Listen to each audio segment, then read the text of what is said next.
tell me why.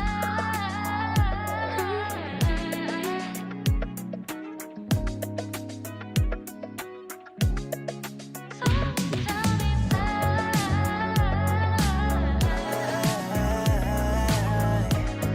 Okay, yeah. I don't need this no more. I don't need to stay, finna walk out that door. My mistake, giving you love galore. Hope you find someone that can really adore you. Don't worry, I ain't keeping grudges, cause I'm doing better, life cannot be more golden. But honestly, I won't lie, sometimes I ask why I can't get you out my head, now hard to forget that I really need to cut you off. You're always trying to lead me on. You're making all these promises, and you'd always quit. You're just another hypocrite. No, I'm can't 시간을 후회해. No, you thought that I would always stay, but you thought I'd be yours, and 지금은 몰라 nobody. Someone tell me why. Can't really fall from you. I still think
I blame me for the things that weigh me down.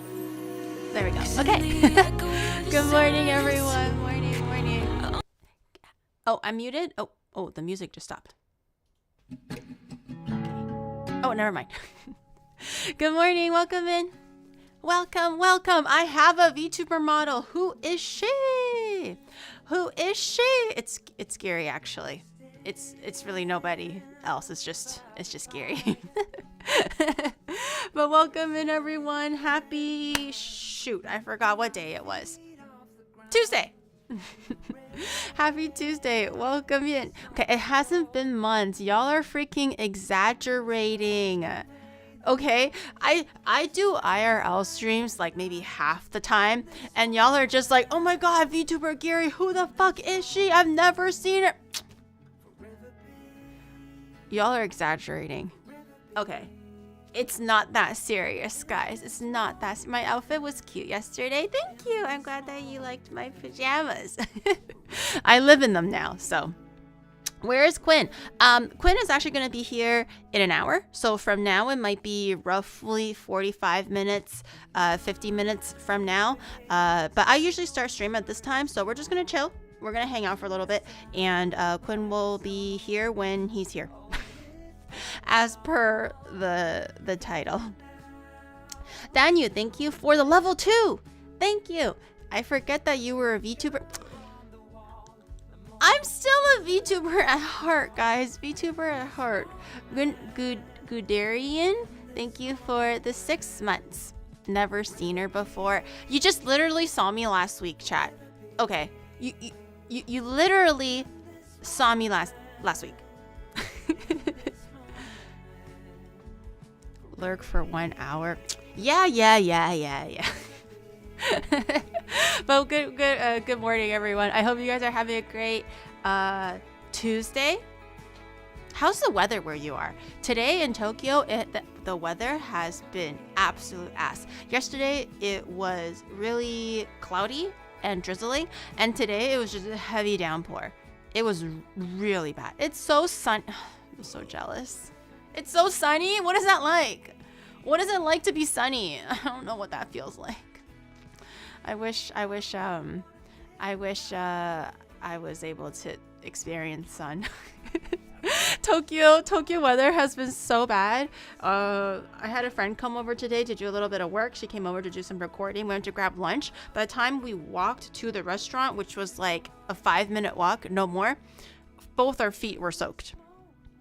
Yeah, it was rainy. It was really rainy. Texas sun is brutal. I don't know. Now I'm kind of like, sun kind of feels pretty good, guys. Sun kind of feels pretty good.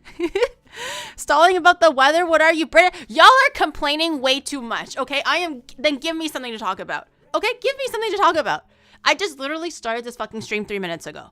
Okay, minus the music and everything. Okay, how about you tell me something that you want me to talk about then? Okay, we gotta get somewhere, chat. Okay, the conversation has to start somewhere. Today, I chose the weather. Okay, y'all are so angry today. Hard to please today. Tell us about me. I'm not that interesting.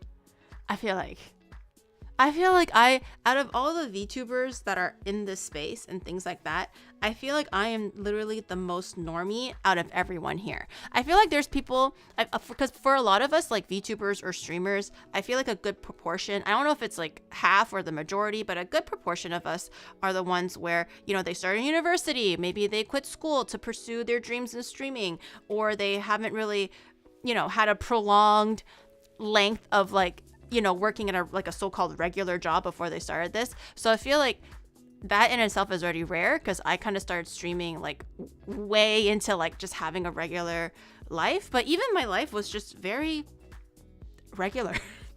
Sheltered Asian life compared to some of my other peers who have worked and then started streaming. Their life is fucking interesting. Every year they're doing something new. They get 10 bajillion hobbies, and they had 10 side jobs on top of their regular job, which is also really cool. I'm just the regular sheltered Asian that was my mom tells me to do this, I do this. My mom tells me to do that, I do that. And I don't deviate from the Asian norm. How long did you put on the Iron Man mask for the facial? Okay, regarding that Twitter post that Onibro sent, okay, about me wearing the mask and everything, for those who didn't see it, it's like it's, I don't know why he chose to edit it in such a creepy way. It's not creepy. He had like the whole horror sound in the background and stuff. Okay, it's not that scary. Okay, so it's one of those LED masks that you wear on your face. It's supposed to help, like, you know, tighten pores and improve skin texture and things like that. You know, I'm at the age now, you know, 693, still fresh, but not the freshest. Okay, could be fresher. So I was like, you know, like maybe I'll get this thing to try to see, maybe it'll improve like skin texture or overall whatever. So you're just supposed to turn it on, and it turns on for 10 minutes. It auto powers down. So I have one of those, if you've seen Mudan's stream where I visited a VTuber's house. That VTuber was me, and that contraption was in his video. I have a machine that turns you upside down. So you're supposed to strap yourself by the ankle, and then it's kind of like a seesaw. And then you teeter down head first, and it hangs you upside down. Onibro uses that because he has a back and leg problems. So he likes to use that to distract his spine and pull his leg out of his socket. It does kind of look like a torture machine, but it really isn't. It's actually kind of fun. So I like to stretch myself on that machine because I don't, inversion table. There you go. Yes, inversion table. But like, I'm not doing anything because I can't really see out of it because the light is pretty bright, and I'm kind of just like sitting there for 10 minutes doing nothing. So it's not a kink, okay? It's not a kink. It's a machine. It's for well-being. So I like to throw the mask on and just throw myself backwards and lay there for 10 minutes. But sometimes I like to just rock myself back and forth. It's kind of soothing. It's like, I remember what this feels like if I was still in my mother's womb, you know? Like, there's something really, like, satisfying about being rocked back and forth. I feel like as an adult, we don't rock ourselves enough. You know, we get rocked all the time when we're babies, getting breastfed, or, you know, like getting put to sleep and stuff. You know, when we were a wee babe, you know, we don't get that anymore. As an adult, we're the ones doing the rocking. No one's rocking us. And so I'm using the machine I'm just like rocking back and forth because I got 10 minutes to kill. But Onibro came out to grab like something. I don't know what he went to grab. But he saw me and he was like, "What the fuck?" And then I guess he took a video and edited it like that. Okay, so it's just me doing my skincare. Okay, it's really not that serious. Onibro made it look like it was like a torture device. Are you banned from the playgrounds where you can't use a swing or something? No. I've never been banned from the playground before. I'm a good girl. I'm a team player. I have never been banned from the playground before. Okay, the playground was my turf. The playground was my turf. Okay, they had to ask me to get permission to enter the playground. Definitely not the other way around. Gary, as fresh as can be? Yes, that is true. I'm on the watch list now. I am literally that weirdo where like I would wait in line, like at my age, okay? I know I just really like swings, chat, okay? And that is just my focus. I know it can come off as a little odd, maybe a little creepy, but I'm trying not to be because I wait far away, okay? But if I go into a playground and I see a swing, even at my current age, and I see a kid on it, I will wait for the swing. Just so I can swing a little bit. But obviously, if you see a grown-ass woman waiting at the swings like fucking like this, like the waiting emote when a kid is on it, it's not a good look. Okay? So I wait at the park bench away from the swing, pretend to like go on my TikTok or something, read a book. Who reads books nowadays? Nobody. But you know, pretend to read a book, and then when I see the kid leave, I go up and and then I do the swing. I like the swinging, okay? I feel like, why does swinging have to be a children's thing? As an adult, I want to enjoy swinging, okay? Did you guys not have like a favorite like playground thing. In Toronto, some playgrounds are really like fully decked out. So you have like the tire bridge and you have like the fire pole. The fire pole gave me the hardest time. I could not do the fire pole. And my mom was like, the fire pole is a basic skill. You should learn how to slide down a pole. And I was like, why would I ever need to slide down a pole? She's like, just do it. So I remember like, I was like, 8 years old and I didn't want to do it because I was scared of heights. And she'd just grab it, wrap your leg around and just slide down. And then I would just cry the whole time going down. So to this day, I can't slide down a fire pole. It's too scary. I guess I'll just never be a fireman. Yeah. You're from Toronto? Yes. Yes, I currently live in Japan, but I am from Toronto. Monkey bars? I don't know how to use the monkey bars. I don't have enough strength. I remember one time my friend challenged, this is all grade school stuff, but like my friend challenged me to... The playground was your turf? As in yeah. Your parents allowed you to go there instead of doing homework or playing violin or piano? Okay, no. This was after everything is said and done. I did the piano lesson. I finished my Chinese homework. I did the math drills my mom gave me. And then okay, chat.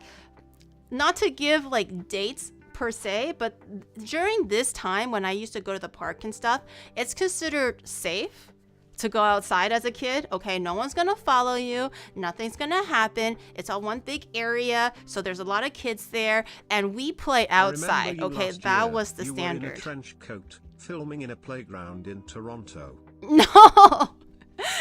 During the time setting was during a time where it's very safe for children to, like, I used to walk to school every single day. The day I immigrated, my mom was like, this is your school, this is the path. She took me one day to walk the path. I said, you remember it? I'm like, no. And she said, great, you're walking it yourself from now on. And I did that all the way until high school. But it's very safe, and like children were like if you want to, like, you had to force kids to stay home because all the kids would go outside to play because we didn't have computers back then. It wasn't not that it wasn't a thing, but internet wasn't that much of a thing. So we just went outside to play. It was like parents literally had to like drag kids into the house. Like that was the punishment. Can you imagine? Like the reward was to go outside to play, and the punishment was dragging them back home, and they're forced to stay in their room. That was the punishment. It's not in the 60s, okay? It wasn't that long ago, but yeah, so I was allowed to go meet at the park and stuff. I wasn't allowed to go to people's houses, like friends' houses for like playovers or stayovers, but I was allowed to play in the park.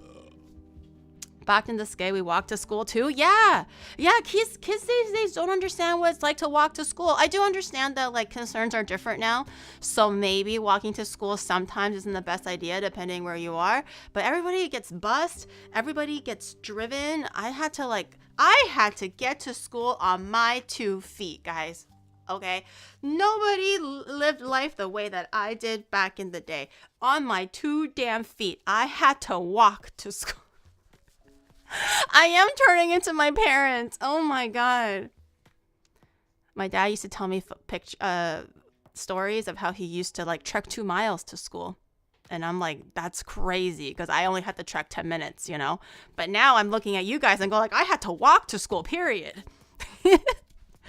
10 miles uphill both ways. 10 miles uphill through a river and then through a ravine and then around the mountain base. That's just one way. Yes. 15 miles in the snow, exactly. Good times. We rode our bikes down the hill. Yeah, like I remember like children used to play with no afterthought kind of thing. Like we used to have a race on who can like free glide down like the biggest slope in the neighborhood on our bikes, on our scooters. Our scooters weren't even electric powered. Back in the day, the scooters are the ones you have to push with your 2 feet. I never did skateboarding, but I have friends who did skateboarding and like played hockey on the road and stuff. Yeah. I actually walked uphill and downhill both ways when I was in grade school. That is, I don't envy you. I just have to walk through a really big field. But again, took 10 minutes. Thankfully, I lived very close to school. The kick scooters. Yeah, the kick scooter is what got me kind of traumatized on like wheeled transportation, because I no longer know how to ride a bike and a scooter because I like ate ass like way too hard. Or what's the phrase? Maybe it's not eat ass, but like I basically took a turn too sharp. I got overconfident because I was really great at not eating ass. I was really great at the scooter, like the manual scooter. And one day I got way too confident. I took the turn a little too sharp and I fell. And after that, I banged up my knee really bad, you know, scraped up my face a little. After that, I can no longer go on the scooter. I ate shit. Yeah. Eat shit, not eat ass. Close enough. They came from the same location. I ate shit so hard that I kind of got traumatized. So I can't ride a scooter, period, anymore. And for a bike, I can't make turns like at all. Lasagna Lover, thank you for the 11. And Kirkash, thank you for gifting us up to Akame. And Domino, thank you for the 8 months. Thank you. Scooter got banned, yeah. Gear that only works in Chinese, not English. Eat ass. Oh, 6C. No, 6C is eat shit, right? Yeah. Or like pokai. Can you unlearn riding a bike if you are a geary? I know how to go straight. And that's it. That's all I can do. I only know how to go straight, unfortunately.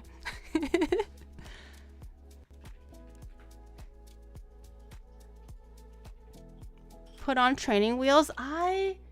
You know how most kids are like, they have the training wheels for like a year, let's say, you know, and they're like fucking like race car drivers on the training wheel, and it only takes them about 3 months to learn how to ride a bike, as long as like their parents are helping them. It took me 1 year to learn how to ride a bike. I don't know if I was just stupid. Maybe because I have really sensitive middle ears. I really think it's that. I have really sensitive middle ears. Yeah. So, I have very delicate sense of balance. Right. So, it was really hard for me to learn how to ride a bike. You still don't know how to ride a bike? We should do that. We should just be like, the stream doesn't end until I learn how to ride a bike. Or not too scared, I guess, to ride a bike. I think the goal should be like going onto the main roads, like how Rob does it. You know how Rob like just like fucking rides in the middle of Shinjuku? Every time I see him during his like bike segments in the middle of Tokyo, I have panic attacks for him, because I'm watching this guy like, you know, get cut off by trucks, and like I'm trying to pay attention to like when he makes turns. Does he listen to the traffic signal or not? Things like that. And I feel like sometimes he listens and sometimes he doesn't, and which is not a very clear, you know, message to me. So I don't know how to ride a bike in the middle of the city, let alone in the neighborhood. You're gonna kill. I think I'll kill. Don't worry. I'll probably end up killing myself first before I kill another pedestrian on the bike. I'm gonna try to like swerve out, and then I'm just gonna like fucking drag my head against the pavement. You can learn it in 4 to 5 hours. Oh, you don't know Geary. You don't know Geary. I used to know a lot of things, like rollerblading. I was really good at rollerblading too, until again I eat ass on the scooter. Sorry, ate shit on the scooter. And now I can no longer do the roller skates. And I used to know how to skate as well. And then fucking Oni bro, no one asked, showed me like this horror clip. I don't know if it was a video or a movie clip, but it was like, you know, someone fell and then someone else skated past them and then cut their neck off or something like that. Or was it their hand? I don't know. But ever since then, I have a fear of skating. I used to never have a fear of skating. I would fall all the time and whatever, you know, just get up and try again. But ever since you told me about this clip or showed me this clip, I was like, fuck that shit, I'm out. You probably will come and defoul my country someday or another. And now you are also saying you can't ride a bike. Oh boy. I will learn eventually. I did get emotionally damaged by a scooter. Forever. Yeah. I could never do what Rob does. The man, well, Oni Bro just let out the gnarliest fart just now. Geary straight to wheelchair. I would be the one where I'm like, yo, slow down. You're pushing the wheelchair too fast. Slow down. Not that quickly, okay? What are we cooking today? We'll see. The menu really depends on Quinn. Quinn actually picked one thing and I picked the other. I don't know if you're kind of able to take wild guesses at what we might be cooking, but he was really insistent on one of the things we're going to be making. And then the other thing, I was like, I'll take the lead and we'll think of something that pairs well. How about our motorcycle? Fuck no. Are you guys the assholes where you drive the motorcycle through like slowed down cars just to get to the front of the line, or in like a traffic jam you're like swerving in between cars? Because if you are, I hate you. I don't like that. Motorcycles are too fast. I like to take things slow. I'm a slow sports kind of person, not a fast sport. It is not. Oh, it's not legal. Oh, I just thought that if it fits, you can go. I didn't realize it was actually not legal. I just assumed that it was legal, but dangerous, and people would just still choose to do it kind of thing. That's what motorcycles is for. Nothing drives me up the wall more and give me more anxiety than watching a guy on like the highway driving a motorcycle, the fast ones, not even the slow laid back cruiser kind, with a white billowing t-shirt, jeans, sometimes even shorts, and like running shoes and one helmet, and he's going past everybody on like everyone's driving like 100 kilometers an hour, and I'm just like, why you gotta do that? Konnichiwa onigiri, konbanwa, irashai. A super bike, I don't know what it's called, but the ones that are like small and you're like leaning forwards because it's really fast. Motorcycles, yeah, motorcycles are supposed to be treated as cars. Bicycles are supposed to be treated as cars too. I don't know if that's the rule in Japan, but in Canada, technically, bicycles are also considered a car, but no one just gives a shit. And that's why a lot of like the cyclists were complaining a little while back. They were like, we demand equality for bicycles, and that's why they have like designated. It went from like staying to the side of the road to having their own designated lane, and now to like their own designated like barricades, because people were complaining how cars don't respect the bikes, but the bikes don't respect the traffic sign. So I'm just like, you can't have it both ways. Senior Deadpool, thank you for the gifted sub. Fuck cyclists. Yeah, they like, I understand that they need safety, but if they're gonna still go forwards on like a red light, I mean, that's kind of on you, bro. Throw some onigiri at them. That'll do it. That's just NA catching up to Europe's bike infrastructure. I feel like North America will never catch up because everyone depends on cars a little too much in North America. I don't know how the cities are like organized in Europe. I'm going to assume things are maybe more close-knit, but in America and in Canada, things are very like wide set apart. So you can bike, but it could take you a very long time to get there. Whereas by car, it's just a lot faster and a lot more convenient. So I feel like it will never get to the point where it's going to be majority bikes. It's just not the same. That's just Vancouver. Wait, Vancouver as in like shitty bike drivers? Because Toronto has shitty bike drivers too, trust me. They drive all crazy all over the place. NA has way too much land and space. Yeah, the population density is very low, so it's hard. 1 to 2 hour car rides are considered close. Yeah, it's crazy how like your mind changes, I guess, because I could easily drive like 45 minutes to get to, let's say, a European grocery store back at home, and I'll be like, oh, that's not too bad. But a 45-minute train ride all of a sudden in Japan is like, whoa, that's way too long. Like, I can't believe I'm wasting 45 minutes of my life on a train. But usually it takes me like a minimum 20 minutes to get to the closest grocery store by car. So it's just different. Toronto has shitty everything from pedestrians to cycles. It's true though. I hate to admit it, but it's true. Especially downtown. It's like amped up versions of all three. My commute to work is 30 minutes on a good day. That's considered fast. Like I have friends who take express highway and it takes 1.5 hours to 2 hours each way. That's 4 hours out of their day. They could have been doing something else or sleeping in.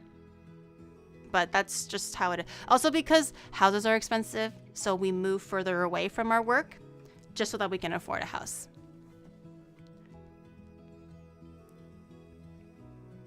It's not, America as a whole is just too big. It's not meant for people to walk. And yeah, like that's why everyone just, it's kind of like WALL-E, right? It's like happening a little bit.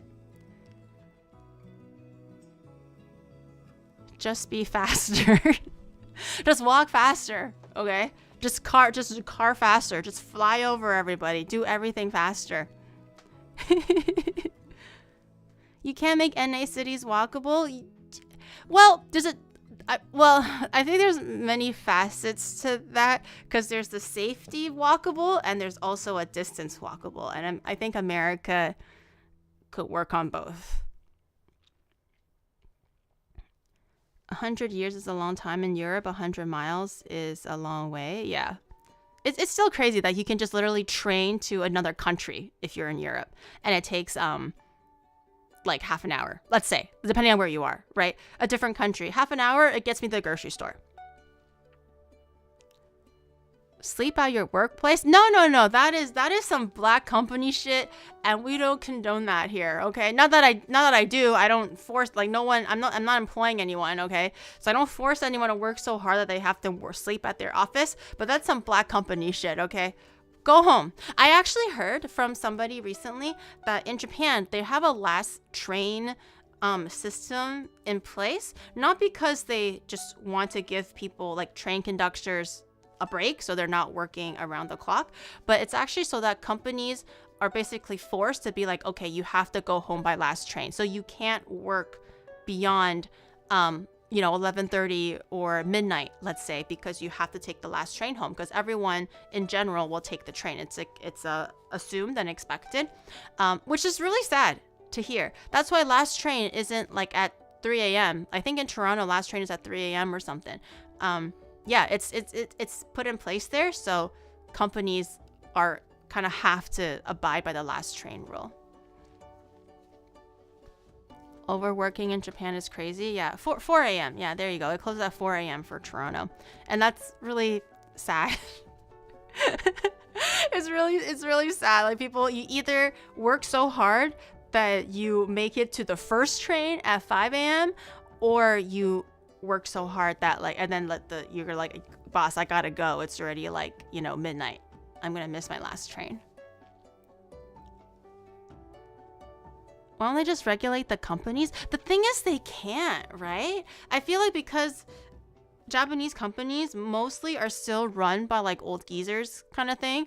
And it's always like, the older you are, the more respect you deserve. It's not really like the experience or your leading style, or if you're just a good leader in general, it's like, oh, this guy's 80, he knows his shit, versus this guy who's 60. And don't even worry about the guy who's 20. There's no way he knows anything, kind of thing. So it's really hard to change rules when it's all just older people in higher positions and they expect the young people to still be like, have the boomer mentality kind of thing.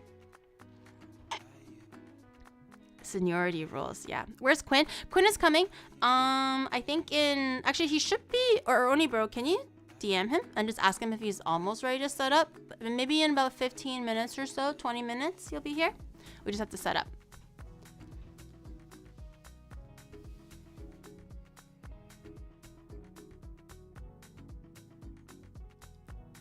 I know America could be scary because the American love is to be on their phone while they're driving. My whole town's no one is allowed to text and drive. I want to make that clear. Yeah. But I guess people just kind of do it, especially like, you know, like assholes that drive Teslas and stuff. They're just like, well, shit, my car's automatic. I can do whatever I want. And then they stick an orange in the handle to like simulate the pressure of your hand. And it worked for a little while. And people will get into car accidents because the car doesn't know anything. You said you aren't allowed to be stupid, but you still are. I'm not stupid. I am ditzy. There's a difference between stupid and ditzy, guys. There's a difference there. Oni bro, can you close the Steam? It's a little in my way. Thank you. She's dumb, not stupid. I'm ditzy. Okay, it's like a cute versus like just actually just being dumb. Okay. Listen to Gary and drive. You can listen to me, but don't watch me while you're driving. You can listen though. She's slow, not stupid. I don't know if that's better, but I think I'll take that for now. I don't know if that's better. Do math in English then. Okay. I can do multiplication tables. It just has to be in Chinese. It doesn't mean that I don't know them. It just has to be in Chinese, okay? About the ingredients, what are they? You'll see once Quinn comes up in a little bit, and then we'll get to all that and everything.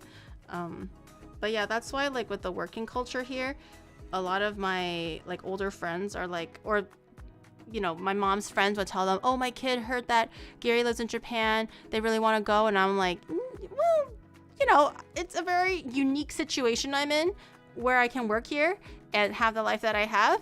But, you know, as a normie, it's maybe it's not that fun. So maybe it's not that great. So maybe like really research what it takes to like live in Japan as a regular person, and then kind of see it from there. I feel everyone kind of like glorifies what it's like to be here. It's great to be here. As a tourist, fucking awesome. Even a work visa, potentially fucking awesome, because only for 6 months to a year. But to really grow roots or spend a long time here as a so-called normie, it's not as easy or glamorous as people think.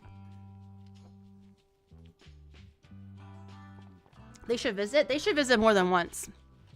It's not even just to visit, because Japan is dangerous. Japan is kind of like a gateway drug to like wanting to live in Japan. You visit there once, you will fucking love it, okay? Especially if you're a weeb or if you just like nature, culture, whatever.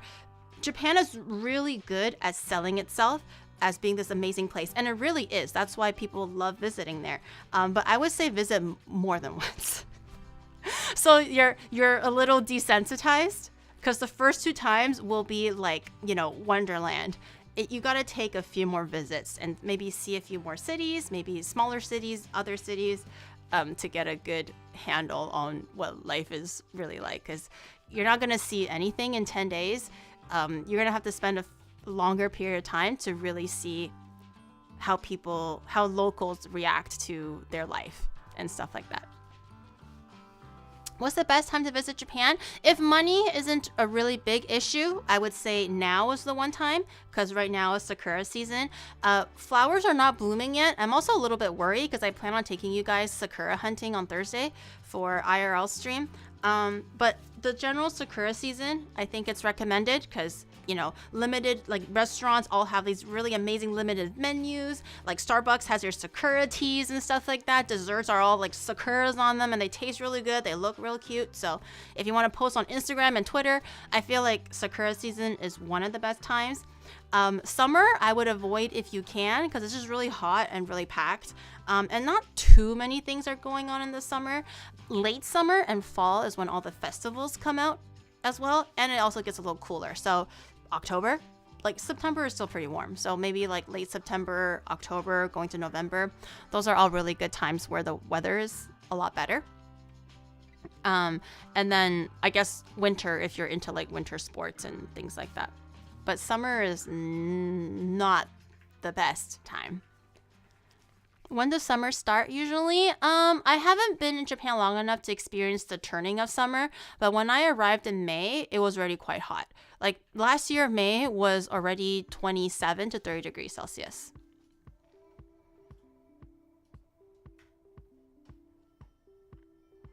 Global warming is real. I just like how like you look at the European news and it's like it's the warmest summer of the century, or like it is the what is it called, the hottest summer of the year, and they say that every year for the last like 5 years. What if you live in Japan but you work for an international company? Don't they have good working conditions? I'm working in IT domain. They can bring you over if they have a Japanese branch. You can only come over typically with a work visa. So your company has to like grant you the visa to come here.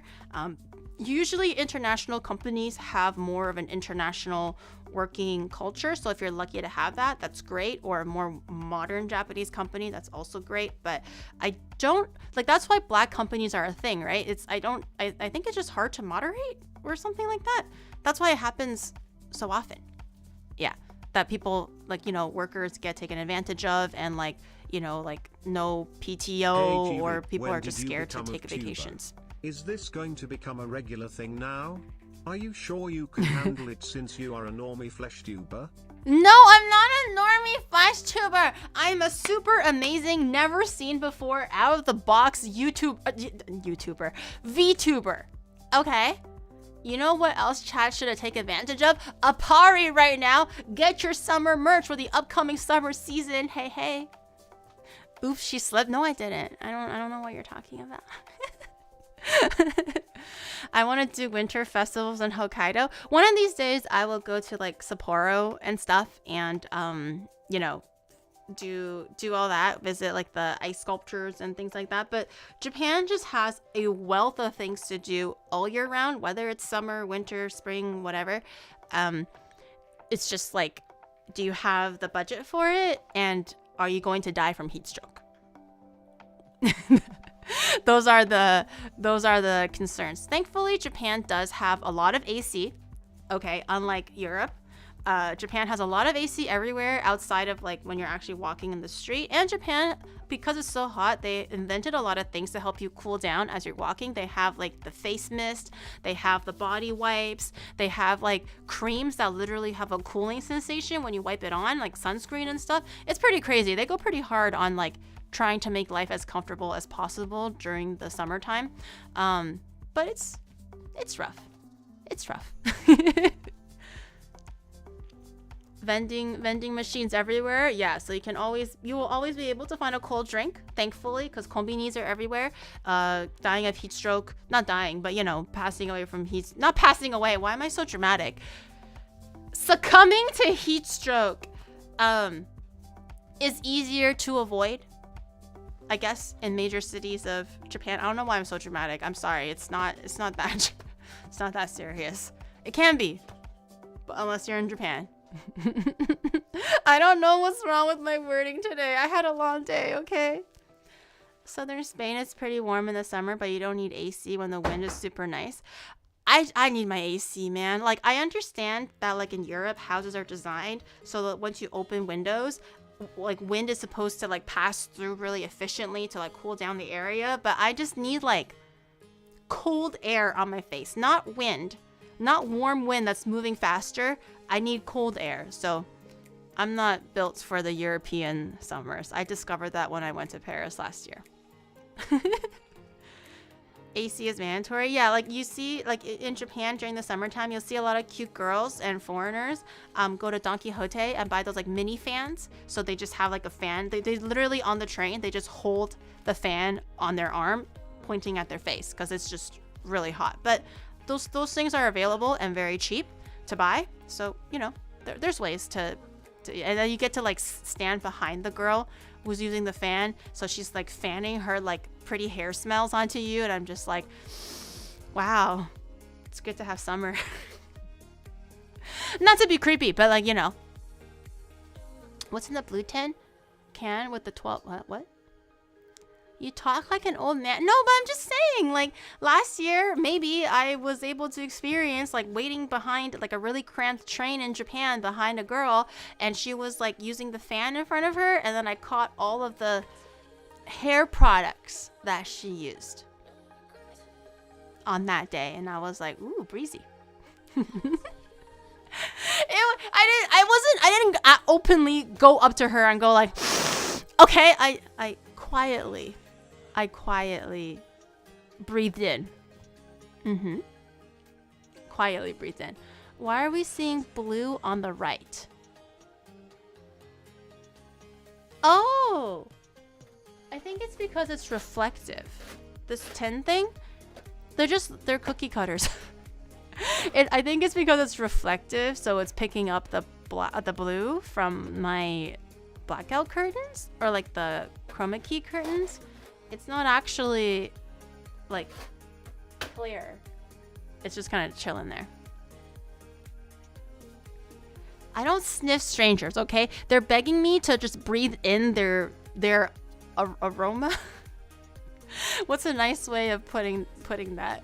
Aroma? Did Quinn oversleep? I can hear my DMs making sounds, so I'm gonna assume Onibro and Quinn are setting things up. I don't think he overslept. I think it'll be okay. Did the shower gambit happen? I don't know. No idea. Twitter canceled Geary. Oh, that was shocking.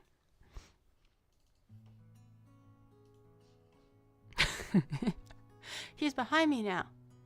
Oh shit, there he is. Oh wow, what a tiny man. Oh, okay. Well, I guess he's just gonna hide there now. He's just gonna hide there, I suppose. Okay. He's average. Guys, that's a little small, okay? I feel like some of you guys are bigger than that. Definitely not that size. Accurate size. He's not a big lightning bolt. He's just like a little static spark.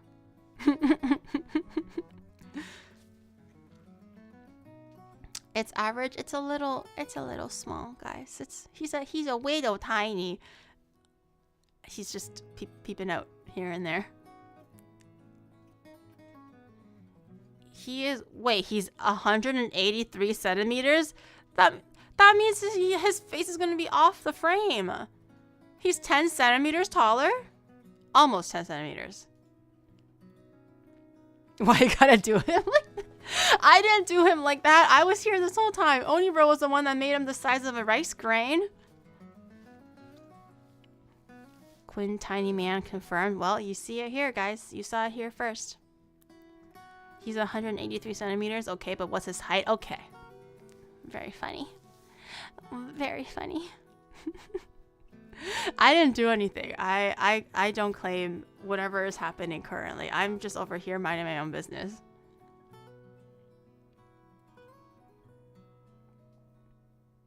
Chat rules says be kind. By now you pull this. That is one thing I've come to realize a little while ago, like sometime last year, where I read over my like community rules for the very first time.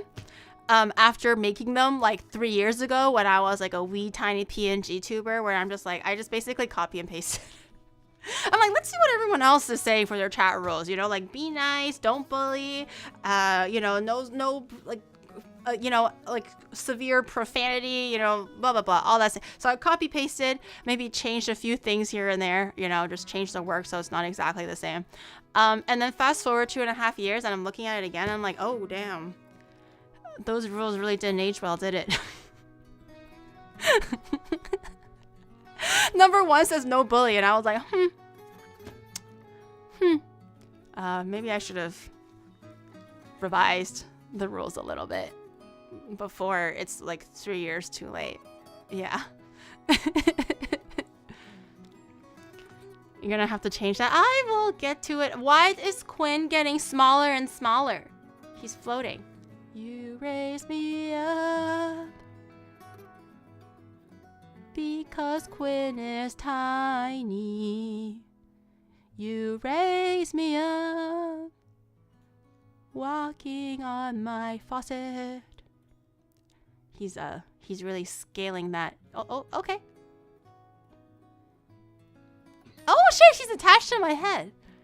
Doopa doopy doop bop bop, doopa doopy, yeah, yeah, doopa doopy doop bop bop. Do yeah, yeah, yeah. Why is it kind of cute? Maybe he can. Oh, he can be like Ratatouille. I should just do every VTuber stream like this, like VTuber collab, because it's hand and brain, right? Because like the guests will teach me how to make things. I should just make them super small, so it's like Ratatouille. So like it kind of like the lore makes sense, you know. She has the voice of an angel. I can see the light. It's like, she has the voice of an angel and I passed away listening. Because Gary, no brain. No, it's... Would you say the guy from Ratatouille had no brain? No, he has a brain. He just wasn't good at cooking. In terms of me, I am good at cooking. I just choose to relinquish the control to the rat sitting on top of my head. Your speaking privileges are done. Rain Mom, thank you for the tier 1. Welcome in.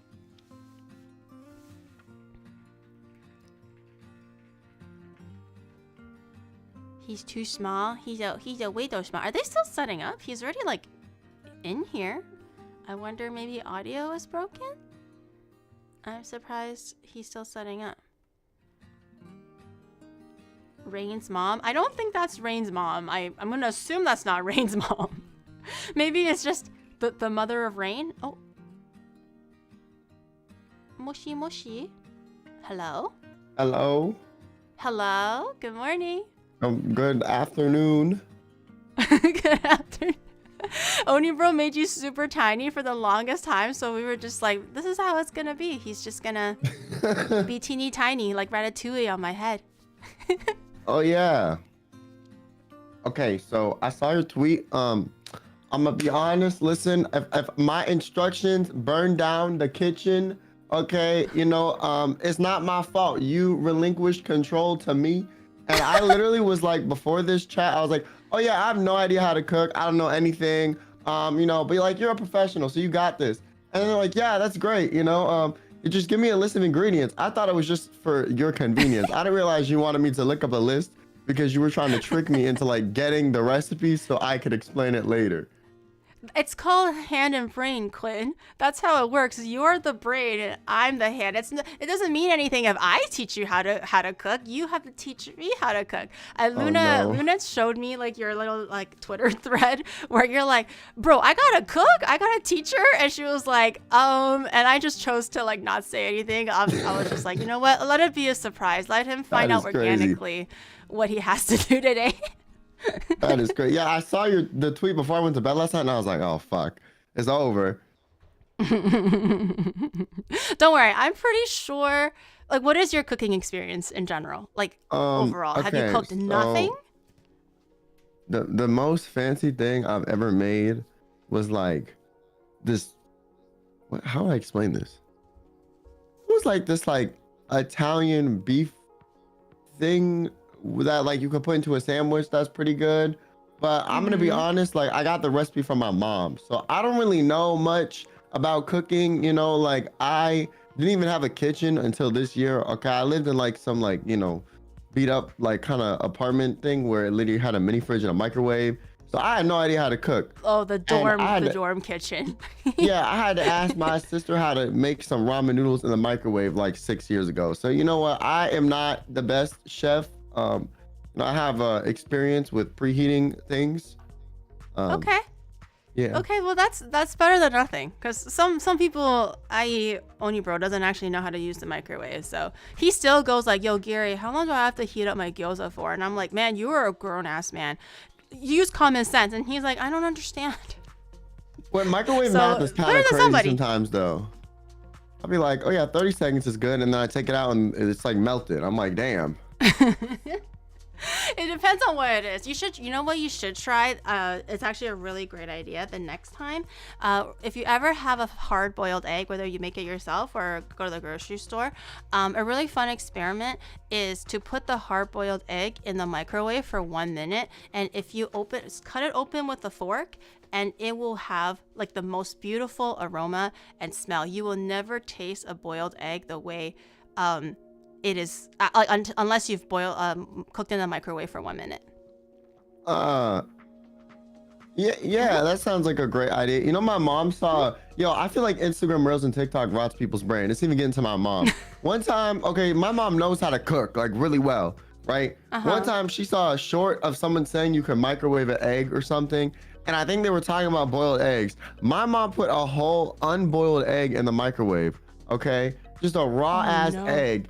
And it exploded everywhere. And she was cleaning it out of the microwave, like filter and like the little grate on the top for like an hour, bro.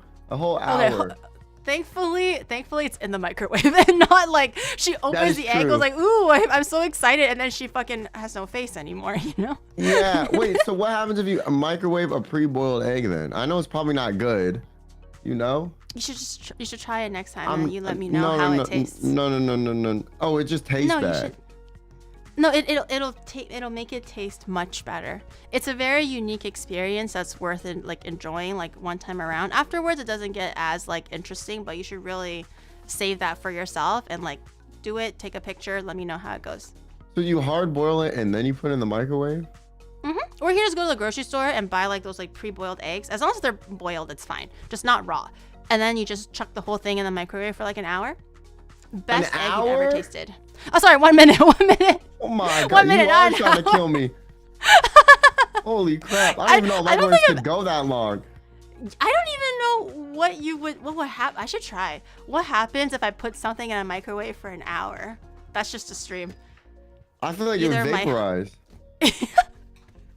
It'll just be like, hey guys, I put the thing in the microwave. I yap for an hour, and I go like, oh, my house is burned down. That's great. Yeah, my microwave is melted. My friend almost burnt down their house by trying to microwave a sweet potato the other day. What happened? Did they use foil? No, the thing just caught on fire. I don't know why. They put it in for like 10 minutes or something, and then it caught on fire, and it was over. They're like, there was I just nothing forgot in about there. it.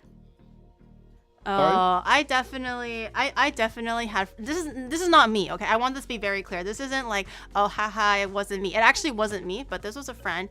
Apparently he was making noodles or gyoza or something like that. He was boiling it, and he forgot and fell asleep, and he woke up to like the fire brigade outside his house, and he's like, yo, what's going on, you know, like why is the neighborhood so like rowdy? And then he opens his eyes, and his house is just like black smoke, and he's like, what the fuck happened? Because apparently he passed out for like 3 hours for a nap, and then the water burned down, the gyoza burned down into the pot, and the pot was on fire and stuff like that.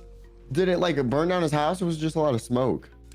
Thankfully, it did not burn down his house, but it was crazy. I'm surprised he even woke the fuck up from like 3 hours of fumigating in like smoke like that. I'm surprised it took him that long to wake up. I don't know if you're inhaling like shitty, did it wake you up or no?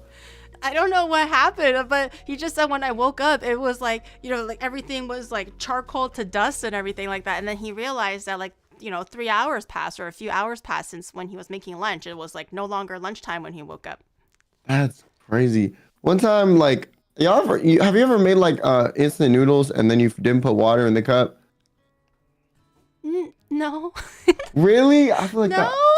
I thought that was a universal experience. Okay, so one time I forgot to put water. I was like 8 years old. You know, I was making some instant noodles, and I just put them in the microwave, and then they burned down, and then there was smoke everywhere. Oh. No. My parents were pissed. Oh no. Was it extra crunchy? Was it good? it was like they were like ashes. Oh, it was ashes. Like it was like 8 dust. years ago. Oh my god. Well, at least your microwave survived. I guess that's still good. You didn't eat it though, right? Like No. You made another one? Okay. Yeah. I was paranoid. I was like watching it even with the water, and I was like, I don't know if it's gonna work. I don't know. Have you ever set anything on fire in your kitchen before, like by accident? I'm gonna assume. Okay, a brownie one time. It's always the microwave though. It's literally always a microwave. I literally don't know how. Quinn and microwaves don't mix. Now No, I'm I don't know learning how. this. Like you would think if you microwave a brownie just like normally, right, on a plate for like 20 seconds, you're chilling, right? I don't know how it just randomly caught on fire. I don't know if it was too greasy or what happened, but it literally caught on fire. So I had to pull it out of the microwave and like I threw it into like the sink and just like blare the water on it. And then I took it outside because it was smoking and smelled like terrible. I think the drama might be your microwave, dude. I feel like the drama's at this point. I don't think the drama is you. If it's 20 seconds, I don't think anything can heat up quickly in a 20-second time span. It takes me 20 seconds to heat up a Krispy Kreme until it's like warm enough, not even hot. Yeah, that's why I was really confused because it's like normally I understand if there's tinfoil or something, you can't put in the microwave, but it was just a brownie, like a normal brownie. Yeah, someone in chat was like 8 million watt microwave. Yeah, maybe, I don't know. I don't it's like know. 1 second is enough to like flash cook from raw to like perfectly well done. Yeah, I like to this day I don't understand how it like just caught on fire because there was nothing in there that makes sense to. I don't know. Well, today, hopefully, you'll maybe able to take back some basic cooking info, so you might not end up blowing something up in your microwave, or maybe make something yourself. Have you ever had interest in cooking and stuff, or is it just something that you never thought of doing? Like, okay, in my brain, there's like this part of me that's like, damn, if I knew how to cook, that would be so cool. I wish what the crux of the problem is, I wish I enjoyed the act of cooking, because normally when I want to eat some food, I want the food immediately. Like I can't wait like 30 minutes, an hour, 2 hours, while my stomach is rumbling, and have enough patience to cook the food properly and not get like irritated that I want the food now. Also with streaming, it's like, I don't know, I feel like your schedule's so out of whack. It's kind of hard to find a time to cook and then eat it properly. And then I'm just also like kind of lazy on top of that. So, I wish maybe I should try. I think I need to try a bit more and then I'll get better at it. Sometimes you just have to find the dish that makes you happy, or the dish that you enjoy the process of. Or maybe you're a baking man. Maybe you're not a cooking man. You just don't know. Maybe you enjoy the precision of like measuring things, or I don't fucking know, like, timing things to like an exact temperature or whatever. It just takes that one dish, maybe. Yeah, I could see that. Yeah, I don't know. I want to get better at cooking because I feel like it's a good skill to have, It also is, at least here, it's cheaper to cook than eat out every day, or, that sort of stuff. So, but yeah, sometimes I just want food. I want it now. And, Uber Eats looks kind of nice. But it's so expensive though. I Even know. in Japan, like with like the cost of food being a lot lower compared to Canada, and on top of like conversion rates and everything, right? It's pretty fucking cheap even with the extra rates of Uber Eats. But it still kind of adds up sometimes. Yeah. I say that, but I'm the one that goes to like 7-Eleven and get a konbini like gyudon for dinner, because it's also cheap and fast and I can eat it now. Yeah, it's so convenient. Yeah, it really is. So what are we making today? Because people were asking earlier before you came on, and they were like, oh my God, what is Quinn going to let you cook? So what is in the menu that you were so adamant on to make together? So I thought it would be fun because I've never seen you do anything like this. I was like, we should make glazed donuts, because I want donuts, and I feel like I'm going to come on here. I'll make the most American, unhealthy, greasy item imaginable to really, rep my community. So we're gonna make glazed donuts, I think. I like how like you just said you went on like a whole spiel on how you want things fast, now, convenient, and blah blah blah. And the dish that you chose is the one that takes the most amount of time and care to do, which is basically bread making.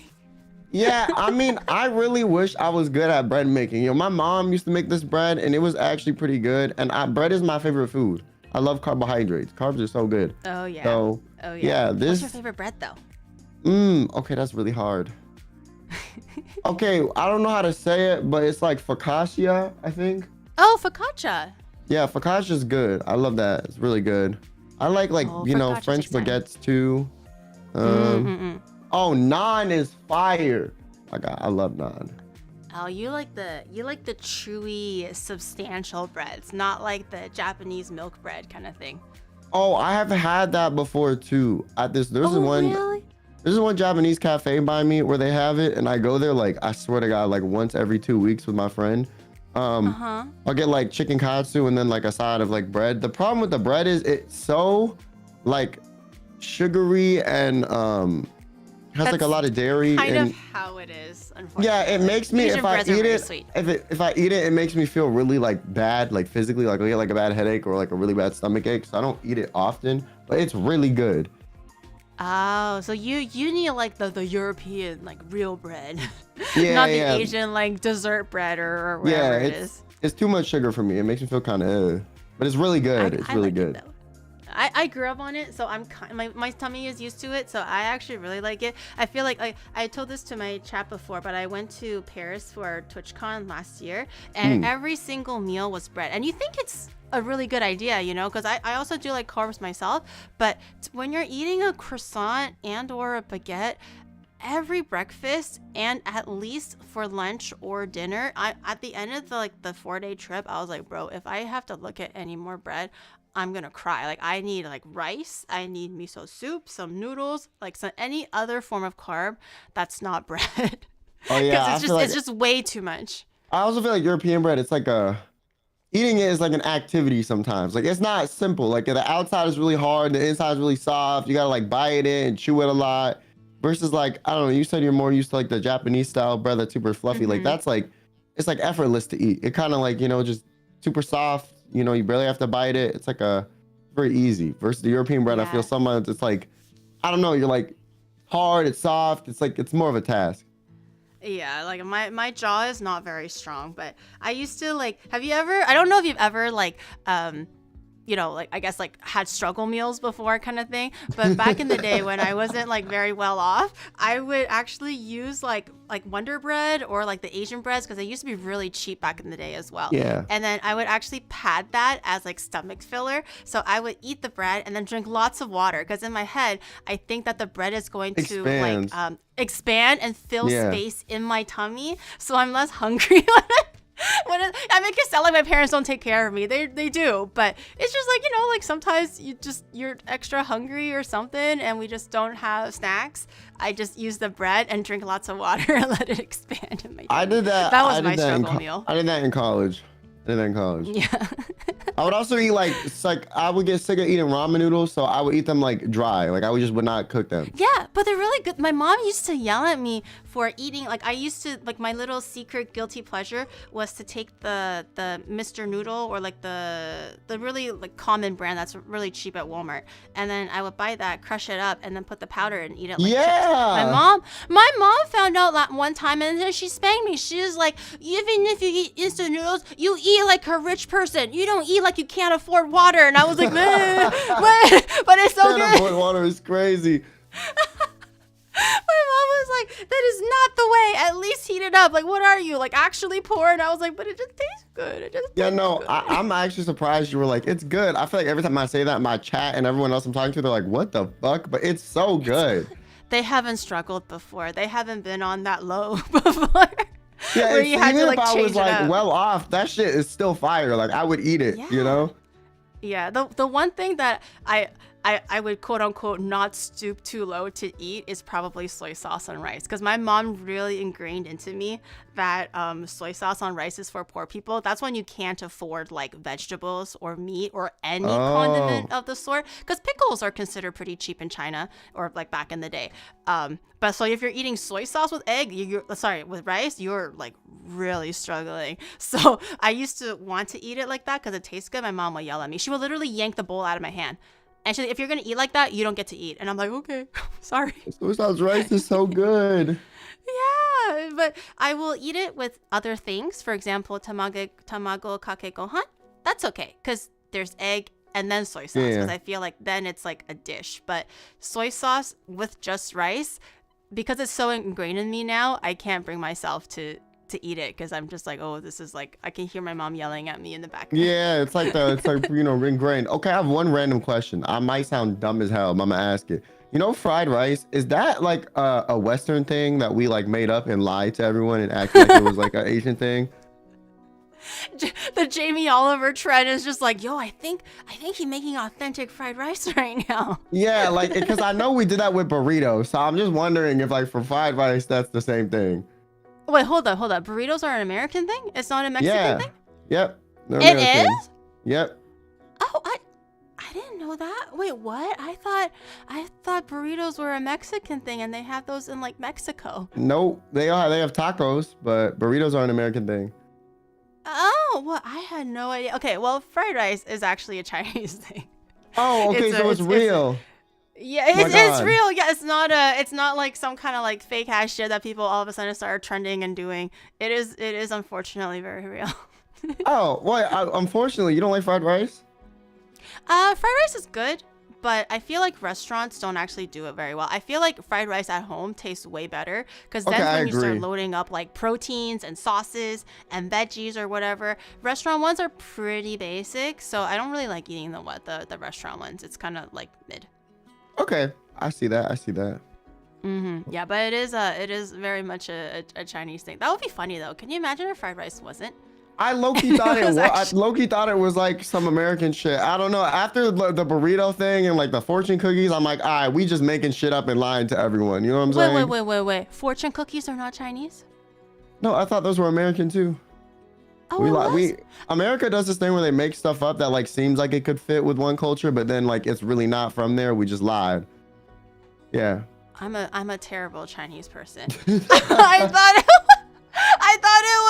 I thought because I immigrated really young to Canada, so I just assumed, like, I see fortune cookies in Canada at an Asian restaurant. I just assumed it was like a new age Asian dish kind of thing. Like, you know, not in China back in the day, but maybe now that I'm in Canada, they do it in China and they brought it over to Canada. Kind of thing. Yeah, no. I we really made that shit gaslighted up. myself real hard. Yeah. Yeah, that's not that. Oh no, I'm so disappointed because China does cook fortune cookies now in their restaurants. Oh, well, that's kind of cool though that they adopted it. I think like, I don't know. I think they're decent. I just think it's funny that like, I don't know. There's so much stuff that I like always think is authentic, and then I'll like find out later that it's like just some shit some dude made up in America, and I'm like, damn, I've been lied to my whole life. I legit actually thought Tex-Mex was Mexican because I didn't know that the word Tex meant Texas. Yeah. To this day, I don't even know. Maybe it's Texas, but like I didn't actually know it was like American Mexican food. I just thought it was. Oh God, I'm phasing in and out. Okay. I just thought it was actually like Mexican. Yeah, food. I mean, I had no Tex-Mex, idea it was fusion. to be fair, is like most of it is like originated from like authentic Mexican food, especially since Texas used to be like separate from Mexico and its own country and all that. So it is more like based in culture of its own thing. So I feel like it's more like I feel like it's its own thing, honestly. Like it's not even like, I wouldn't even say it's fusion in the same sense that like other places are. It's So like, does Mexican people not claim Tex-Mex? They're like, that's not my shit. no, I'm gonna Get be that away honest. from me? Every Mexican person I've ever met thinks Tex-Mex is fire. Like they love that shit. Oh, Like okay. I have a lot of. I grew up in like a big Hispanic area. A lot of the people really liked Tex-Mex because they had stuff that was like not available in other places, but it's very good, like fajitas or like or like different like corn tortillas. But yeah, a lot of people really liked it because it was different and it was still good. And it's similar-ish. Like they still season the meat similar, and certain things. So it's still pretty good. Yeah, I mean, someone in the chat had a point. Like, if it tastes good, it tastes good. Obviously, authenticity is important if you're boasting authenticity. Like, if you're gonna be like, I'm at an authentic Chinese restaurant, and you serve like fucking orange chicken, I'm gonna freaking yell at you. I'm gonna be pissed. But if it's just good orange chicken, it's good orange chicken. You know, like you don't have to. Everyone doesn't have to be so bent up on all these things. Yeah, exactly. Okay. All right. Well, so lucky for you, we're actually are making burritos, but we're not making like Tex-Mex burritos. We're actually making breakfast burritos, and the only reason, well, not the only reason, but one of the reasons is I love breakfast for dessert. Sorry, for dinner. And you said that you really wanted breakfast food, and this guy was like, I literally am like, okay, Quinn, so you want me to make donuts? Is there anything else that you want me to make? And if you don't really have an idea, you can give me like some general like topics that maybe I can help pick out. And he's like, I don't know, like eggs. And and he was like, but eggs takes 30 seconds. I'm like, yeah, eggs takes 30 seconds. He's like, anything else? He's like, breakfast with eggs. He just really likes I don't know. I was eggs. just like, I eat like, I'll eat like donuts or like a pancake, and then I'll be like eggs and bacon or sausage, and like that was it. I was like, I don't really know what else I eat for breakfast. And I was like, I could say like fruit American or something, breakfast. But that's just washing it. You know, you're not growing the fruit on stream, so I'm like, it's not really a task. This guy, he's a simple man, chat. He's a very simple man. All he needs is when I said I was coming on stream to cook with you, my whole chat was like, wow, you gonna make her make you butter noodles? And I was like, guys, come on, like, that would be like a 5-minute stream. You just cook the noodles and add butter. I've never had butter noodles ever. So I don't even know what it tastes like. It's like, okay, you ever have like a really soft piece of bread that's like has butter on it? It's like that. Yeah, I suppose. It's like that, but like a little bit more salty and a little bit softer. It's good. So just salty, oily, mushy. Not super mushy, but it's like, it's still like pasta in a sense. And it's not, you're not putting so much butter on it that it's like a sauce, but it's good. I don't know. Any like, white person that grew up in the West has definitely eaten this shit at least once, especially when they were between the ages of like 5 to 12 years old and thought that shit was fire. Okay, after 12, I don't know if people still eat it, but personally, I do. Oh, I know people. I have heard of butter noodle. I just haven't tried it myself, but I definitely know some friends actually who unironically still fuck with that. I'm like, okay, that's great. I mean, if you like it, you like it. I just haven't tried it. Yeah, it's good. It's like a guilty pleasure kind of thing. It's not like fine cuisine, Yeah, until you start adding in like those chili flakes when you're old enough to like build flavor, and you're like, ooh, a little bit of black pepper, like okay, and maybe a little chili flake in there. Dare you add a little bit of salt and some Parmesan? That's fine dining. Yeah. Okay, so we are making breakfast burrito. So in Japan, it's very hard to get like American ingredients in general. You still can at specialty shops, but I recently came back from Okinawa and I actually found corned beef. I've actually never had corned beef in my life. Oh, me Not either. even in Canada. You neither? Nope. I'm not the biggest fan of like ground up beef or meat. I don't know why. I feel like normally when meat is like ground up, they give you like all the shitty cuts of the meat because they're hiding because you can't tell the difference. That's like what a chicken nugget is, right? Because they just put in like all the extra like so-called garbage bits and then they make it into a chicken nugget. Yeah, but I never had corned beef. I don't know what it is. I don't even know how it's made, but I bought 2 packets of these at the what is it called, the gift shop, the souvenir shop. So I was like, you know what, you want breakfast, we will make a corned beef hash breakfast burrito type of thing to go with the donuts. I think that is a very well balanced American breakfast. Yeah, really unhealthy, a lot of calories and tasty. My specialty. Yeah, I actually back in the day when I was really on like the health grind and like food prepping, I was never big on food prepping because I get tired of the same taste of foods really easily. I need like variety, but breakfast was okay. And I actually used to like meal prep a lot of like breakfast burritos and just stick them in the freezer, and then I put them in the air fryer back in the day when I had one. Oh, wait, that actually sounds kind of good. Yeah. I mean, if you have time like on a Sunday, let's say, and then you just make, let's say 5 for you. I'm going to assume that you live alone or whatever. If you're only cooking for yourself, you just need to make 5 or 6. It doesn't take very long. And then you just heat it up in the morning. Yeah. I should try meal prepping. I don't know. Like I said, I'm the same way. If I eat something like too many times, I kind of get this tolerance to where it's like next time I eat it, I feel like repulsed. Like I have this like these chicken fajitas I used to eat every day for lunch that my mom would pack me in like for school lunch, and literally it got to a point where I could not eat them without feeling like I was gonna throw up, because like I got so sick of them. That was me with dumplings at a certain point, because my mom would make dumplings every Sunday, and as a good Asian child, what do you do the next like 3 days? You are taking dumplings to school for the next 3 days. Yeah. And I'm just like, I feel so like ashamed nowadays as an adult. I'm just like, fuck, I would die for my mom's dumplings right now, but I can't have that anymore. But back in the day, I'm just like, Mom, I love the culture, I love being Chinese, but please no more dumplings. Yeah. I just want to be normal, and please pack me a ham and cheese sandwich. Is this too much to ask? And my mom just never understood. Yeah, I feel that. Well, I mean, I didn't eat dumplings, but I had the chicken fajitas. Yeah, I would have killed to have the standard like white kid lunch thing with like the, what is it called, the Lunchables. Oh. Or like the apple slices with like a ham and cheese sandwich, or some of them actually had like instant noodles in their little thermos cup, and I'm like, you can get that for lunch? I didn't even know that was a thing, because my mom would never. She could never. Oh.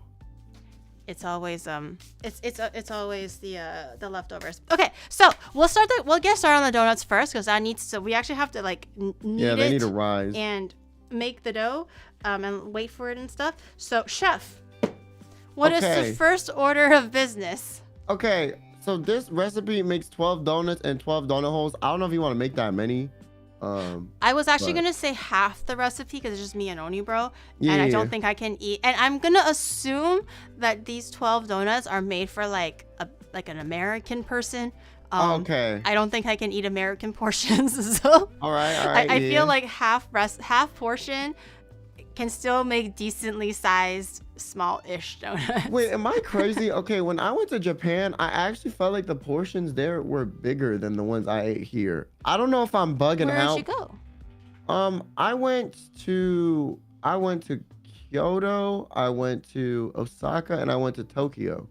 And the good thing about Japan is that a lot of places will, without extra charge, give you more rice. So it's not that you have more proteins or more of anything else, but you have unlimited rice and unlimited miso soup, let's say. Or it's like very like a extra, only $1 more to like get 1.5x the amount of rice or something like that. So maybe that's what it feels like. Yeah. But I feel like as far as like McDonald's and stuff goes, the drinks are very tangibly smaller. I would prefer. Oh, the drinks bigger. I noticed were smaller everywhere. That was something I noticed. But the protein or like the normal food, I thought was about the same.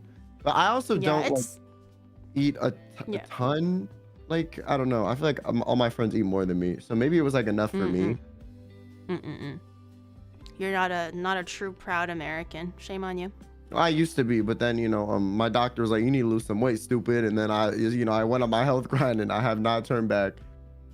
Oh, really? Wait, were you like overweight, or was it just like in danger I was like of... 5'2" and like 200 pounds. So I was massive, yeah. And then I started like eating really healthy and working out a ton, and then I lost a lot of the weight, and and now I like can't eat how I used to eat, because it was bad. Well, like your stomach also goes down. Yeah, I was eating like, damn. I was having like, the Mexican Coca-Cola bottles, those? Right. I was having like 5 of those a day back when I was that big. Yeah. Oh, no. On top of like just eating literally fucking anything. Like it was really How do you bad. still have teeth?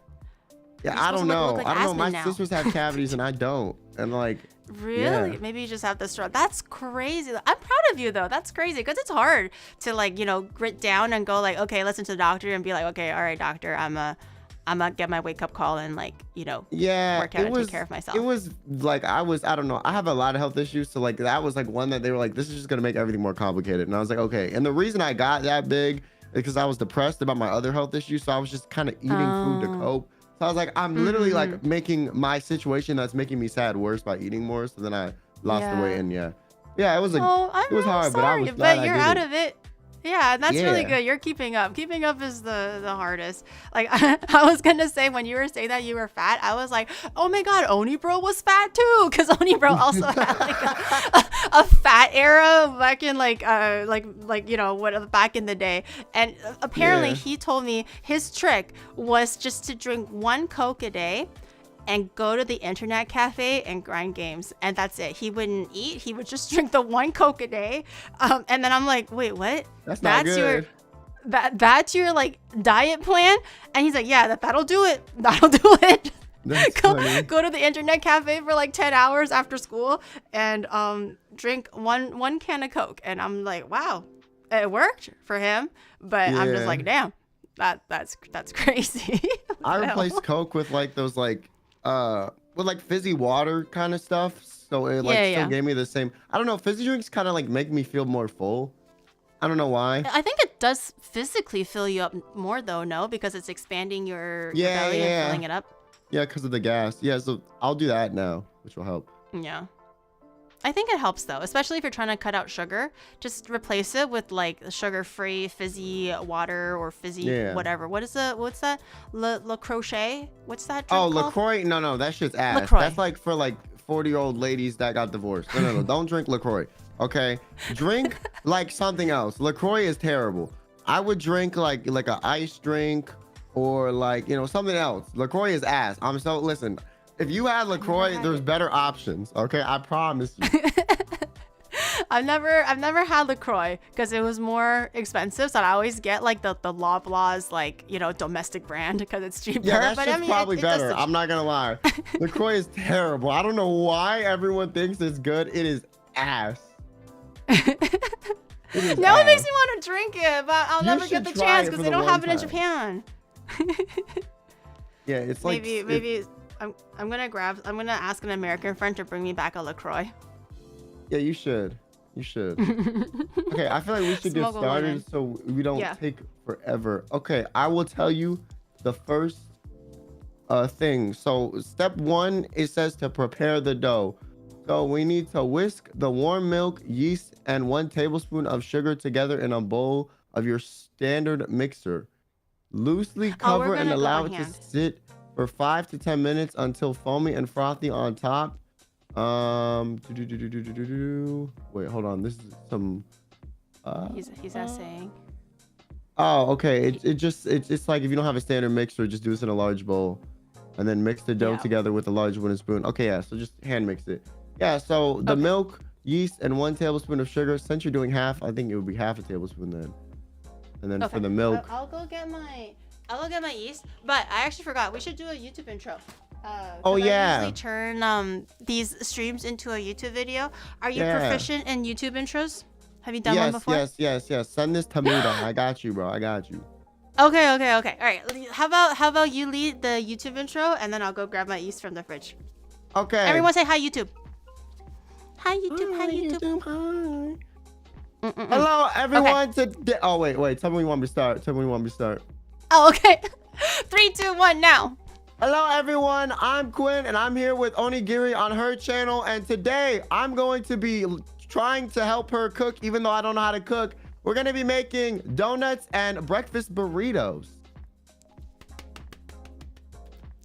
All right, Simple and straight to the point. Yep. Okay, let me go grab my yeast. I think I should be okay over here. Gotta make it quick so that the the retention time on the video is good. If these donuts don't turn out well, that is on you, and Onibro will cry. Onibro loves his donuts. Oni bro, I got you. I think maybe. I don't know. Shaky. Potentially. Onibro's like, what is this hard lump of stuff? You know, Okay. it's like it I rises actually- and it just like is terrible. Oh my god. deflates. Yeah. Or do you have a favorite kind of donut? Do you like the soft, fluffy, Krispy Kreme kind, or do you like the old-fashioned kind? Ooh, okay. I really like the old-fashioned kind, like the cake donuts. But the problem I have is, I think from a lot of places they're way too greasy. Like, people don't make them as good as they used to. Like, if I go to a really nice bakery, they're good.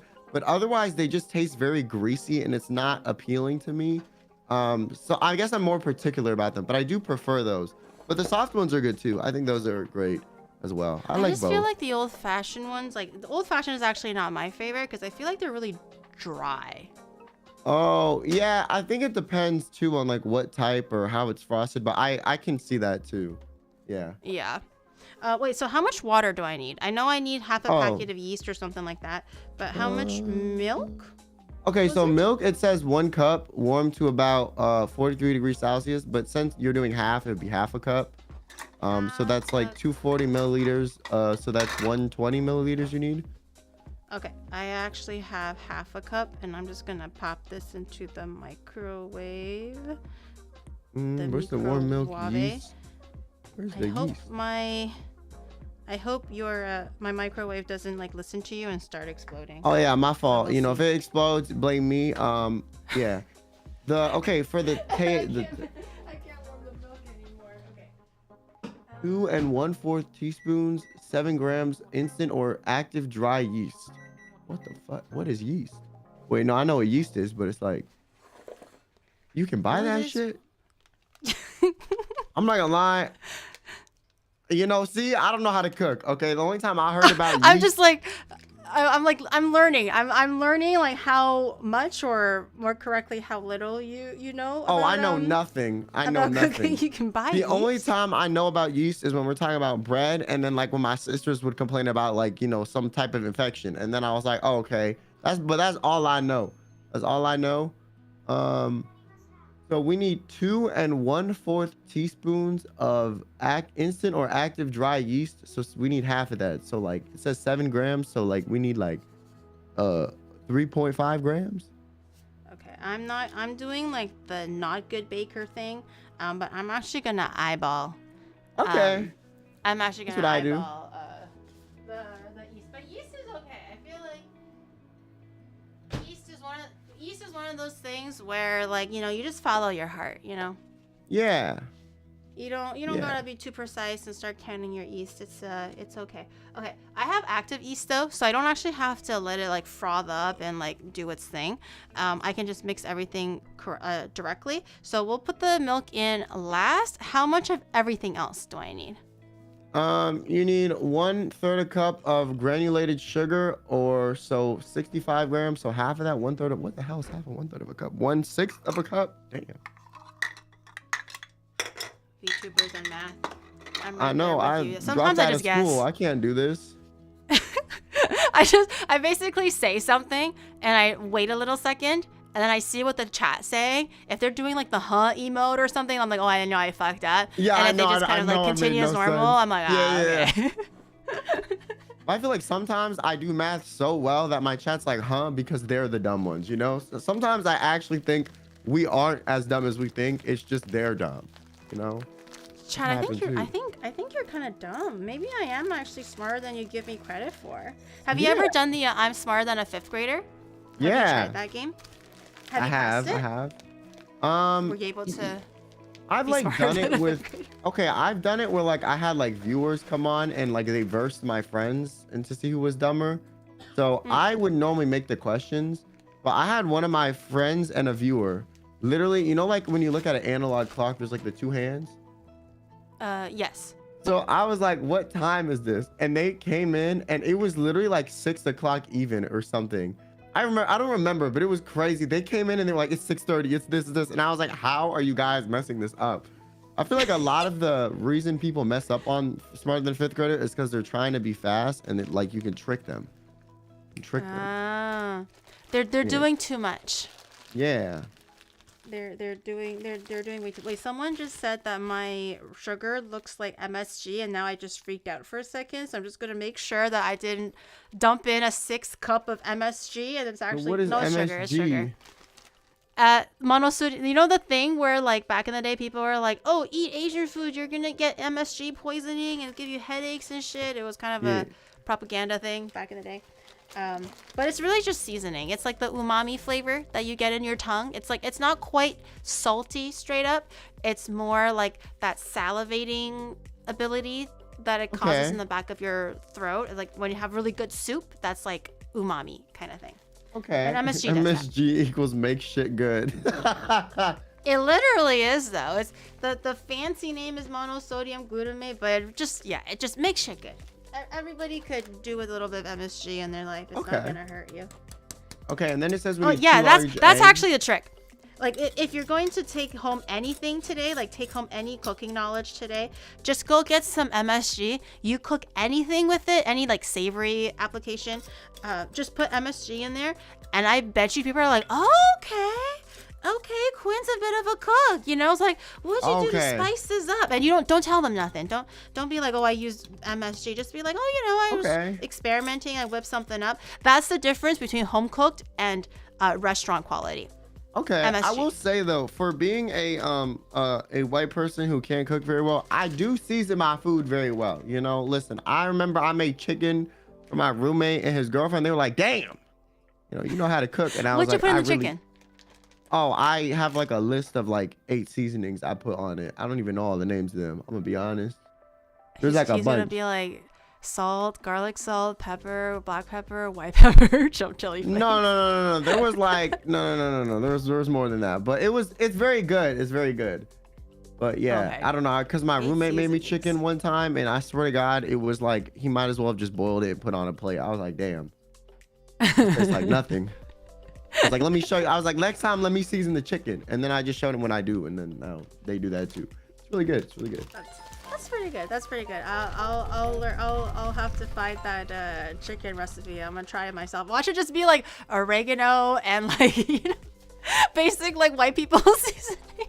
It's pretty good. I don't know. And he's like, "Yo, it's so good. This is the best shit ever." Yeah, I mean, I didn't use like MSG or anything. You know, I don't know. I didn't even know what MSG was until today, so I don't know. But Okay. Oh shit, I just got a raid. Shira, thank you for the raid. Welcome in, everyone. I'm with Quinn today, Hello. and he's teaching me how to season his chicken yeah, the best way possible. while making Apparently donuts. it slaps. Yeah. What is it called? Glazed donuts. Okay, so sugar, yeast. Yeah. What else do we need? Chef? Okay, 2 large eggs, so just 1 large egg, I guess. I don't know what's the. Do they have small eggs? I'm so confused. Why are you saying large egg? Are there small eggs? Yeah. Okay, you clearly don't go grocery shopping either.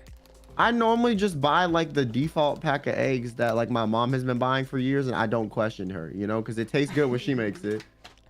I feel like if your mom bought it, chances are they probably are large eggs, because the average egg carton is large eggs. You can get extra large, and you can also get small, but large is usually the most like common. The largest default. Yeah. Do you do like your own shopping and stuff like that at all? Like Yeah, I grocery shop. shopping or Yeah.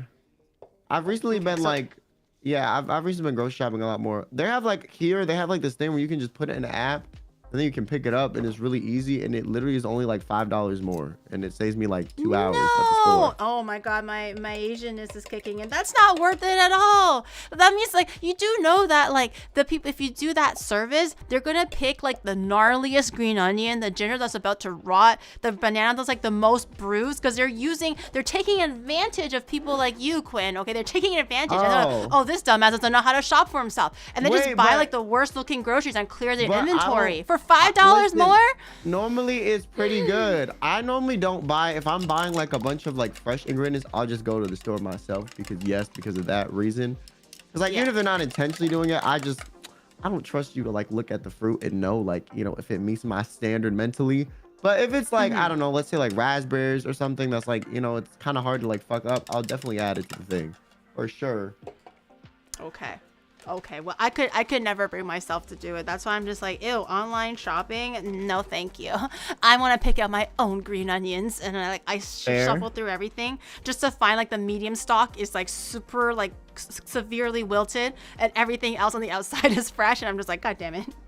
Yeah, I also don't like going to the store because this is like a very me problem, but I have like neuralgia issues and stuff. But like those like fluorescent lights they have in like office buildings and shit, or like big department stores, those irritate the shit out of me. Like if I'm in a room with those for more than 5 minutes, like I have like a migraine that's like terrible. So I also don't like going shopping, because I'm doing that while looking around from aisles trying to like read little text and find where stuff is. So it just saves me a lot of like pain, and I don't know, I feel bad afterward for like an hour or two. So I'll just order online to save that too. Then that's understandable. If you have like other like situations or whatever, or a condition, then that's understandable. Although most grocery stores have LED nights now, though I don't think they do fluorescent anymore.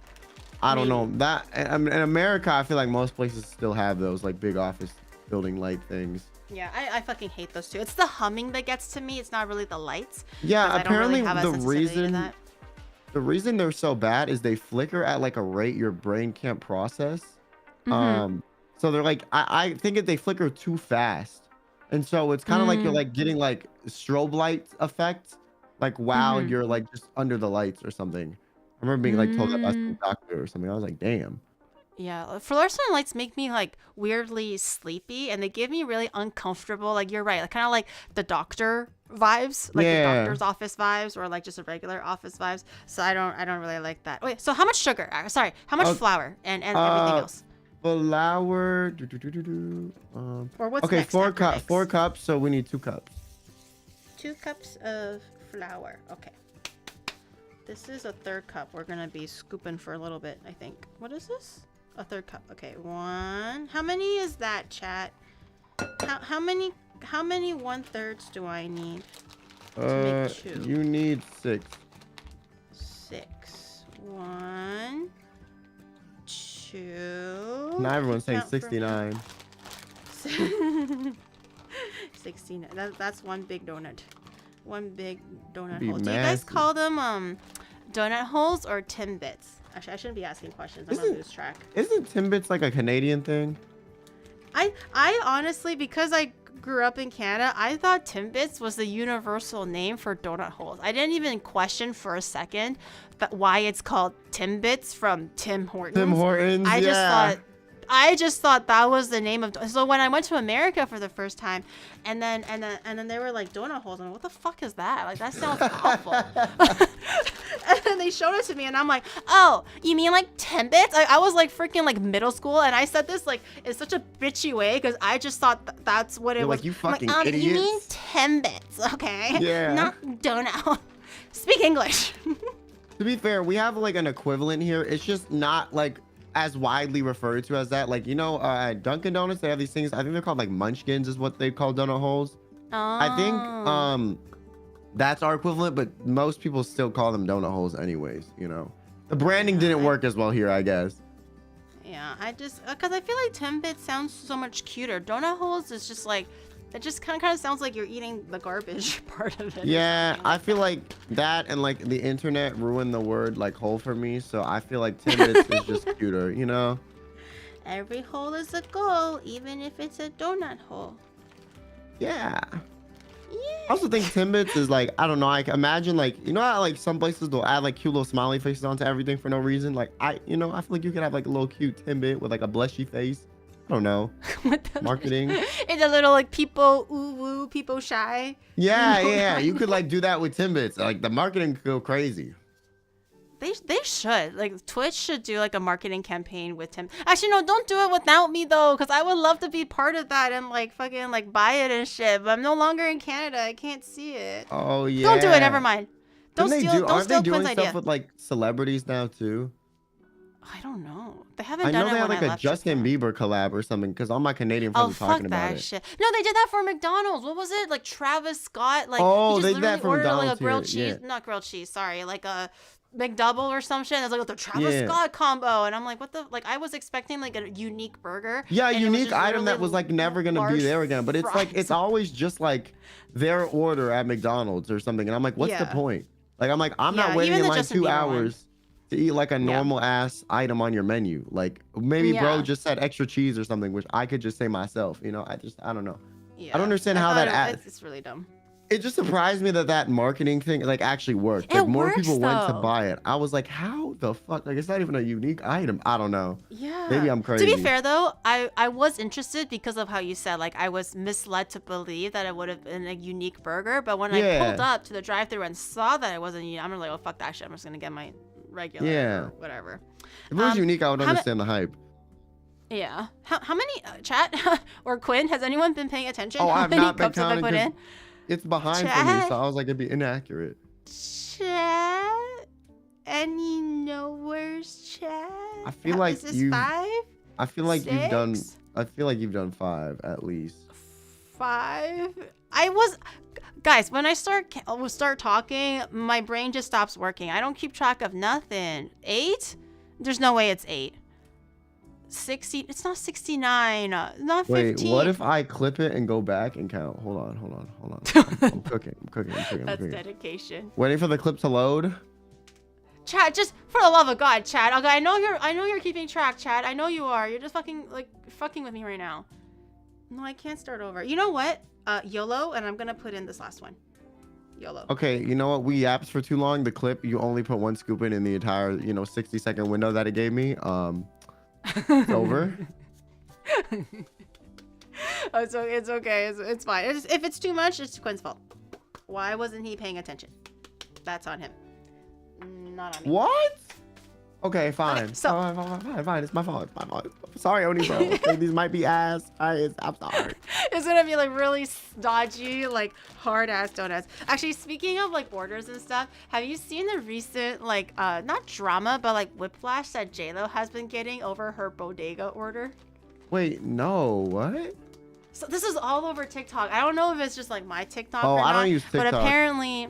Oh, okay, so apparently JLo made her own like documentary about herself. That's already kind of like a cringe thing. But anyways, but apparently, because you know how she's like Jenny from the block, right? Yeah. Like she grew up in the Bronx or whatever, and then the interviewer was like, oh, so you know how in New York you say, hey, I'm walking here, so you as a girl from New York, what else do New Yorkers say? And then she goes up and goes like, fuck you, and then TikTok is like, who says fuck you? Like, New Yorkers don't say fuck you. And they were like calling her out on being like inauthentic and not being New York. And apparently there's this thing called the bodega. I don't know what it is. And apparently it's like a place where you can be very customizable with your order, and she gave the most like boring, no creativity and no specificity to her order. So she just said ham and cheese on a roll, orange juice if you know, and a bag of chips. And people were just like, what the fuck did this bitch just say? She didn't say anything. She just literally said, I got a Big Mac, Coke, and fries. Like, everyone gets that shit. Like, they want to know like what else you bought in there. Yeah, ham and cheese on a roll is pretty popular, but like people add other stuff to it normally. I don't know if I ever did a documentary and like had to go to a deli or something, like I would get cooked too. I'd be like, can I just get the turkey and bacon? And everyone be like, what the fuck is wrong with you? You know? So yeah, bodega is like really it's like a convenience store with a deli attached to it, kind of. Oh, yeah. I thought it was some fancy shit because the word like bodega it sounds fancy. Like it rolls does. off the tongue a little bit. Yeah. I always thought it was some bougie ass place. Okay, so it's not a fancy place. Okay, I'm gonna mix this just a little bit. I don't know if I need to. I'm gonna assume I do. Okay, what is the next step, chef? Okay. Wait, let me look. Hold on. Wait, so you mix the prepare the dough, warm milk, yeast, tablespoon of sugar in a bowl, and then okay, add the remaining sugar, egg, butter, vanilla, nutmeg, salt, 2 cups of flour, and beat on low That speed for 1 minute. escalated so quickly. What the fuck? It went from eggs, flour, and sugar to like vanilla and nutmeg. And I'm like, whoa. Back up. Okay, so yeah, I guess we need to add sugar, eggs, butter, vanilla, nutmeg, salt, and 2 cups of flour. Okay, we already added the flour. We already have the sugar. Vanilla. The eggs, butter, and vanilla, nutmeg, and salt is what we need. Egg, butter, vanilla, nutmeg, salt. Oh my god, this is too much. I feel like I'm doing like a concoction. Okay. Vanilla, 1 teaspoon of vanilla extract. I put it into the milk already. I'm gonna add a smidge of salt. Okay. Nutmeg. Do I got nutmeg? Oh, how much salt do you add? Oh, half a teaspoon. So 1/4 of a teaspoon. Half a teaspoon of nutmeg? No, salt. But it's like a fourth a teaspoon of salt. Then it's 1/8 a teaspoon of nutmeg. Okay. Like half of a fourth of a teaspoon. What the fuck is nutmeg? Am I dumb? Yo, I do not cook. What? Nutmeg. Nutmeg? Actually, I'll show you a picture. This is what nutmeg looks like. It's this little. Oh, here. Like. It's like a really hard nut that you shave down. Oh, what is it? What is it? Does it taste like anything? Like you're only adding 1/8 of a thing?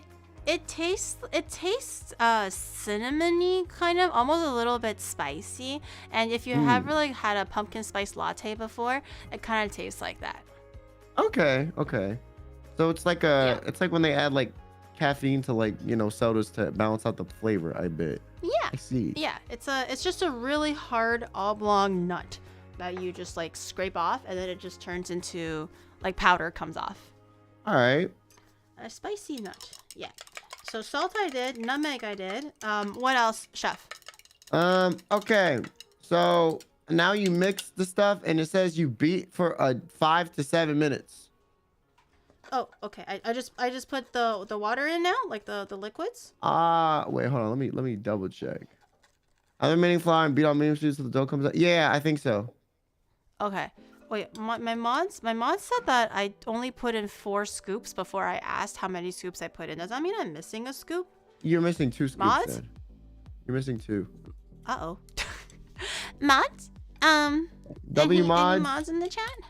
Am I did I do 4 scoops prior to asking? That means I now have 5. I do 1 more, or I'm good now. Am I good now? You think I can count? You're supposed to be keeping track, mods. You know I can't do anything. Before you put away the flour, is only 4 scoops? No way, I only did 4 scoops. Like, that was only okay. 4? We could do 5 and like you do like a happy, you know, compromise, because I feel like 1/3 of a scoop won't fuck it up that much, but also like I might be dumb as hell and like this is like perfectly calculated and we're gonna ruin everything. This feels like seems like a lot, to be though. 3 scoops. Like each scoop is this small, It's to make 6 and this is donuts. a lot of flour. Make 6 donuts. You know what? Let me just put it in as is, and if it gets too wet, we're gonna add more flour. True. Oh yeah, it even says you could add, if needed, add more flour, 1 tablespoon at a time until the dough pulls away from the sides of the bowl. Don't add too much flour though. You want a sticky dough. Yeah, that's the thing with bread. Too wet is not a bad thing. Too dry can be a bad thing, but too wet is not a bad thing. It's just a little bit harder to work with because it gets a bit messier. But I'd rather have wet dough than. Oh my god, are you using chopsticks? Crazy. You know, I honestly, and I've talked about this before, but like I really envy people who like grew up in Asian countries or like had Asian parents that did chopsticks for everything, and then they can literally cook everything with chopsticks. Like that shit is a skill. I've seen someone before, they cracked the egg with chopsticks, they stirred it, they flipped the egg, they like did everything with chopsticks. Like some stuff that I was like, how the fuck did you manage to do this with chopsticks? Like it was impressive. And I'm like, that is like crazy. I would need like a mixer, a whisk, that's spoon, the thing a fork. with white people cooking. I always find it so funny watching like Gordon Ramsay, for example. It's exactly like you said. The man would make 1 scrambled egg and he goes through 4 bowls and like 5 utensils. And I'm just sitting here going like, all you need is just the 1 chopstick, and he's getting like fucking spatula and whisk and spoon, and I'm like, why? Yeah, I feel like there's definitely too many tools, but like I don't know if I could do chopsticks for everything. I feel like that's like advanced. Some advanced shit. You can. Actually, you should do a challenge. Make 1 concise like meal. It could be like katsu. You mentioned that you like the katsu before. Like 1 concise meal with just chopsticks. As you can, because I do most of my cooking with chopsticks too. Yeah. I hold chopsticks weird. I know I get cooked for this, but also like most of my friends are like, at least you know how to like eat with them. I cross them at the top. Oh, you hold them like a Western person. I cross them at the top a little bit. That's okay. Wait, that's a Western person thing. Even my Western friends make fun of me for that. I've definitely seen some Asian people hold their chopsticks in a really wacky way, and I'm just like, you are a stain on the Asian culture. Like, how the fuck do you even manage to hold it like that? And they're like an Asian person, and I'm just like, my mom never corrected me, and I'm like, bro, if I was your mom, I would have beat you and then made you like hold that shit properly, because that's what I got. Yeah, I don't know. For me, like if I try to hold them normally, it like falls out of my hand. Oh, do you have really small hands? No, I have really big hands. Oh, really big hand. Maybe you just need really thick, girthy chopsticks. Maybe, because they just like kind of roll out. I don't know. Yeah. I don't know. That might actually help. Because I don't know if you have this problem, but does your hand cramp when you're using chopsticks? Oh yeah, I have arthritis too, so that should just be cramping like randomly. What don't you have? Are you I like don't know, 50 bro. years old? 60 years? I know. I swear to God, my body is like 70 years old, bro. I swear. Oh no, I'm so sorry. How did you develop like arthritis? It just happened, or did you do something? I got this test recently. Apparently, like there's like a strand of like like your gene, like your in every cell you have like a genetic code, Right. So every cell in my body has like double a copy of like a few strands, and it like can cause all these problems. Oh, wait, that's really, so do you find it debilitating, like, if you don't mind me asking, I guess, but Oh yeah, is this it shit really dead ruined my debilitating? life at a certain point. Like Oh shit. I had to drop out of school. I didn't go to school all of high school. So I was like I wasn't really homeschooled traditionally. I was on this program that they had for like, it was for people that like had like really bad medical problems, or like they had like an accident. Let's say you got in a car crash and you were like unable to, you were like almost paralyzed for like 6 months. You could go on this program temporarily, and it makes it look like you're enrolled in school normally for like, your college applications or for whatever in high school. And so on paper, it just looks like I went to school normally, but basically I would just be at home all the time, because I was like too sick to kind of do most stuff. And then I would have a teacher come twice a week, and they would just like give me work and tests. And then other than that, I would just like teach myself everything. And then I had to leave college for the same reason. That's why I like streaming. It's very nice for people with health problems that are like kind of random and chronic, because you can set your own schedule. If you need to, you can cancel. With VTubing, I don't have to show my face if I like, let's say like I'm having an off day. When you have an off day, like you don't look good. You look a little fucked up. So at least I don't have people coming to my chat like, why do you look tired? Is he okay? And I'm like, no, I'm not okay, but I'm trying to pretend like I am to have a good time, stupid. So that's why I like VTubing, because it just, people won't be able to tell or that sort of stuff. So the main problem with me is it causes a lot of pain. Like I've had like a headache that has not gone away for even a second for like 8 years straight. So yeah. I can't imagine what that feels like, but that sucks.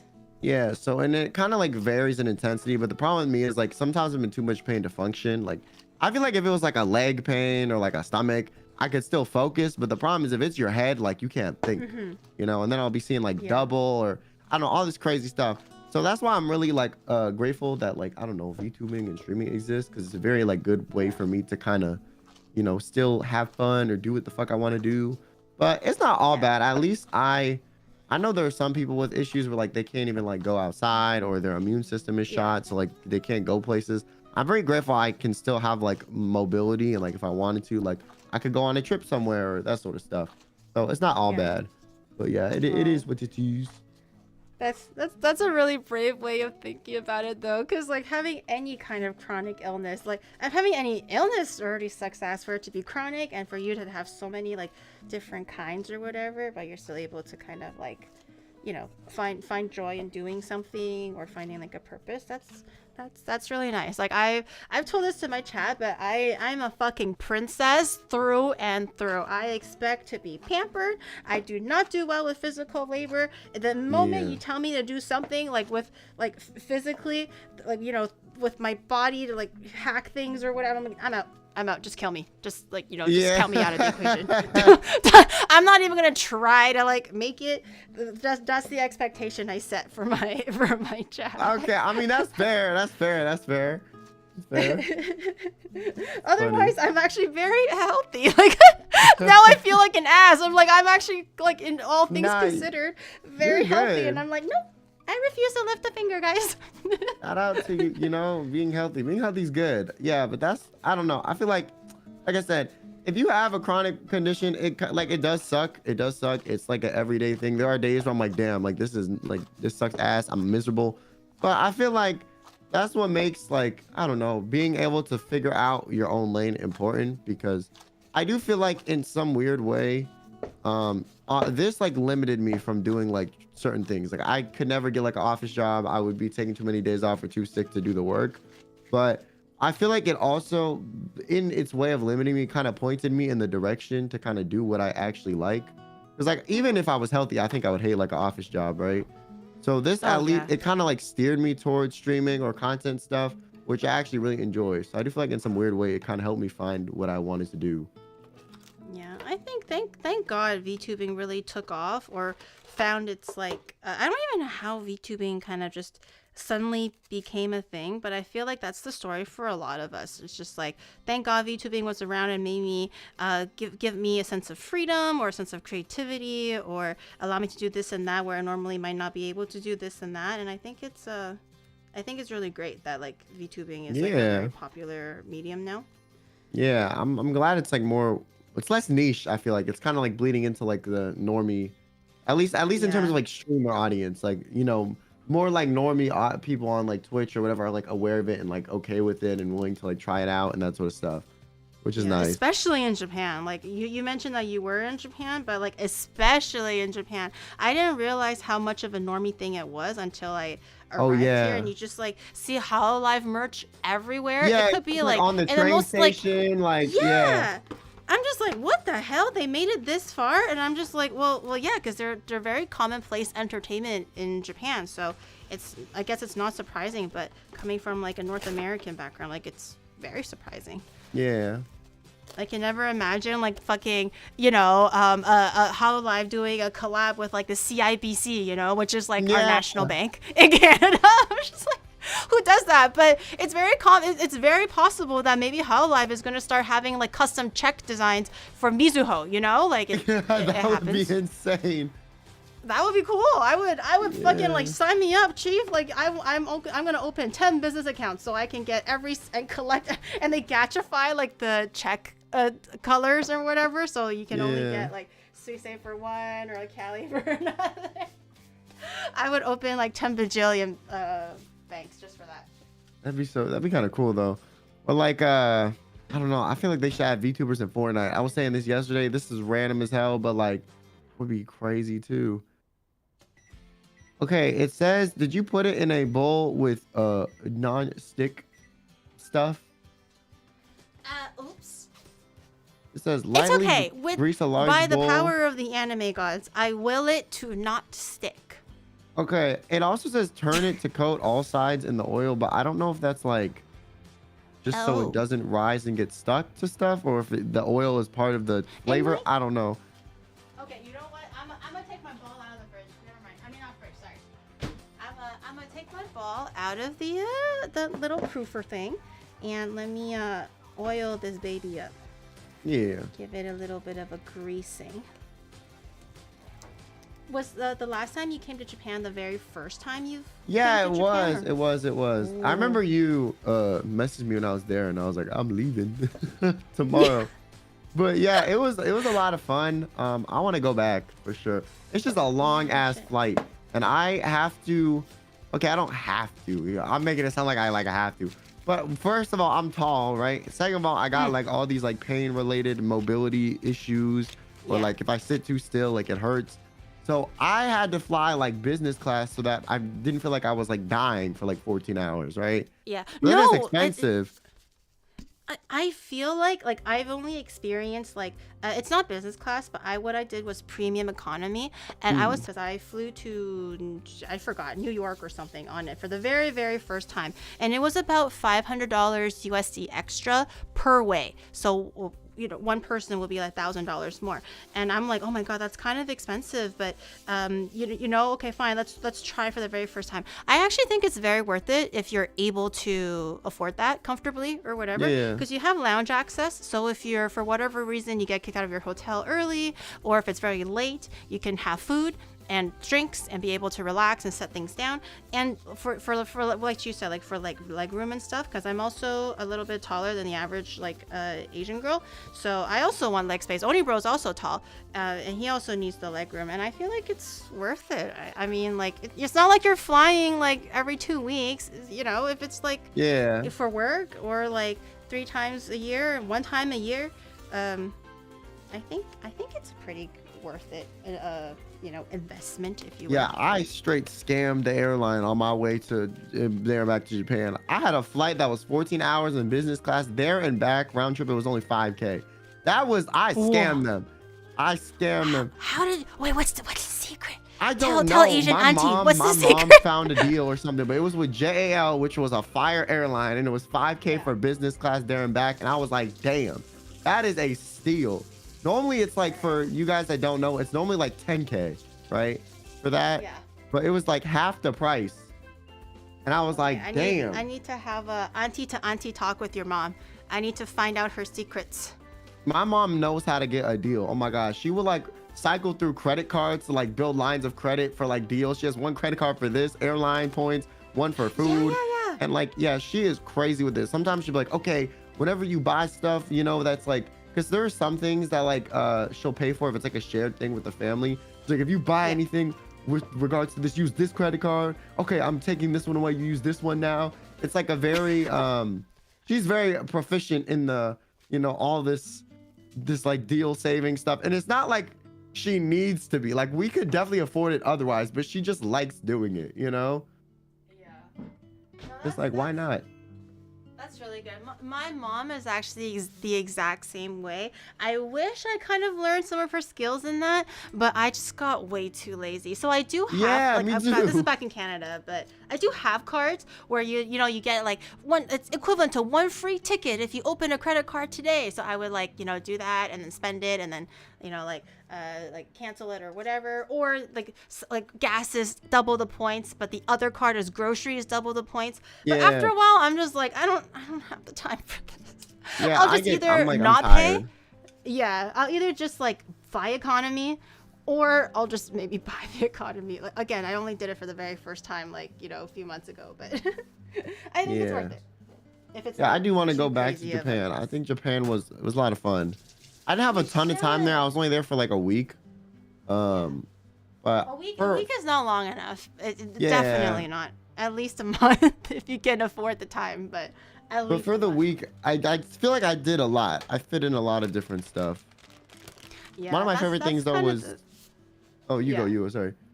Oh, I was gonna say that's kind of the thing with how like when friends visit for 2 weeks and they're like, oh, 2 weeks is a really long time, Gary. We're gonna have so much time for collabs and so much time to be like a tourist. I'm like, girl, no, it's not. I gotta be like, knock knock, it's 9 a.m. It's time to go visit this place, and I'm like, knock knock, wake up from your nap. It's 10 p.m. We gotta collab now. Yeah. And they're just like, no, please. And I'm like, I told you, if you stayed a week longer, this would have been a lot easier. Yeah, when I was there, I was doing stuff 24/7, but I really liked Kyoto. Like the mountain with all the monkeys was cool. Oh, you saw the monkeys? I wasn't able to see the monkeys. The monkeys, it was so fun. It was so fun. And they were like, don't walk up to the monkeys or look at them. And I swear the monkeys, they were some gangsters. They would walk up to you and look right at your eyes and just sit there and look at you. And I was like, bro. I was like, come on. I want to experience that. I want to get intimidated by fucking monkeys. That sounds so fun. Yeah, they were. I was never able to see them. Or like they would like be picking stuff out of each other's back, or like kind of looking at you, and like I don't know. They were doing like King of the Hill. I saw one of them pull off a Lion King move where one of them was hanging off, and then another one walked up and just like threw its claws off and it fell. I thought you were gonna say you saw a monkey pull a line, and I'm like, they're doing coke. No. Like, what kind of gangster monkeys are these? What the hell? I was like listening, like this is not real. I'm like, oh, pull off a Lion King, not a lion. Oh my god, that scared the crap out of me. Yeah, the tourists brought them, the booger sugar. You know what I'm saying? the booger sugar. I did not hear that one. I like that one. I'm gonna write that down. Booger sugar. Yeah. No, it was fun. They would like, I don't know. I remember there was one where there was this like baby monkey that like started to fall. And then like, I swear there were like 3 of them that ran up trying to save him. One of them grabbed its arm, another one grabbed its leg, and it was just dangling over this edge. And they like pulled it back up. God. It was very dramatic. It was fun though. It was a lot of fun.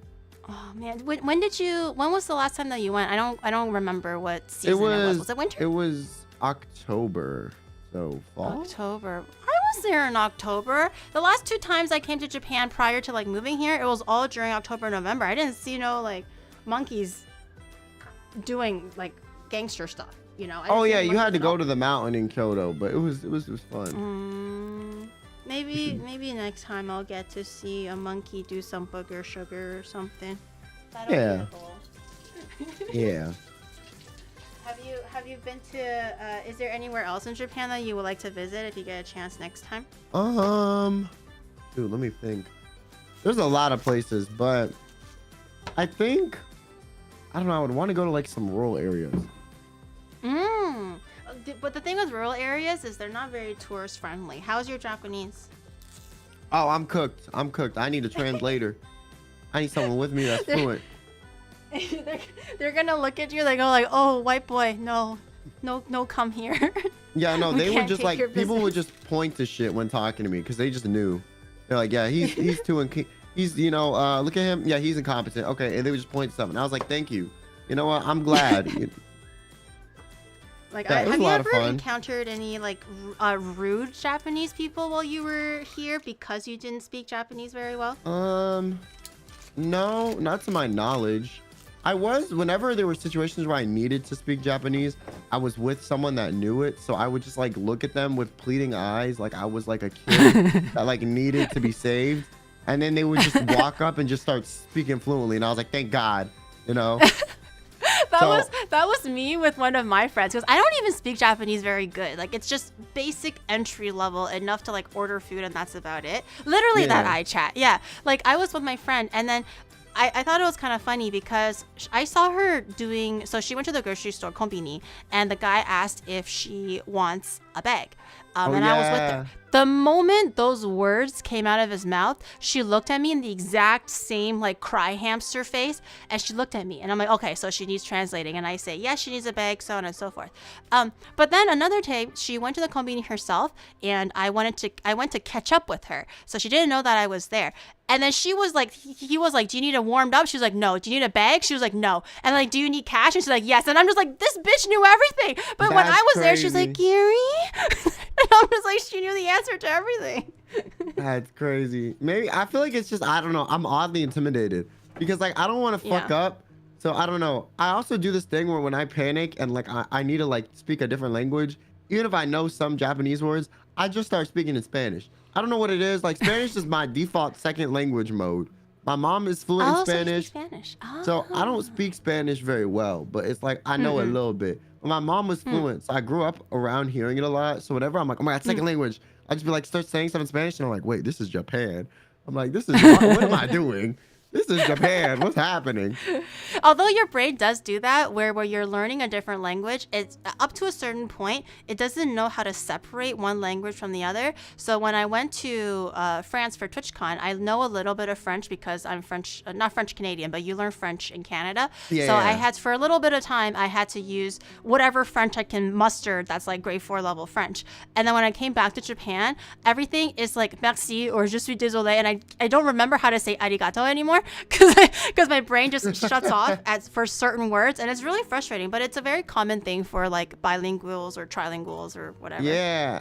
I was saying this one time, but I feel like if you're like one of those, I feel like if you know 3 languages fluently, like I feel like that is like the max. If you are telling me you know more than 3 languages fluently, I feel like you're lying. Because after a certain point, you can't practice them enough consistently to like stay fluent, right? Like if you don't speak something a while, you're gonna kind of forget like some of the intricacies or like more like fancy words or longer, more like descriptive words rather than like basic conversations.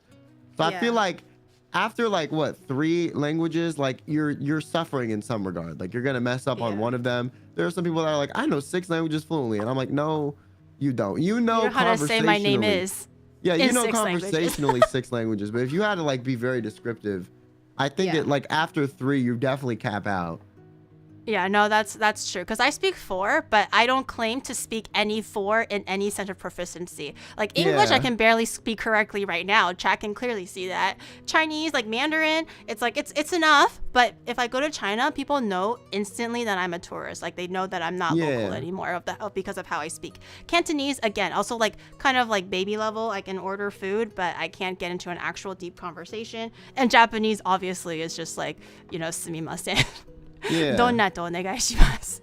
You know? Yeah. Like I think you can be a polyglot, but you're not gonna sound like a native in like 3 different languages at the same time, because eventually you're gonna mix the accents or forget some words, and which just makes sense because you're not gonna be around enough people consistently speaking that many different languages to like upkeep the knowledge, you know? Yeah. Do you That's why speak for, like- anything? No, yeah, go ahead. No, you. Oh no, I was just gonna ask, do you speak anything other than Spanish and French? But you can finish your thought first. Oh, I just know English and then Spanish. Like if I hear it, I can like understand like 1/4 of what the person said, and that's enough to like contextually kind of figure it out. But that's it. As long as you know what they're saying and they're not shit talking you, that's enough. Oh yeah, I can tell if they're shit talking, but like the intricacies of what they're saying, I might not know. I can tell they're being like, damn, he's like ugly, but I couldn't tell if they were like, damn, the shape of his nose tilts to the right a little bit too much and it looks ugly. You know, like I wouldn't be able to get that detailed with it. Yeah, that's actually the reason why I forced myself to learn Cantonese, because I didn't grow up learning it. It was within like the recent, let's say like 6-7 years that I started learning Cantonese. It was Yeah. because in Toronto there's a really big Asian community. So, and growing up, there was a lot of Cantonese speakers. I just never found the reason to learn until I had a lot of Cantonese speaking friends in adulthood. And I'm just like, they're definitely shit talking me. So I like made the actual effort to learn. I'm just like, yo, what did you just call my mom? Like, or whatever. That's why I Yeah. know Cantonese, because all my friends speak it. It's like those memes where like you go to like, I don't know, like a salon or something, and like everyone's like talking a different language and they're like shit talking, and you're like, shit talking me? I don't know. But I've seen like, I don't know, I would love to be somewhere that would go to a place where you like don't look fluent, and then you just hear if people are shit talking. Because there's part of me that's like, people 100% do that. Like I've been in elevators sometimes here, and people would like be like shit talking in Spanish. And one time I looked at them and I would like say a sentence back in Spanish, and it's oddly amusing to see their face go from like looking normal them. to looking like a tomato. Like seeing the transition from normal to tomato is just oddly satisfying. I'm like, I got you, bitch. I got you. I unfortunately have never like overheard anyone shit talking me in a language that I knew, but it's usually they're just like, maybe they're lost or something and they're speaking in Mandarin, let's say, and we're in the elevator and they're talking amongst themselves, and I overhear and I go like, oh, you actually want to be on the 6th floor, and I say it in Mandarin, and then they look very like happy and relieved. That's usually my kind of interaction, but I wish I want to have that. I want to be like, you little bitch. Yeah, if you're around a bunch of young people, that you're gonna see that. Like I live right by a college campus, so my roommate's like in college, right? So I live around a lot of like younger people, like I don't know, from like anywhere from like 18 to 25. So young people, we like to shit talk. So it's like, you encounter it a bit more, I feel like. Yeah. One of these days, I'm gonna catch them say something nasty, and I tell them "dule lomo," and they're gonna be sorry. They're gonna be so sorry. They'll be like, "Fuck." Existed. That's the meanest thing I know. Dule lomo. What does that mean? It means fuck your mom in Cantonese, but Oh, it's shit. not about what you say. In Chinese, it's how you say it. It's much like Japanese, where it's like context based. Yeah, so you don't want to just like calmly say dule lomo. You gotta be like pokai dule lomo sexia. Like you gotta be like real angry and like take it out from like your gut kind of thing. Wait, if you say it calm, does it mean something else? Not really. It just doesn't sound as like commanding. Or it just kind of makes Okay. you sound like a wimp, or like, you're kind of like, you're already losing the battle before you even tried kind of thing. Okay, I remember I was asking one of my friends how to like say the word fuck in Japanese, because like fuck is my favorite cuss word, and like they were trying to explain to me that there's no direct translation and that it's like more context based, and I was like, okay, I can kind of see that, but Yeah, I don't know. That's true though, because there isn't a literal like, because even in Chinese there's fuck. It's called cao or like do I guess in Cantonese. But yeah, in Japanese it's like so maybe, but so can also mean shit or like dang or like oh man, you know, depending on again context. So Japanese is a little bit tricky when it comes to this kind of stuff. Yeah, I don't know. Japanese, the only reason I also get really anxious trying to speak it is like, you know how there's like the formal version of it and the casual. I'm sitting there like, damn, I don't know which version to use what. I don't even know if I'm using the correct version. Like, I don't want to walk up to some like elder that's lived in Japan their whole life and say like the most like casual, borderline offensive statement ever, trying to ask them a question. It's like, yo, so GG. Yeah, I feel like maybe, you know, maybe since I'm white, they'll be like, oh, he's just dumb. But I don't know, you know, there's still that fear. Like, I don't want to be disrespectful. You should try. You should, the next time you're in Kyoto, you just stroll up to the most like authentic, old looking like tea house and go like, sumimasen, kuso jiji, ocha onegai shimasu, and see what happens to you.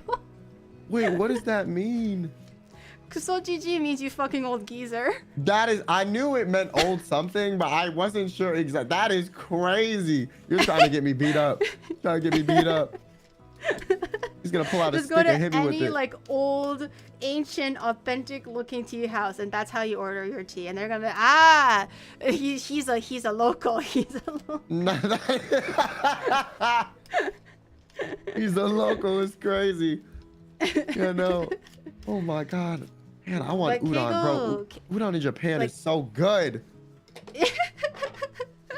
Keigo is definitely one of those things where it's it's very like even Japanese people struggle with Keigo, but I'm gonna say like, because I feel like I lack a certain advantage because I have an Asian presenting face, so people here maybe assume I speak Japanese first until I speak, and they're like, oh, she doesn't know shit. But because you don't have an Asian presenting face, I would say take advantage of that. Don't be an asshole, but yeah, but take you get advantage a benefit of of the it doubt and like, to an extent. yeah, and just go like, you know, the sad hamster face and go like, sumimasen, I don't understand, you know, and they'll be patient.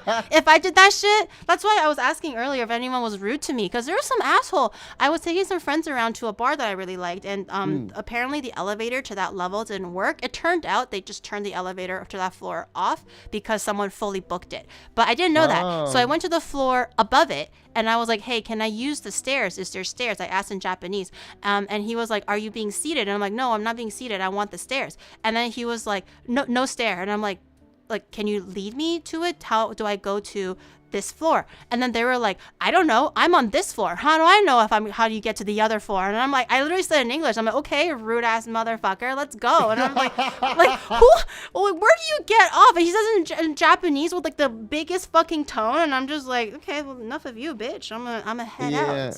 I do feel like, if you're Asian presenting, I feel like it makes sense for them, especially if you're like East Asian presenting. It makes sense for them to like assume, you know, that you speak Japanese. So I feel like you don't get the benefit of the doubt. For me, I stick out like a sore thumb. I'm tall, I'm white, and I'm dumb. So it's like, they're like, oh, he's a tourist. You know, I just look like a tourist. I dress like a tourist. I was wearing shorts. Everyone looks at me like, what the fuck, you wore shorts at this season? I was like, oh, that's not normal. They're like, no. You're gonna be the type of person when you go to Kabukicho, all the girls and the big bouncer men are gonna go up and go like, hey young man, do you like vodka? And then you're just like, yes, and then you leave with a $4,000 bill. No, that's crazy. They're like working you. They're like, oh yeah, he's a tourist. He doesn't know how this works. And then you leave going like, oh my god, I think they like me. They don't like you. They just like your wallet. Yeah. Tall peaks get a lot of attention in Japan. I actually saw in Harajuku a little while ago. It was a single like traveling white guy, and he was also like tall, young looking, and everything like that. And he was just in Harajuku by himself, and there were a lot of like younger girls, what look like high school girls. I'm gonna hope they're maybe like in college or something, but like they saw the guy, approached him, as like spoke like, you know, broken English, going like, how are you traveling? And he's like, oh, you know, I'm and this and that. And I asked for a picture, and then he just kept on hanging out with them. Like they kept him there. Like they didn't go like, okay, you're done. He just kept on following. Not like that. They were just all together traveling, and I'm just like, is this tourist just going to like hang out with these girls for the next few hours? Like, does he not have other things to do? Yeah. But it's a very common thing here. Like, you would think that they're like used to seeing foreigners, but I guess not. They still think it's a very interesting thing. Yeah. That's why one of my friends was also like, if you're tall, white, and like super good looking, it's like pretty easy to do modeling in Japan too. And I was like, really? And I was like, they were like, yeah. And then I remember like after that, I don't know, the YouTube algorithm must have heard me talking to this girl about this. But then suddenly I was getting these vlogs from these random people that were like, what it's like modeling in Japan. And they were all white, tall, handsome dudes. And I was like, damn, she was not lying. What the fuck?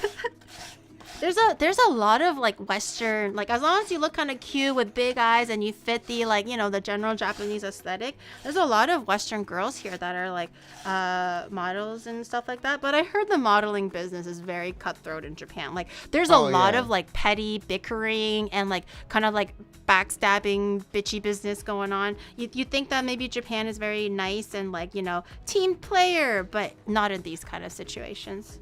Yeah, no, I feel like any industry, any country, but the modeling industry is awful. I did some modeling when I was younger, and it was like, it was not. It was. I didn't enjoy it. I didn't hate it. It was a lot of like, you just kind of stand there and pose and pose and I was like, this is boring. Like, I want to crack a joke or something, you know. Then,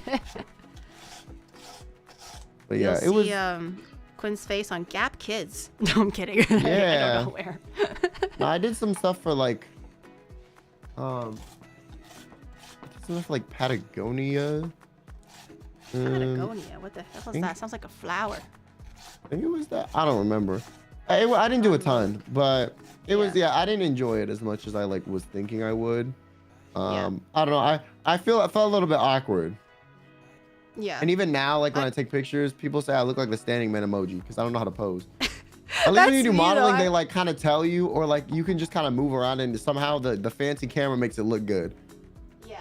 It's all about like the lighting and the shading and the post picture, like finishing edits and stuff. It's not really all just like what pose you did, but I'm literally that. I'm just the standing woman emoji. Because my mom is like, can you look like you're like happy about this? And I just stick up my like, you know, Asian peace sign. That's all I got. Like every like selfie that I ever post on Twitter, it's always just an Asian peace sign because that's all I know. No, yeah, or like people for me, even if I'm posing, they'll still be like, you look like the standing man emoji. I'm like, bro, I'm actually posing this time. Like, fuck you. But yeah, no, like you don't see my toe pointed 30 degrees to the outside now? I'm like that. Sometimes I post a selfie and Oni Bro was like, can you pose better? And I this was like the 10th selfie that I took. You know, he doesn't understand. Everything that comes out of that man's mouth makes me want to cry. And I'm like, I'm like, okay, after the 12th selfie, I'm like, okay, this is what he says. I'm like, this is good enough. Because, you know, I feel like it's the best one yet. And then he was like, do you want to post something that is merely enough? Or do you want to post the best thing possible? And I'm just like, you better shut up right now. You know what? He has a point, though. Shut the fuck up! No! I do feel like, though, as a VTuber, okay, like you've been doing some kind of more like flesh tuber stuff, you know, flesh activities. I do feel like people are oddly more critical. Does not sound very good, Quinn. I know. Sorry. Sorry. I don't do just any flash activity chat. Okay, some IRL content activities. I do feel like people are oddly more like judgmental about VTubers that do face cam stuff, like their appearance, than like normal people, you know? Like, I don't know. I feel like I understand why people are intimidated, because it's like, even for me, like I know I'm like above average looking, you know, but I feel like people even then are still like digging into your appearance, or like they go crazy. And I was like, if I never was a VTuber, no one would care this much. And it's like people are like, face reveal, and then you face reveal and they're upset that they're not what you imagine. I'm like, you asked for this, stupid. That's it. Yeah, I'm like, you asked for this, dummy, you know? Yeah. That's why like occasionally I would do like unprompted streams if I do like IRL. Like I do IRL stuff, but I never really like showed my face, like full face before. It's always with a mask on. But for like impromptu IRL streams, sometimes I would just do it with no makeup on, because I don't want to like give people like an expectation that it's always gonna be like full glam and like full beat face and like I normally look like this. Like I want people to know that I can look pretty like fucked up and ugly too. Yeah. on like a regular basis. But yeah, it's very unfortunate. Like yeah, guys, girls, we all, and unfortunately, I do think girls probably get a little bit more.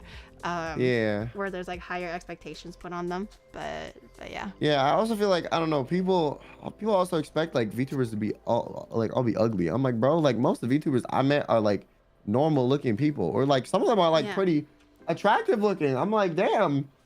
Like, you know, it's sometimes it's even just for privacy. Like, it's not because we don't want, you know, to be perceived. It's like some people want the privacy. Personally though, I don't care. I did like, you know, face cam stuff before VTubing, but I do feel like people have been more judgmental of the appearance stuff after VTubing and then showing my face again versus like prior, which I just think is interesting.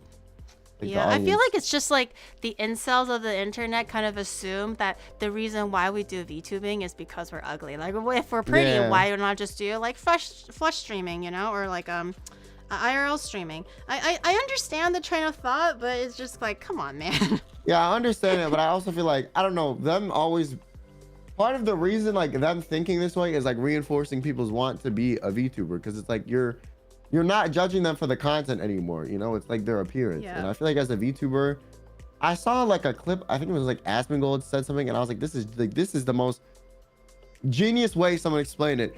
He was like, the reason like, you know, a lot of VTubing is so popular, especially for girls, is because like prior to this, like people would judge you based off your appearance and come in your chat and they'd be overly like, you know, I don't know, they'd make like, you know, weird inappropriate advances or whatever. And now as a VTuber, it kind of levels the playing field, where since everyone's an anime character, they can't judge you off your appearance or formulate your content around it as much as they did before. So it kind of evens the playing field for people to like care more about your personality. So I was like, that is smart.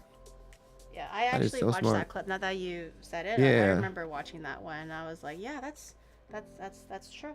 Like it eliminates a certain amount of like competition or toxic competition. Yeah. And like have people worry about things that like it doesn't matter, but people pretend like somehow assume that it matters a lot. But yeah. Yeah. I was like, damn, that is genius as fuck. Yeah, that's why I would never consider streaming. Do you think you ever like? I know you said that VTubing is like, you know, gave you an outlet and gave you like the ability to be independent and stuff. But has there ever been a time where you kind of regretted it, streaming in general, or like, oh shit, like, am I, you know, making the right choice, kind of thing? Like regretted it. I guess the only thing I ever worried about is like me not finishing school. I'm like, oh shit, am I gonna be cooked? You know, like, am I gonna flop as a VTuber and then I'm fucked? Like, what am I gonna do after this? I guess so that. In that case, yes. In terms of like regretting it, like I wouldn't do it, I wouldn't say so. I would say there are some things I wasn't prepared for. Like, I don't know. I guess I came from like a little bit different background in the VTubing community, wink wonk. So I guess that audience was different than I expected in some regards. So there was some stuff that was like, I feel like inappropriate or not something I thought like would be common sense enough to not discuss or divulge around like my content. But I do feel like even despite all of that, I would not like take it back. Like I have made a lot of good memories, made some nice friends, and overall I enjoy what I do, you know. So I wouldn't say I regret it, but I would say there were some things that like I guess I didn't prepare for. Yeah. What about you? It's been rough to be like streaming, and then let's say like you know, you're successful. Everyone wants to be successful, but like let's say that you were suddenly really successful and there's like a lot of eyes on you, and then you're just then you have like everybody chiming in on what they want from you or what they expect from you, and they're like takes that no one asked kind of thing. It's definitely really rough for sure. Yeah. And it's like the adjustment period and stuff like that. Especially if you have like a big brand attached to you, it makes it even more complicated. And it's just there's so that sort of stuff is stuff I guess I didn't prepare for. But in terms of like general content stuff, like comments or whatever, like I did that for years, so that doesn't really affect me as much. But yeah, it was more like, I don't know, people like overanalyzing your friendships or that sort of stuff was stuff I guess I didn't expect would be like that proficient of a discussion topic. Because I kind of thought it's like common sense, like they're friends offline, so they're gonna talk about shit rather than needing the internet to do it for them. But I guess some people don't leave their house. Yeah, the internet is definitely a very weird place, and I'm just like, it's really just like it's not that serious, and then people make it very serious. Also, I know this is a weird tangent, but my corn hash thing looks like cat food. Hold on. Oh yeah, I feel like corned beef kind of does look like cat food. I didn't know it was gonna look like this. For some reason, I was expecting it to be like slivers of beef. Oh no, it's like goo. Yeah, no. That's why I don't like ground beef. I don't know. Like cat food. I don't like ground beef. Ugh. But ground beef is different from this in particular. This is just mushy beef. Ground beef is still like meat, like kernels, I guess. But this is not what I was expecting. I opened it and I was like, oh, did it go bad? But it was that doesn't expire refrigerated until next year? Wait, do you freeze that or refrigerate it? No, it's just room temperature. You don't need to you can eat room temperature beef? What the fuck? Because it's been pre-treated already. It's been pre-treated, so it has like usually the bag itself is like maybe sealed with like hot water, like it's been maybe like pasteurized with like hot water or something. This one, it told me that it can just be room temperature, but if you open it and you don't finish it, then you put it in the fridge. Yeah, it's like canned food. Fuck? You can make shelf-stable meat? How the? Yeah, there's a lot of weird shelf-stable shit out there. It's crazy, especially in Japan. Part of that is like oddly disturbing to me because in my brain I'm like, that's rotten. Even if it's not, I'm like, that is rotten. You know, from everything I've learned in my life, that is rotten. There's no way it's not. Do you ever like draw the line at not eating certain foods? Like maybe it's a different type of food, or maybe it's expired. Okay. Any food that is still alive, I can't do it. I'm sorry. You know, there's no way. Okay. Like, wait, hold on. Alive? Yeah. Like you ever seen like the is it squid or whatever, like where it's like still moving and shit? Oh, I was like, man, this guy is literally just grabbing a cow and like taking a chunk straight up. I'm just like okay, I get you. Okay. I'm just like, man, this guy goes so hardcore for walking. Like first he sees monkeys do a line and then he starts just grabbing a cow from the pasture and taking a bite into it. Okay, like the squid stuff. Okay. Yeah, like if it's still moving or I can't eat raw meat at all. There's no way. I can't do it. I've tried. So like sushi and stuff is a no-go for you? Yeah, I tried sushi. Like when I came to Japan, I went to this fancy like Wagyu restaurant where they had like I feel like 8 courses or something, and like half of them were like raw. So I had like raw beef tongue, raw Wagyu. I had Wagyu sushi. Could not eat any of it. I could not down it. It was just not happening. So what I did is I put them all on a plate and put it in my lap and pretended like a white person. Yeah, I pretended like I ate it, and then when they turned on the grill for the cooked portions, I just threw all of them on real quick. You're like that TikToker that I saw not too long ago, where there was this white lady going like, "I will now teach you how to eat sushi," and she literally just has like the most basic like the sushi roll thing, and she's like, "First, you take away the black plastic wrapper." It was the freaking seaweed, and she was like, "First, you take away the black plastic wrapper," and I'm just like, "Oh my god, this bitch doesn't know anything." Nah, she has me trolling. There's no way. That. And then there was like another like meme that I saw where it was just like, why does sushi give you food that you have to prepare at home again? And then she shows like the before, which is like sushi in the bento box, like takeout. And then she shows like all her salmon in a frying pan. And I'm just like, that's it. That's crazy. That's enough. Yeah, for me, it was that versus throwing it out. And the meal was like way too expensive. Like it was a fancy restaurant. So I was like, I'd rather just eat it than not. But it was so good. It was so good. I mean, they gave us the same meat when you would cook it too. They just seasoned it a bit differently. But yeah, it was really good. But yeah, I can't. I've tried beef carpaccio. That's raw. Can't do it. I've tried like regular sushi. Couldn't do it. Regular raw fish. Couldn't do it. Yeah, I can't do raw meat. I'm gonna keep that in mind the next time that you're here. Just do like raw horse meat, raw bear meat, raw venison. We're gonna educate you. We're gonna educate you while you're here. I'm gonna throw. You're gonna go back a new man. I also don't really like seafood, but it's like I will still try it if it's cooked. But I'm not the biggest fan. I don't know. I feel like I've tried so much seafood, and it's like there's like it all has this taste. Whatever taste it has, like I don't know what it is. Yeah. Onibro doesn't like seafood either, to be fair. He is trying to be a big man about it now, and like trying to like it. So I see change, Chad. I do see change. Like Chad knows this, but Onibro is very notorious for like not liking seafood and like sushis and stuff. Like he is the kind where if you go to Kura, which is like the popular revolving sushi thing, he's the one that gets corn mayo sushi, hamburger sushi, grilled Calbee sushi, and I'm just like, why the fuck are you even here? He ordered like 2 servings of fries. I'm just like, you are shaming me right now and your Asian ancestors. But that's what he likes. But he is trying to make an effort into liking like seafood now. But yeah, he just doesn't vibe with like the taste of shellfish and the stankiness, if you will, of seafood. Yeah.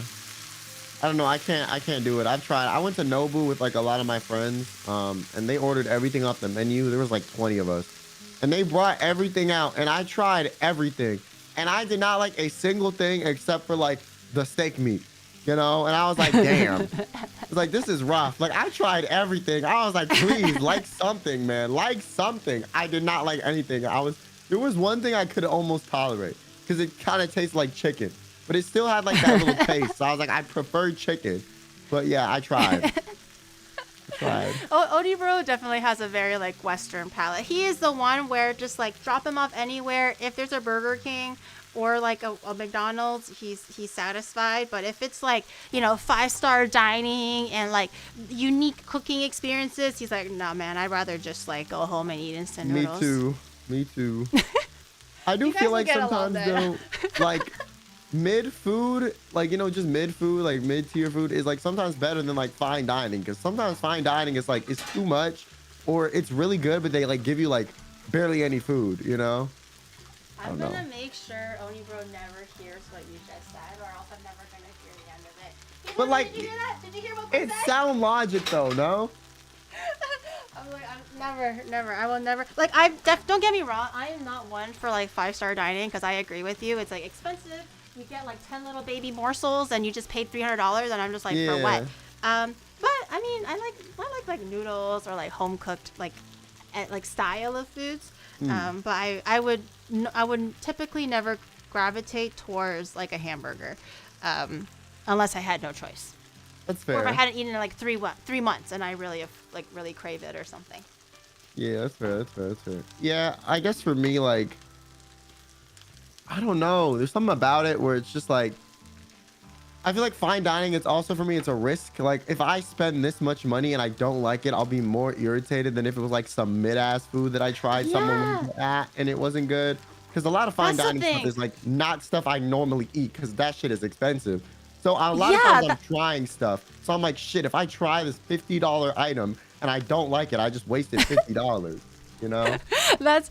I exactly, because I'm the exact same. Like, nothing pisses me off more than if I paid an exorbitant amount of money and I'm either not full or didn't enjoy it. Yeah, like, there was definitely once or twice. Yeah, I had I had to treat like somebody to like teppanyaki or something, and it was supposed to be like the best in the town. I had really great reviews or whatever. This is back in Canada, and it was like $150 a person. It was kind of expensive for me back in the day, and then I'm just like, okay, this is gonna be really great, and we all had to go get McDoubles after, because we were just like, so what'd y'all eat? And I'm like, shit, I don't know. I had like one little bite of like so-called steak and 10 grains of rice. Like, what'd you eat? And he's like, same. Oh no. And then we got McDonald's after. Yeah, the worst case is like I'm like asking for like 3 orders of rice because the food is just that like bad for me, and I'm like, I'm gonna fill up on something, goddamn. No, and the rice costs $5 more. It's not even free rice. It's just like $5, please. I'm like, this bitch, and you gotta like pay tips and like tax on top and all that shit. It's that's why like fine dining for me is a risk. Like I'll go if my entire friend group is going, and like, but otherwise I'm like, hell fucking no, hell no. Yeah. I think fine dining is a bit overrated, but I mean, yeah, like you said, if it's like a very special, like maybe a birthday or a celebration, like, okay, fine, but I better be fucking full. Like, that's all I ask. It's like, if money is not an issue, all I ask is that I leave full. Yeah, that shouldn't be a hard ask. Geary, don't know wall. Oh, okay. Chad is wow, that is a little extra crispy. Chad likes to do a shower gamba to test if I showered today or not, because they Okay. like to believe that I don't shower when I actually do. Did you shower today? Oh, I showered like 30 minutes before this. Oh wait, really? You had time to wake up and shower? Damn. Oh, I woke up at like the time your stream started, and then I showered and then got like breakfast at a cafe and then walked back here and hopped on. You you can do all that in an hour? Yeah. Really? Because I need like at least an hour and a half. If I have to shower, that's like an hour and 45 minutes that I need to set aside, because I gotta like ponder about life on the toilet for 30 minutes. And Well, see, then that's why you're enjoying the warm water too much. That's why I'm like, okay, I understand this feels nice, but like I have a task to do, and so then I just like wash, my body, and then I dip. I don't like diddle dally in the shower. I leave time to like just to like leave time. If I have sit time, on my I will. toilet. But otherwise, I'm like, yeah, I have something to do. I'll just hop in, wash everything, leave. I can shower in like 15 minutes, 20 minutes if it's like a long, and then that gives me what, like 40 minutes to get food and come back before the stream. So I could never. It's like my showers are fast. Like my showers are 10 minutes tops. If I had to wash my hair and everything, without my hair, like 3 minutes. I just like lather, rinse, I'm out of there, because I don't enjoy the act of showering. But it's like the whole morning routine is what like I need the time to like put on my 10 different oils and creams and shit, and I need to like comb my hair and just think about what I gotta do today and be depressed for a few minutes, and then that just takes an hour and a half. okay, you know what? I'm not gonna lie. Sometimes I do that too, but like if I have something I need to be there on time, like this for example, I would just like buckle down and do everything. But if I have no commitments in the morning, I will diddle dally like fuck, which is why I kind of like having a commitment, because otherwise I feel like I waste so much time in the morning just doing fuck all. Or I'll like scroll through Twitter in bed for like an hour and I'm like, oh fuck, it's been an hour. Shit.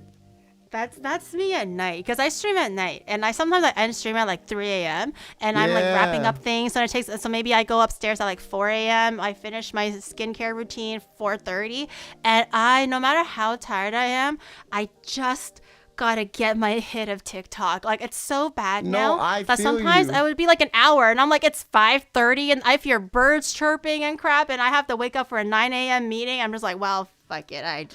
Why did I do that? Yeah. But I can't help it. If you stream at night, your schedule's fucked. Like 100%. Mine is pretty bad. Mine's not that bad though. That is crazy. But you also start way later than me though. I start like 6 p.m. my time. You started at like what? 10 p.m.? So. I started at 10 p.m. Although I am thinking of maybe doing 9 p.m. starting tomorrow. Is there a reason you stream at night over like the morning or midday? It's because I used to stream in the morning in Toronto. So my usual time to start was 10:30 a.m. EST.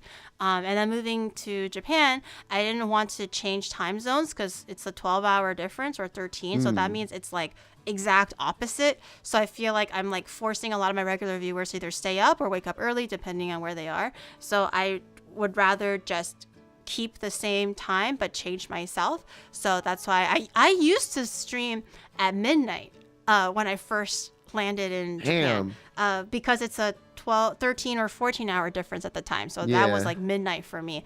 And then I realized that was not sustainable. So I slowly did, 11, 10. Like now my usual is either 10 or 9. Yeah. My regular is either 10 or 9, depending on. Sometimes also because I have IRL guests, whether it's offline collab or just fully IRL. Sometimes I don't want to miss the last train, so maybe I'll start at 9. So we have 3 hours to banter, do our stuff, and go home. If not, I'll just send them home on a taxi. But sometimes it's just so that people don't go home too late, because I don't mind. I'm already in my house, but they have to travel back home and stuff. Also, sorry, another tangent, but our dough didn't rise very much, if at all. That's a concerning. Okay, it said it needs to rise for how long? You said like an hour. An hour and a half to 2 hours. Damn, that's a long ass. I don't think we need 2 hours, because I was actually putting into a bread proofer, which is supposed to expedite the process. Let me put this back in for another 30 minutes or so, which should add up to an hour. More than an hour. We'll come back and we'll see how this goes. I Okay. pulled it out and I was like, uh-oh. Yeah, it looks the That's not same. good. That's not good. This is my first time where dough hasn't risen for me. I usually don't have trouble with dough. Okay, let me put it back. Oh no. Unless I didn't put in yeast. Yeah, it's not my fault. Definitely. Wait, there's a thing that makes dough rise faster. That's kind of crazy. I didn't even know that existed. Yeah, I used to be really crazy about like baking breads and stuff. My hobby was actually baking, not really cooking before. Oh my So I God. had like a bread proofer and everything. So when I moved to Japan, I was like, Japan has everything like over the top in terms of like extra functions or, you know, Yeah. having one oven be like a fucking transformer. So mine apparently had a proofer function I was very happy about. Oh, so shit. it just makes the environment like you can choose 30 degrees Celsius, 40, 45. You can choose steam or not. So depending on what dough you're making, you can choose settings, which is actually really cool. But yeah, you can help expedite the process of proofing bread if you have one of those proofer things. That's crazy. I know there was a thing. That's interesting. Yeah, I like I said, I really want to get into baking or cooking or something. I don't know. I feel like the problem with baking is like if I got into baking, I would turn into a balloon. Okay, I would eat way too much of the bread. Like I would not bake for anyone except myself. Like it would be bad. So that's why I'm like I should just get into normal cooking. Because baking is a slippery slope of me just eating like shit all the time. No, but baking for me, I actually have more fun giving the food away than eating it myself. Because Oni Bro doesn't fucking eat it. Like chat knows this, but I usually have very friendly competition or like unasked for friendly competition with my mom because my mom is a very competitive person. I'm not really, but my mom will try to compete with anything. So when she sees me, so let's say I made a bread and I'm really proud of it. So I take a picture in the family group chat, go like, I made bread today. Guarantee that weekend I go home for dinner, what does my mom make? She makes like a bigger bread with like more crazy. filling in it. And I'm just like, Mom, and she's like, well, look, daughter, look at my big bread. It's bigger. And I did this and that and added. And I'm just like, that's great, Mom. And then the next day I'll be like, oh, look, I made cookies. Look how crumbly my shortcake is. And my mom fucking just makes like little shortcake cookies or swirls in there with like applesauce and shit. And I'm just like, He's like, all I'm the time. It's reminding you, always you're still my competition. daughter. I taught you how to do this. She got a kiwi pin under her thumb, but it's good. It keeps me like motivated to cook things. But I'm like my mom. Like we tend to give things away. So like I used to do a lot of sports back in Toronto. So I would bake, and then for my weekly badminton and volleyball, I would just bring snacks and give it to the team. That's kind of like how I get rid of it. That's nice. Yeah. I don't know. I just like bread too much. I would be eating the ingredients while baking. Like it's bad. Like you know, people like eat cookie dough and shit. Like that would be me. Like I would just be eating it. I want to try eating cookie dough. I always know the meme of like, you know, do you know the meme sitting in the corner eating cookie dough? No. Okay, never mind. I'm just old then. That's fine. Forget it. It's fine. But then like ever since that meme, my dream was to eat cookie dough. I just never had the time, opportunity, or like to remember to make cookie dough. I wonder what it tastes like. I want to okay. try It's pretty dough. good. You know, there's like a place I think this is when I was in New York one time. They have like places where like they sell like it's almost like an ice cream store, but it's not ice cream. It's fucking cookie dough in the U.S. There's some places like that. It's literally fucking that's cookie dough. very USA. Yeah, and it's like I don't know how they make it where it's like 100% like salmonella safe, since I don't know if they don't put eggs in it or what the fuck they do. But yeah, they have some places where they literally just have cookie dough you can buy, and like they'll scoop it out. They have different flavors. It's insane. That definitely sounds very US of A. To be fair, it's actually not very hard to make like a raw, safe cookie dough. All you have to do is just bake the flour. So like just raw flour, just chuck it in the microwave and toast it for like, you know, a few minutes or whatever, just to get rid of the salmonella stuck on raw flour. And if they just buy the shelf stable eggs and stuff, that's also like that's all you need really. It's actually not like voodoo or anything. But I want to try cookie dough one day. Mark my words, I will. Let me take away my hash, because the hash is done. Actually, I didn't try my hash yet. Let me try my hash. This better taste amazing. My first taste of hash. Or not. Have you never made them before? Corned beef. Never made it with corned beef. No, it tastes good. I mean, just potatoes. Potatoes never makes anything taste bad. True. Oh, shower gamba. Sorry, I keep on forgetting, chat. I keep on forgetting. I'm sorry. Did I shower today? Wait, I have to remember. What? Okay, did I shower today? I might have forgotten. I might have forgotten. It was an early day. Okay, Well, I the had rumors friends are over to true. like to do a little bit of like recording stuff. Okay, and I took the whole day, and I woke up. I make it sound like I'm just lucky that I woke up. I woke up, and that's about it. So the rumors are true. Can't Well, believe it. you don't shower every day, do you? Like, I'm sure you Um, slip sometimes. I'm gonna be honest, like for the most part, yes. But if I'm like really depressed that day, or I'm like really just like, I don't know. For me, okay. Once again, this is gonna sound like an excuse, but this does happen. I like, because of my pain-related issues, sometimes if I'm feeling really good in the morning, I won't shower, because if I shower, like the hot water and the environment change can like make my head hurt, right? Like worse. So I Oh. won't shower because of that sometimes, and I'll shower at night instead. I feel like most of the time I do shower. It's just some days I like, very rarely I won't. Or if I'm like in a depressing mood, I won't. But for the most part, I do. Oh, Yeah. guys, you know what? I just had the worst migraine today, and it's just like, oh, it's just so tough to be a woman, Chad. You don't Yeah, get just say it. Just say it's like okay? you're like my cycle. It's giving me Yeah, headaches, I the was hormones. fighting for my life every other day, Chad. Okay, sometimes twice. You know, it's just, it's. You wouldn't get it, Chad. You wouldn't get it. It's not. You can't be me. You know, it's rough being me. Yeah, it's so hard. Waking up every day and being me. It's hard. It is really hard. You get me, Quinn. You get me. Yeah, I understand. I formulated this excuse for you. You're so welcome. Literally me over here waking up with like no pain, no headache, and like just a regular ass human. And I'm just like, oh, the travesty to be me right now. I can't believe it. I have to shower. Awful. Horrendous. That's literally me though. I'm just like, I literally have to mentally prepare for a shower because I hate it that much. Really? What about it? I just feel like it's a waste of time. I feel like I could have been like doing something else for those 10 minutes. So I would rather but just you'll do scroll other TikTok things. for like an hour. Like, you know, I'm just. Okay, no one asked Quinn. Okay, no. At least one of them is like keeping you hygienic and shit, you know? But it's TikTok. I like to keep up with the world news and stay relevant with all the memes and like, World you news know, on you didn't know TikTok is JLo stuff. crazy. I know JLo stuff, so I was able to talk about that because I watch TikToks. Okay, you gotta educate myself on TikTok. Okay. Sure. Yeah, sure. That checks out, right? Yeah, valid. He's just World like, news what on the fuck TikTok. is this World news bitch on TikTok talking is crazy. I found out a lot of like, actually no, I shouldn't say it's gonna like, you know, be a sensitive topic, but there's a lot of like, let's just say world news things I legit had no idea until it was trending on TikTok, and I'm like, oh, well that's terrible, or like, oh, well that's happening, and TikTok told me.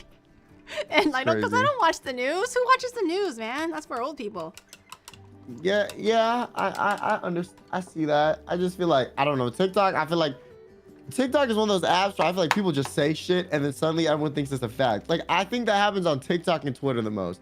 Twitter, there are Wait, it's tweets not where real? like people will just say shit and it's a lie, and same with TikTok. I like how they added the What? community notes on Twitter because those are so funny. Wait, you mean the queen never died? No, she's alive. Yeah, she's alive. Oh shit.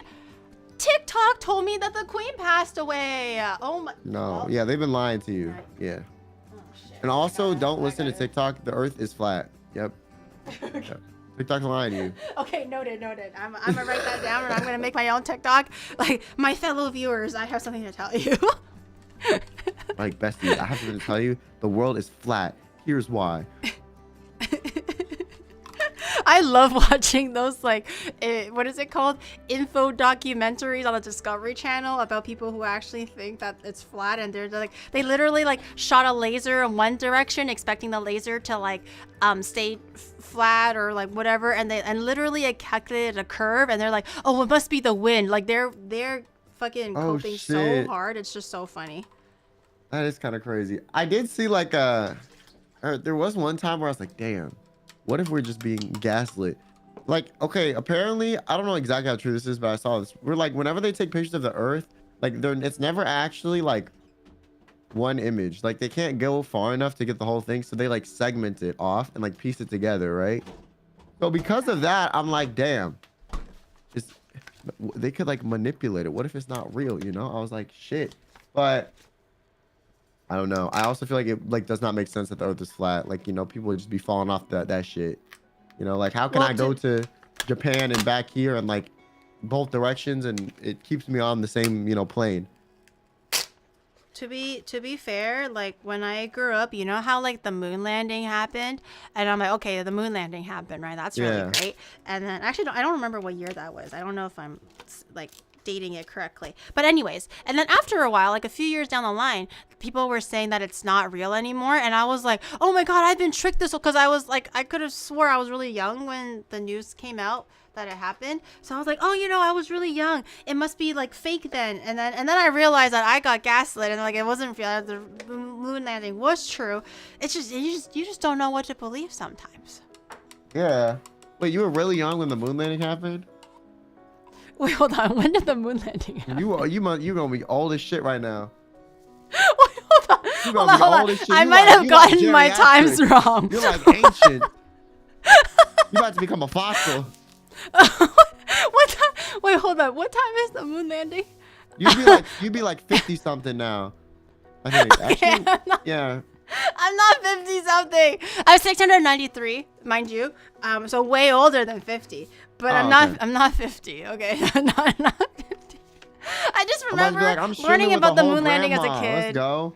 And then someone like convinced me that it wasn't true, and I was like, I can't believe it wasn't true. I can't believe I like, you know, believed this mumbo jumbo, and then I realized that I believed the other mumbo jumbo, and you know, whatever. No, I had that too. I like remember when they were like doing the analysis on like the shadows being in different directions, and I was like, holy fuck, we've been gaslit.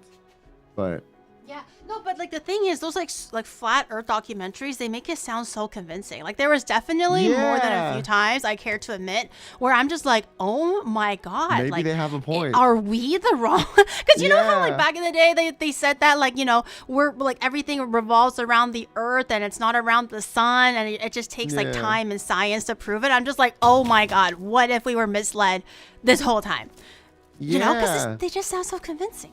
They like speak with so much conviction. You're like, damn, you know what? Maybe I'm crazy. Because like realistically, none of us actually know. Like none of us have been to space.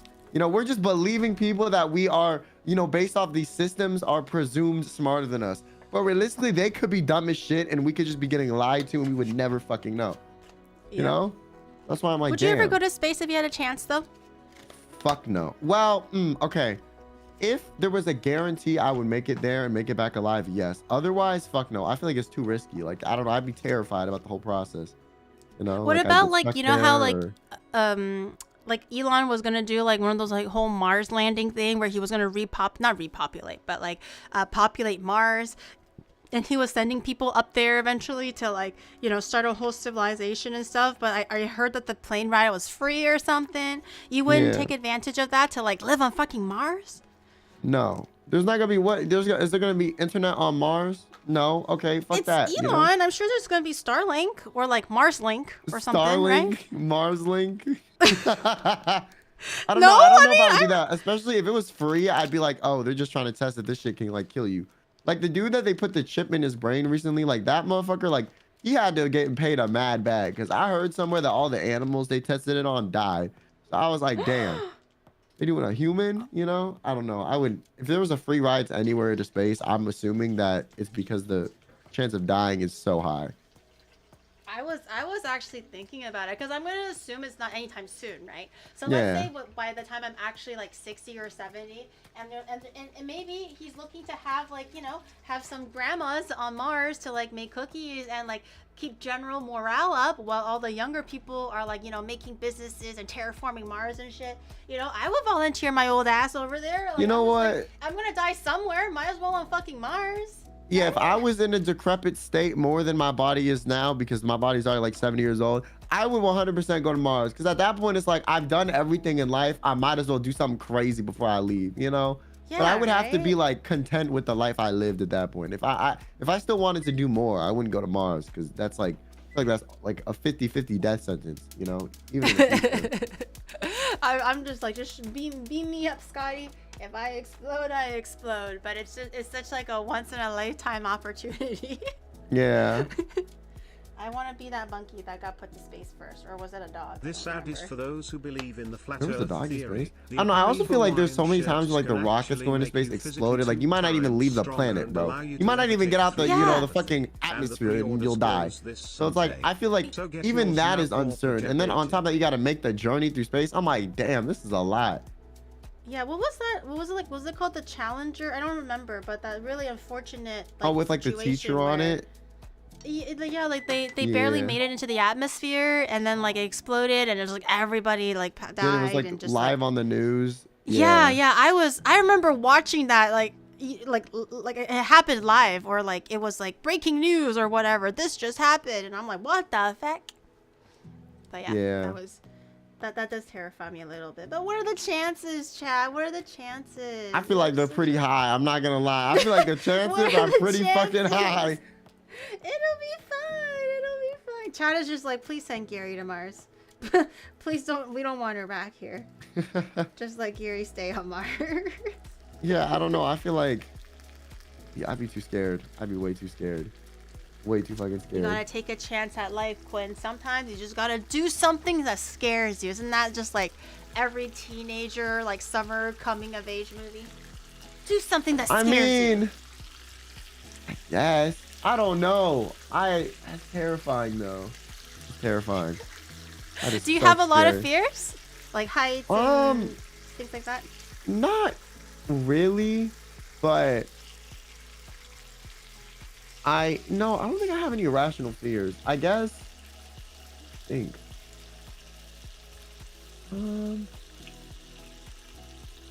No, I can't think of any. Do you have any? Maybe I it'll have a like fear of spark heights. my memory. Oh, And like okay. open water, things like that. Okay, I guess the ocean a little bit, but like okay, dark water. Dark open water, terrifying. Like if it's nighttime, I'm not getting in no lake or ocean. Fuck that. Also like I don't know what it is, but like big like metal things. Like if I was like swimming next to an oil rig or next to like a ship motor or like a sunken ship, something about Oh, that yeah. like unsettles me to like some like core level. And I don't know what it is. Like I'm not terrified, but I'm like deeply like unsettled while being around these things. You know? Well, you just never know when your like body is gonna get like fucking grinded into like little bacon bits. I mean, it's not even that. Like, if it was just like a metal like pillar, like holding up this like big structure in the ocean, like it would still be a little bit terrifying to be around for me. I don't know why. I've talked to someone about this, but it's like, it's only in the ocean, and it's only like things that are like metallic or like some like big like structure or like a boat. Like I don't know what it is, but just that. Like if Quinn it was will a big not thing do well on a land- cruise ship. Oh, me either. Fuck that. No. Some mechanophobia? Maybe. I don't know what it is. It like unsettles the fuck out of me. Oh, can you imagine if Quinn was the one like on the like the what is it called, that Titanic exploring thing? That little Oh, tin can submarine fuck running on no. a fucking PS3 controller or some shit. That is the fact that they did that is insane to me. So fucking dumb, bro. Whose idea was that? They were like, oh, this is a good idea. Let's try that. I'm just like, Yeah, what? I don't know. That is crazy to me. Yeah. I'm so convinced that like up to a certain point you get so rich that you lose brain cells and then you can no longer like Yeah, make or proper it's like judgment they anymore. just think because they're super rich, they're like kind of invincible. Like they have like some ego thing, and it kind of like carries over to stuff outside of their normal area of expertise that made them that rich. And also like when Yeah. you're that rich, you have probably so many yes men, right? So no one's gonna be like, this is dumb, you know, because they're on your like they're making money off you, you know, simply existing. And yeah, so I understand to an extent. Yeah. Ooh, my bacon is ah! Oh god! Oh my god! Why did the bacon pop like that? I was literally looking at it and it fucking exploded. Oh, in have you ever my had that happen? face. It like gets in your eye. It's never gone to my eye, but it's gotten real fucking close to my In eye. your And I'm eye, just like, it oh my god. hurts so bad. You had it in your eye before? Oh yeah, it burned. It burned like a bitch. Oh oof. my god. And you It was didn't go not. blind? I would imagine that's like instant blindness. No, because like, I don't know. It wasn't like that. It was like a little bit, you know, it was a little bit of grease. It burned like shit. I put my like eye under cold water. I was like, it was not a fun time. I would have cried. Have you ever, I don't know if you wear glasses or contacts, but have you ever like let's say you left the day with contacts and then you're about to like wash up for the night and then you're like, I don't recall taking my contacts out. And you're pretty sure you did it, but you don't see contacts like in your eyeballs because it probably like rolled back or something. Has that ever happened to you? Yes, I wear contacts, but like I feel like most of the time, I don't know, I do this thing where like if I can see they're in there, but I've never had it like roll into the back and I fall asleep with it because normally that hurts. But yeah, I have had times where, like I thought they were out and they weren't. I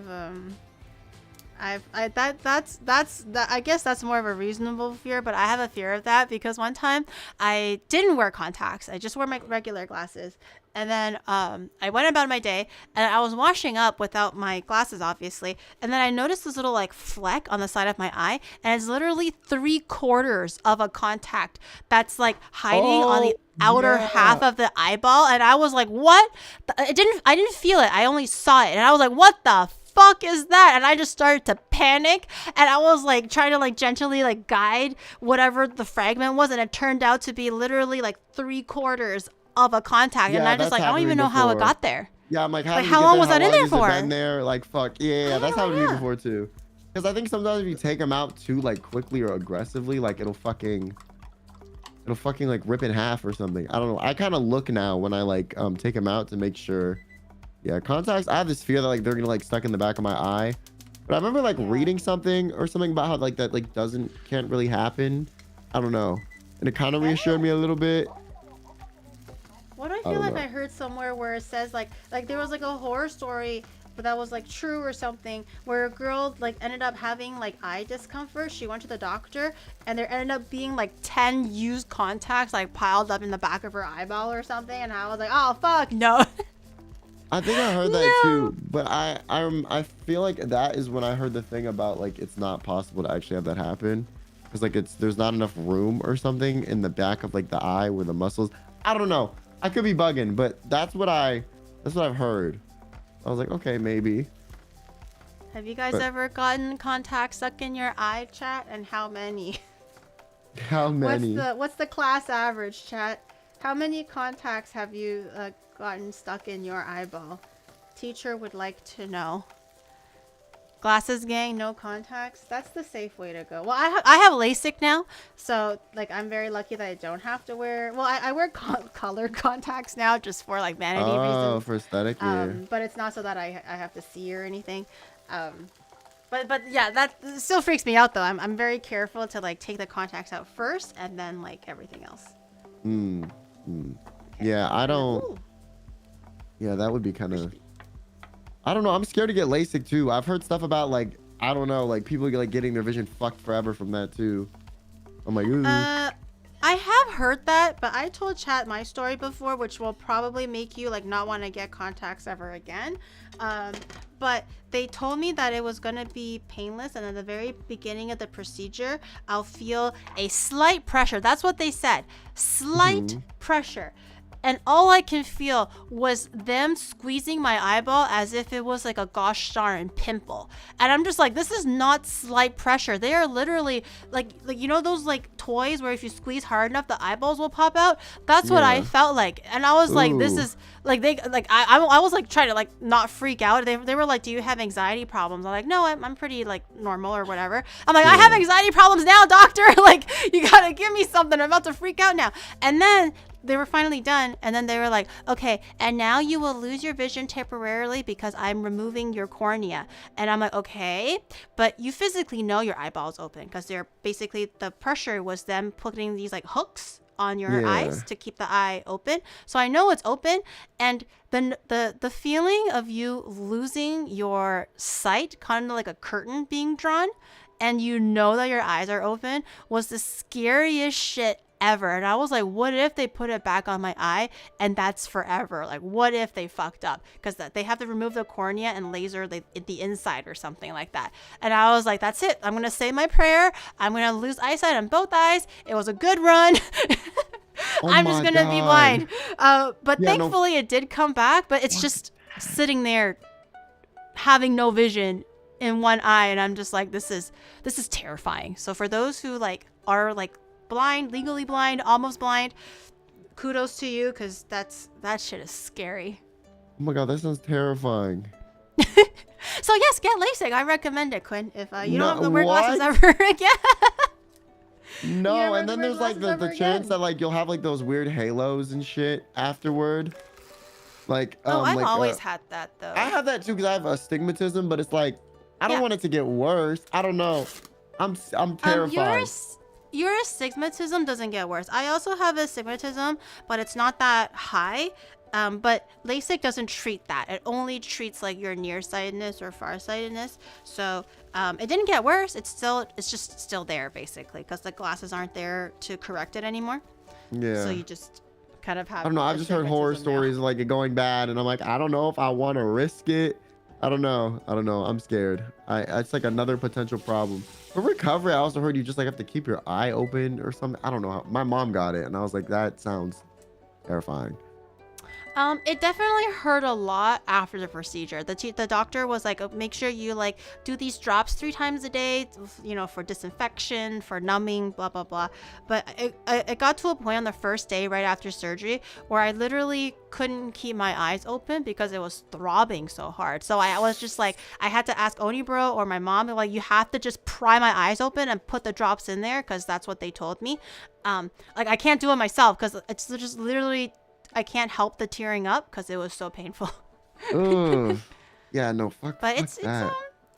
I'm that's why I'm just like, I don't regret taking it, but would I do it again is like the big question. Because sometimes you need touch-ups. You need touch-ups with LASIK?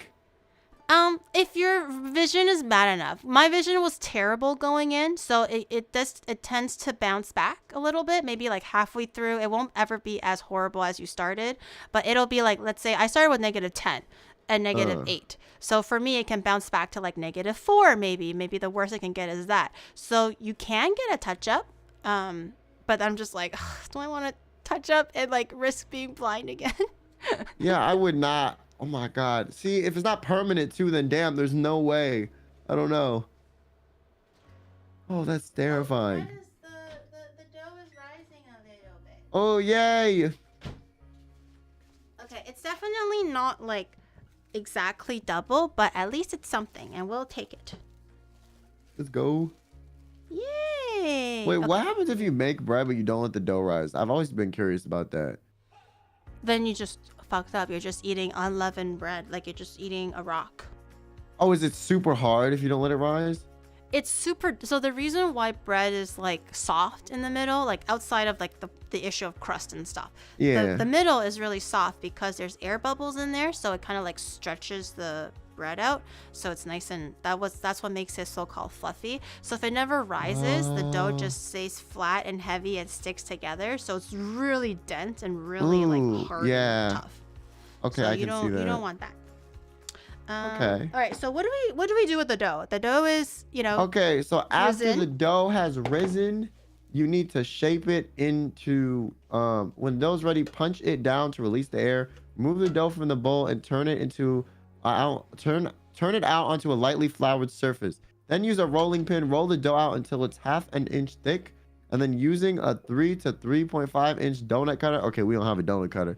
Cut into donuts. Oh, Re-roll the scraps. I don't have a donut cutter, but I did get cookie cutters for this collab. Oh, so now I have okay. like a really swanky new set of cookie cutters. I'll show you. They look really cool. Okay.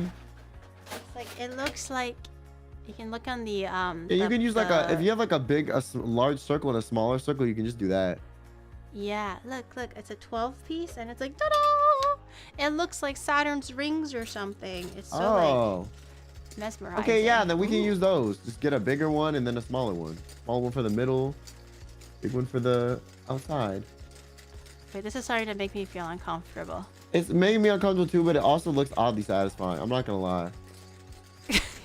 It looks like some like weird, like, you know when they have like those elements or like science like shit where it'll be like this weird liquid molten metal that like only some like chemist would have access to. It kind of looks like you're like stirring some shit like that. Oh, I was gonna say it looks like a butthole, but okay. That too. You're valid too. You're valid too. Okay, let me put this away so my knife doesn't drop and kill me by accident. I don't know how big we want our holes to be, so I think I'll reserve judgment after the dough is spread out. But we'll put that here for a second. This is quite a bit of dough, even though we have like 12 donuts for the original recipe. That's like double this. Must be like huge ass donuts. Yeah, I mean donuts are like what, the size of your hand? I feel like most of the time, well, I don't know. It must be massive donuts. No, it's like the size of like a roll of toilet paper. A roll of toilet. That's like half used. A half. Yeah, it's like half used. I don't know how else to quantify this. I'm trying to think. This one. Ooh, like the head of like a cup. You know what you... Oh, actually, we probably don't need to make it into a ball. We can probably just go directly like this. I don't even think we need to roll it, honestly. It's pretty flat and even the way it is. We can just probably grab our cookie cutters and start cutting it. Okay. Okay, I'm giving it a good little slap. And Oni bro, do you want do you want smaller donuts or bigger ones? Do you like bigger donuts, Quinn, or like dainty little ones? I like medium size, you know. I mean, big ones are nice too, but I don't know. Medium sized ones are chill. I don't know what Oni bro, which one do you prefer? I don't know if he's listening right now. Oni bro caught a cold, by the way, chat, so he was down for the count for most of today. He's a sick little baby right now.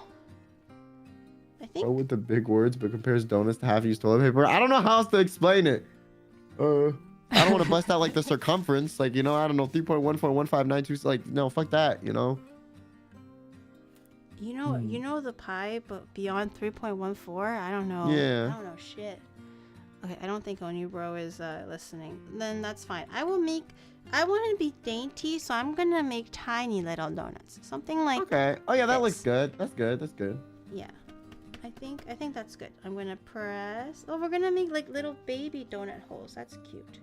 Yeah. Or you can also, what they said is you could like re-roll the scraps and then, you know, recut them out too. Wait, look how cute. It's a little Timbit. knot. Little Timbit. Wait, where the fuck am I? Hello, camera? Oh, here. Okay. It's a tiny little thing. It will blow up a little bit in the hot oil though. Yeah. A little Timbit. Ooh woo. I'm gonna keep cutting it. What's your go-to flavor for donuts?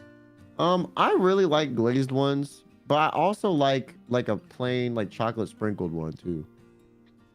Ooh, chocolate sprinkle. Yeah, well, it's like chocolate. It's like a normal donut, and they put the chocolate icing on top and then sprinkles. That's good. Oh, those ones. Yeah. Or, oh my God, chocolate glazed donuts are fire. Where like the actual donut itself is chocolate, you know? Like chocolate dough. You're a chocolate man. Well, I mean, too much chocolate is too much, but that's good. If it's like chocolate with glaze. If that had chocolate frosting on top, it'd be too much. But that with like the glazed frosting is good.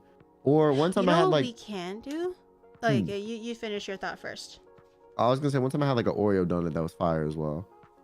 Oh, they actually have that in Krispy Kreme right now. In Japan, Krispy Kreme, they have a collab with so-called quote-unquote American desserts. So they have one that's like Smarties, like just crushed up Smarties, and they have another one that's Oreos. So it's just a regular glazed Krispy Kreme donut with crushed Oreos on top. It was actually not that bad.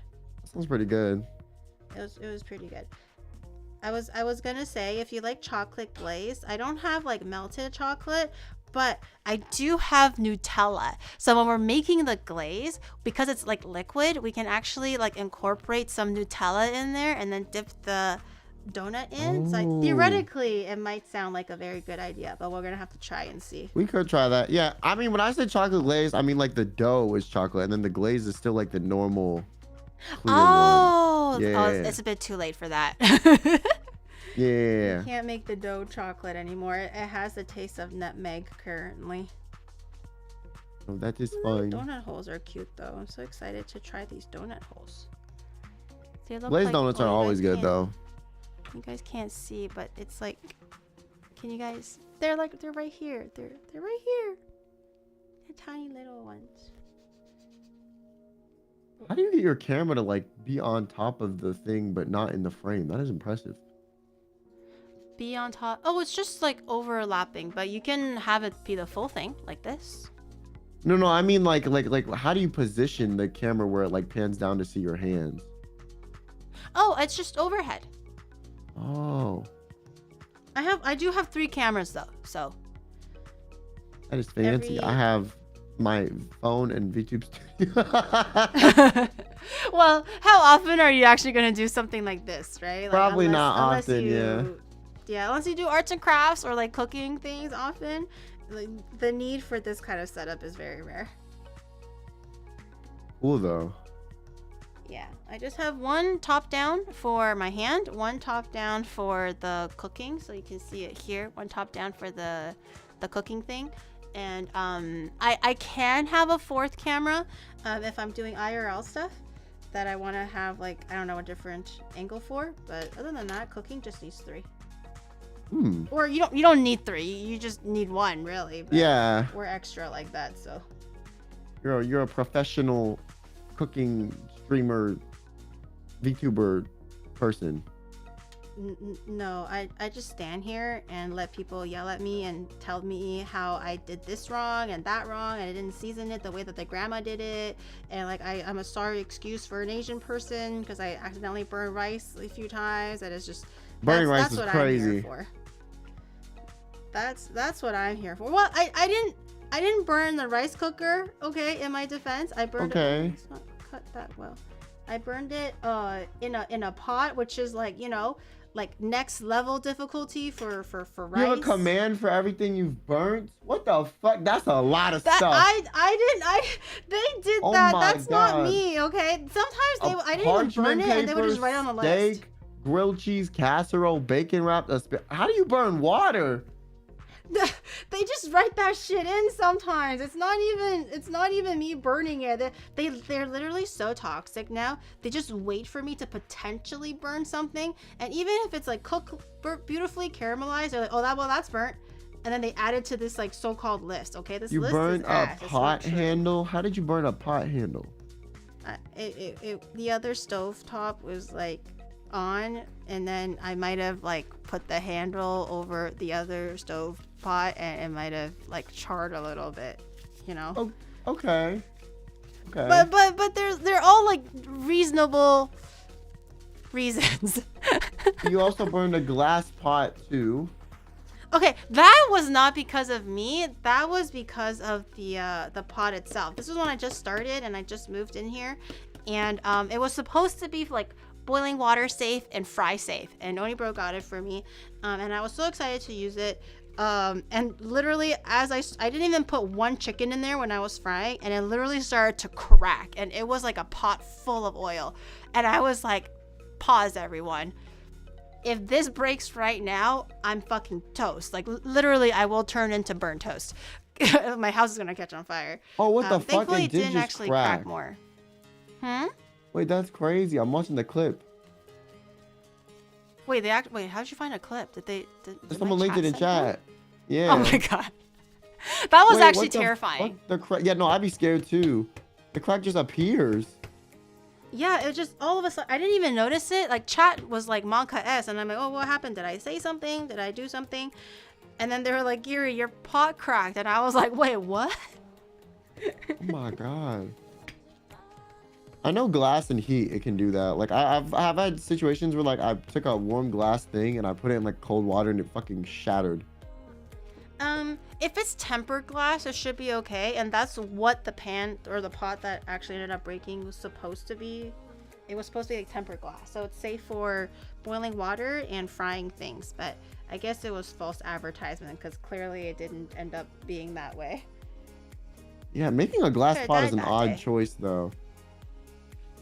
It was supposed to be aesthetic, and also because I have like the front camera. Yeah, so you can and so that see it. people I can understand, see. yeah. Yeah, but it just didn't work out the way that I expected. That's kind of funny though. Donut I would be donut. terrified. Oh my god. I was really terrified at that moment because I was like, if that actually breaks like while it's like cracked and leaks everywhere, then I'm actually like dead. It's over. Okay, I think I can squeeze in just one more. Oops, I shook that a little too hard. But one more donut, and I'm gonna start frying it now, cause it's donut frying time. You know what donut flavor I've always was curious about? The one that Homer Simpson eats. Like the pink one? Yeah. I feel like those are just like they're Like, okay. it looks so good. They're I'm just like, okay. does it just taste exceptionally good because it looks like that, or because Homer Simpson eats it? You know. Okay. Oh, okay. It says line 1 or 2 baking sheets of parchment paper or silicone baking mats. Place donuts and donut holes on each. Loosely cover them and allow them to rest for 30 minutes. As you heat the oil, they will rise a bit as they rest. They need to rise a bit more, I guess. Yeah. I will cover these up slightly. I'm gonna grab another what is it called, saran wrap or whatever. I don't think the oil's gonna take that long, but they'll also rest, I think, when the heat touches it. Yeah, we can also make the glaze before we look at them too. The time. Okay. How do we do the glaze? Let This way. me look. Didn't I have instructions for the glaze? The fuck? Donut glaze. Okay. Let me look. Whisk all the glaze ingredients together. Dip each warm donut. Don't wait for them to cool into the glaze. Make sure to coat both sides. Place back onto prepared rack. Unless excess glaze drips down. After 20 minutes, glaze will set. Okay, for the glaze, we need we're making half as much. 1 cup or 120 grams of confectioner's sugar, sifted. Okay, one cup of confectionery sugar. Yeah. Okay, 1 cup. This is a half cup, so I'll do 1 cup. Wait, so 1 cup is already halved, or 1 cup is already 1 cup half. is the Yes, full? yes, yes, yes, yes. Okay, wow, 2 cups of confectionery sugar is crazy. Yeah. That's a lot. I mean, of- glaze is pretty much sugar. Yeah, all sugar and like but that's the really cool thing about powdered sugar. If you've ever worked with it, it's like a whole cup of powdered sugar only needs like literally 4 drops of water or some kind of liquid, and it'll turn into like a thick glaze. It's actually kind of cool. You don't need Powdered sugar is so good. Oh my god. You make it sound like you just eat it like raw. Bro, when like I was a that. kid, one time I just ate like a little spoon of it, and it was fire. I won't even lie. You know, speaking of eating confectionery sugar as a kid, you know what I used to eat as a kid? So my dad used to work in an office before like offices start to downsize and blah blah blah. And so he would take me to the office on weekends, and in the coffee prep room, they usually have artificial sugar, and I didn't know the difference. I didn't know the difference between artificial sugar and real sugar. So I was like, hey, sugar is sugar. I wonder what artificial sugar tastes like. And I got addicted to that shit. I would eat it pack after pack after pack. Like my dad would be there on the weekends for like 3 hours working overtime, you know, back in the day when they still paid for overtime. And I would literally sit there with my Walkman listening to Britney Spears or my little mixtape shit, and like, you know, playing ping pong. And I'm just like, or what is it called? The pong board thing. And I would be eating packets of artificial sugar, and I was like, this is the life. That is insane. Like packets of it. By the time he was done, he was like, what the fuck did you do? And I was like, I don't know, just grabbing a snack. That's crazy. And it was just all sugar. I don't think I... like, because it's like bitter and sweet at the same time, you know? It's like, Yeah, I never did that, but I would eat like, I don't know, like if there was like icing or like powdered sugar, I'll just have like a spoonful of it sometimes. Powdered sugar, I don't think I can do that anymore. Icing, I will still eat a spoonful of it though. Icing is so good. Icing is too sweet for me now. I think all the artificial sugar has ruined me. I think like icing I can do like a few bites, but after too many, I'm like, ugh. It's still good to me. I can't get over the freaks out there who can eat fondant. Oh, that shit is nasty. Like I literally know friends and like people who would like unironically ask for like the outer piece of the wedding cake or whatever because they want to chew on the fondant, and I'm just like, that is freaking gross. Why would you do that to yourself? And they're like, it's really good, and I'm just like, you sicko. Fondant is Actually, like sickos. it's like if they made like paper with sugar. It's like so. Yeah. Ugh. It's like, it's really chewy for some reason, but strangely not very sweet, but it's actually just all made out of like sugar and like maybe some like gum substance. Yeah, it's I don't so know, bad. weird. I don't know. It's like, ugh. It's like cardboard sugar. I don't know. Weird. They would ask me to peel off the fondant and give them the fondant. I was just like, prefer like super normal weird. icing on the outside. Fondant, like it looks cool, but it tastes terrible. Yeah. I also used to eat like ketchup packets unironically. Because I That is thought crazy. I thought I was being so sneaky. I thought I was beating the system. I'm like, they hand this out for free at McDonald's for free. I can eat all the ketchup I wanted. I would keep eating until I looked like the Joker because like my mouth was small back in the day, and I would like suck on those packets until like there was no like life force left in there. But then it'll end up like ripping my mouth because I was like stick the whole bag in my mouth to like suck on every last drop. It was really bad. I also got addicted to ketchup packets as a kid. That is crazy. I don't know if I could ever do that. That'd be too much for me. Back in the day, you did what you had to do if your mom refused to buy you stuff because you were poor. And I'm just like, You know what? "Well, I will True. take the free ketchup." True. I understand the Whatever sugar it packets takes. though. I did that. Whatever it takes to get a hit of that like saucy goodness. That flavor. Garius as a child sounds like a menace. I was not a menace. I was actually a really good kid. Like I was like always polite. Listen, that's why I'm like the poster child of like what a good Asian kid is supposed to be. Like I'm the one that's always like, oh auntie, have tea.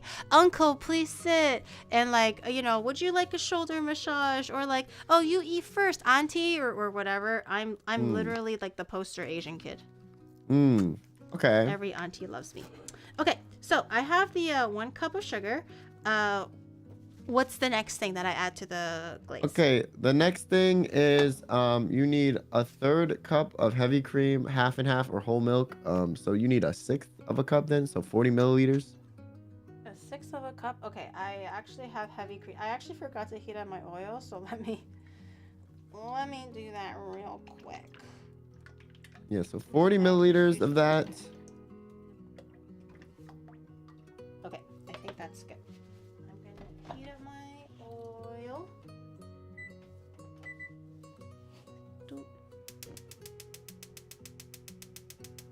Okay, you said half a 1/3 cup, so 1/6 So- cup. Yeah, so 40 milliliters. I'm gonna err on the side of less because it doesn't take much to moisturize this. And let me grab a little spoon thing.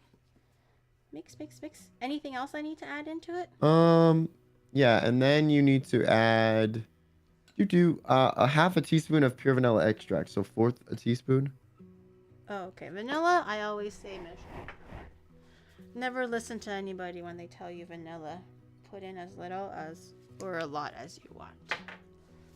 Oh, so you don't measure, you just eyeball vanilla? Yeah. I feel like vanilla is one of those things, if you love vanilla, put more in. If you don't love vanilla, just take it out. Or like just put a little bit. No, I feel that. Oh, I think I need more cream. This is stodgy sugar. It's turning into a big, solid lump. Are you gonna grab donuts after this? I low-key want to now. This is fucking. I was like, I ate, but now I'm like, shit. I'm hungry. Like, damn, I can Yeah. really use half a dozen right now. Like reminding me of like what I could eat now. I'm like, shit. That sounds kind of good. Just airdrop the donuts to you. Yeah, airdrop them to me. Wait, these are like thick ass sugar. What the heck? Well, this is not flour, is it? I hope I put in sugar. I You hope can have a this little is taste sugar. and see. It's not wetifying. It's staying nice and thick. Normally it should start to wetify. How are you liking streaming now, by the way? I know you just debuted and everything. Oh, But has everything been different? It's Or the been same? pretty. It's been similar but different. I don't know. I've I can just kind of do whatever now, you know. So there's like so much possibilities. I have a lot of ideas I'm excited to do. I got lots of in the works. I'm excited to just kind of get back to it, and I don't know, like kind of finally be able to do some ideas that I've always wanted to do. Yeah, it's been really nice. The indie community has been so welcoming. I was kind of worried, like I don't know. Everyone would kind of like, I don't know, it would be harder to kind of make friends or do certain things. Everyone's been very welcoming and nice, so that's been a nice surprise. So it's been going really well. Yeah, I mean, not to say that corporals aren't nice or whatever, because you know there's always like really nice people everywhere. But I think the indie VTuber scene is very welcoming and easy to get your foot into the door. And it's I think making friends is hard in general anywhere in any circumstance. But I think in the indie VTuber community, it's pretty easy. I think people are open to like being friends or collabing or whatever, so it's nice that it's been like a positive experience so far for you though. Yeah, everyone's been super chill and nice, so it's been good. It's been good. I've liked it a lot. I was very worried people would be like, you know, who the fuck is this dude? But everyone's been super chill. Also, like Twitch has been a nice thing to try too, since That's right. yeah, my first time, you know, streaming pretty much for the most part on Twitch. Like I multi-stream sometimes too, but like most people are on Twitch, which is, I don't know, I like Twitch better for streaming. Twitch is it's more optimized, you know. YouTube is kind of a nightmare. I think my YouTube chat is like crying right now. No, my YouTube chat does that too when I say this. Like y'all are dope. I appreciate y'all watching on YouTube, but it's like, you know, Twitch is just better. If you're on YouTube, like try Twitch, give it a chance, you know. I feel like for sure it's more optimized for streamers because it's just like the community, the language, the like emotes, even like emotes and like silly things like that, right? I feel like it's very customizable and very like what is it called? Well integrated into the system. Whereas for YouTube, even sometimes when I'm watching YouTube streams myself, I still have no idea what the hell's going on. I'm just like, how do I get this? How do I get that? And stuff like that. But both obviously is very good. I was actually very happy that what's his name, Daniel Clancy, you know, our big boss man, decided to open up the multi-stream. But yeah, Twitch definitely is a little easier to get on board with. Yeah, it's just, I don't know, it's just, and there's like more of a kind of a community feel to it too. Where on YouTube it kind of feels like you're just solo riding, you know. So yeah, I do like Twitch for that reason. It's very fun. Yeah, very welcoming. It was very, there's all the like, you know, the 7TV emotes and all that stuff too, which are funny. Yeah, like my chat always finds like the most cursed ass dumbass shit ever, and like apparently there's like a group Whoppage. I still don't know what that is. Onibro really likes Whoppers, and that's kind of his thing now, where he's always talking about Whoppers. And apparently there's a group, so it's kind of like group Wankage, but instead of Wankage, it's Whoppage. Oh, I finally see it. Like, who makes up this shit, man? Fuck? Who has a group Whoppage email? But someone made it, but it's available for Twitch. They're just eating Whoppers together at night, together in bed. A bunch of Whoppers. Crazy. That's normal. Oh, let me grab a bit. Time to test my oil. I like to stick a chopstick in there, and if it bubbles, it means that it's ready. It's bubbling slowly. Actually, no, it's pretty good. It's actually bubbling pretty hard. Okay. Nice. Wish me luck. Say a prayer. Usually, frying donuts is a finicky business. Oh no. Oh.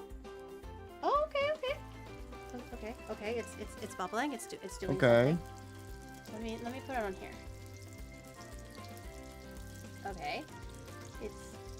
It's doing It was cooked for something. 1 minute on each side. These are a little bit small though, so I think I'll just play it by ear. Maybe And they it got a won't need lot minute. bigger in the oil. Yeah. A little bit of heat warmed it right up. It's looking. I can hear the air of inside the dough kind of escaping a little bit, which is normal.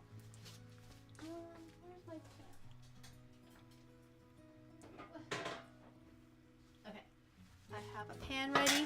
Oh, it looks so good. Ooh, that's a nice color. That's Yeah, more it's like like a the nice regular brown. donut color.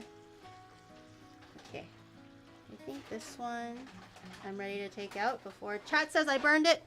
Yeah, it looks it's good. it's a very stressful thing cooking in front of chat now. Because they always say I burn everything. Burn. So maybe I'll Okay. throw in Nah, some- that's crazy. I'm gonna throw in some balls. Oh I yeah. think the balls I can just cook by itself. Ooh. Okay. Now I want donuts, man. Shit. This is messed up. It's looking fluffier. They look like little mochi balls. Oh yeah. What I low-key wanted to ask you to make mochi, but I remembered it's like very complicated. You need like a I wouldn't say it's crazy complicated, but it takes a little bit of steaming. It takes a little bit of mixing, a little bit of. It just needs a little bit of elbow grease, but I wouldn't say it's like hard. I'm just holding these balls down because they're lighter on one end, so they're cooking on one end more than the other. But these Yeah. are pretty much done. The balls cook faster. Oh! The balls cook faster than everything else. What was So one of your good. favorite things that you've had in Japan? Speaking of mochi. Okay, udon was really fucking good. Like, I don't know, they cannot do that shit right in the States, man. They just can't. Mhm. They cannot do it. What else? Oh yeah, anything with mochi on it. I love mochi. I think mochi's so good. I would have like A lot of mochi people fruit. don't vibe with the texture of mochi, so that's good. Some people don't like the super softness Oh, of mochi. I love it. I love like mochi ice cream. I was having like strawberries covered in mochi, like a bunch of stuff. Oh, I like the fruit desserts there too. We don't really have any good fruity desserts in the US, like to the same level you guys do. Like there's like Yeah. fruit covered in mochi, the kind of honey glazed fruit. Like there's all this good stuff that we don't really have here. Because I'm not the biggest fan of like fruit flavored baked goods. I'd rather just like eat the actual fruit. So they in Japan they do this nice thing where they like have the actual fruit, but they like add some kind of dessert twist to it or something, which I really think is good. Yeah. Japan definitely has like food down to an art when it comes to like the delivery of it or like the presentation of it. Oy. The dough is a little puppy, a little scary. The little balls are so cute. They're so round. I know. Dude, this is making me so hungry for donuts. Fuck. It definitely Shouldn't have done smells this like to a donut myself. shop right now. Should have had you make like a salad or some shit. Then I would like be not hungry afterward. It's just me watching me chop salad for 2 hours. Yeah. Like, this is so great. That'd be so easy for me to lose my appetite afterward. How do people watch this and not get hungry? Oh my god, if I was a regular viewer of yours, I would like be eating all the time. I think they either get used to it or they have good discipline or they just do get hungry. A lot of times they're just like, fuck, I could really eat right now. Like tomorrow I'm planning on making Malaysian food. I hope it turns out well because I'm fucking stoked to try Malaysian food. But it's just something about like really saucy, flavorful, like spicy looking foods really makes me want to like whets my stomach, whets my appetite. I think that's the saying. If I ever do a cooking stream, I'm gonna make donuts like this again. I wanna try to do this myself. Looks so good. It's not very hard. I'm also down to help if you want, but it's not super hard. Just be patient and be careful, and that's pretty much it, really. Yeah. I wouldn't say it's very difficult. Is there any one dish that you're just like, well, outside of donuts, I guess, that you were like, damn, I really wish I could make that, or one day I wish I could make that? I think.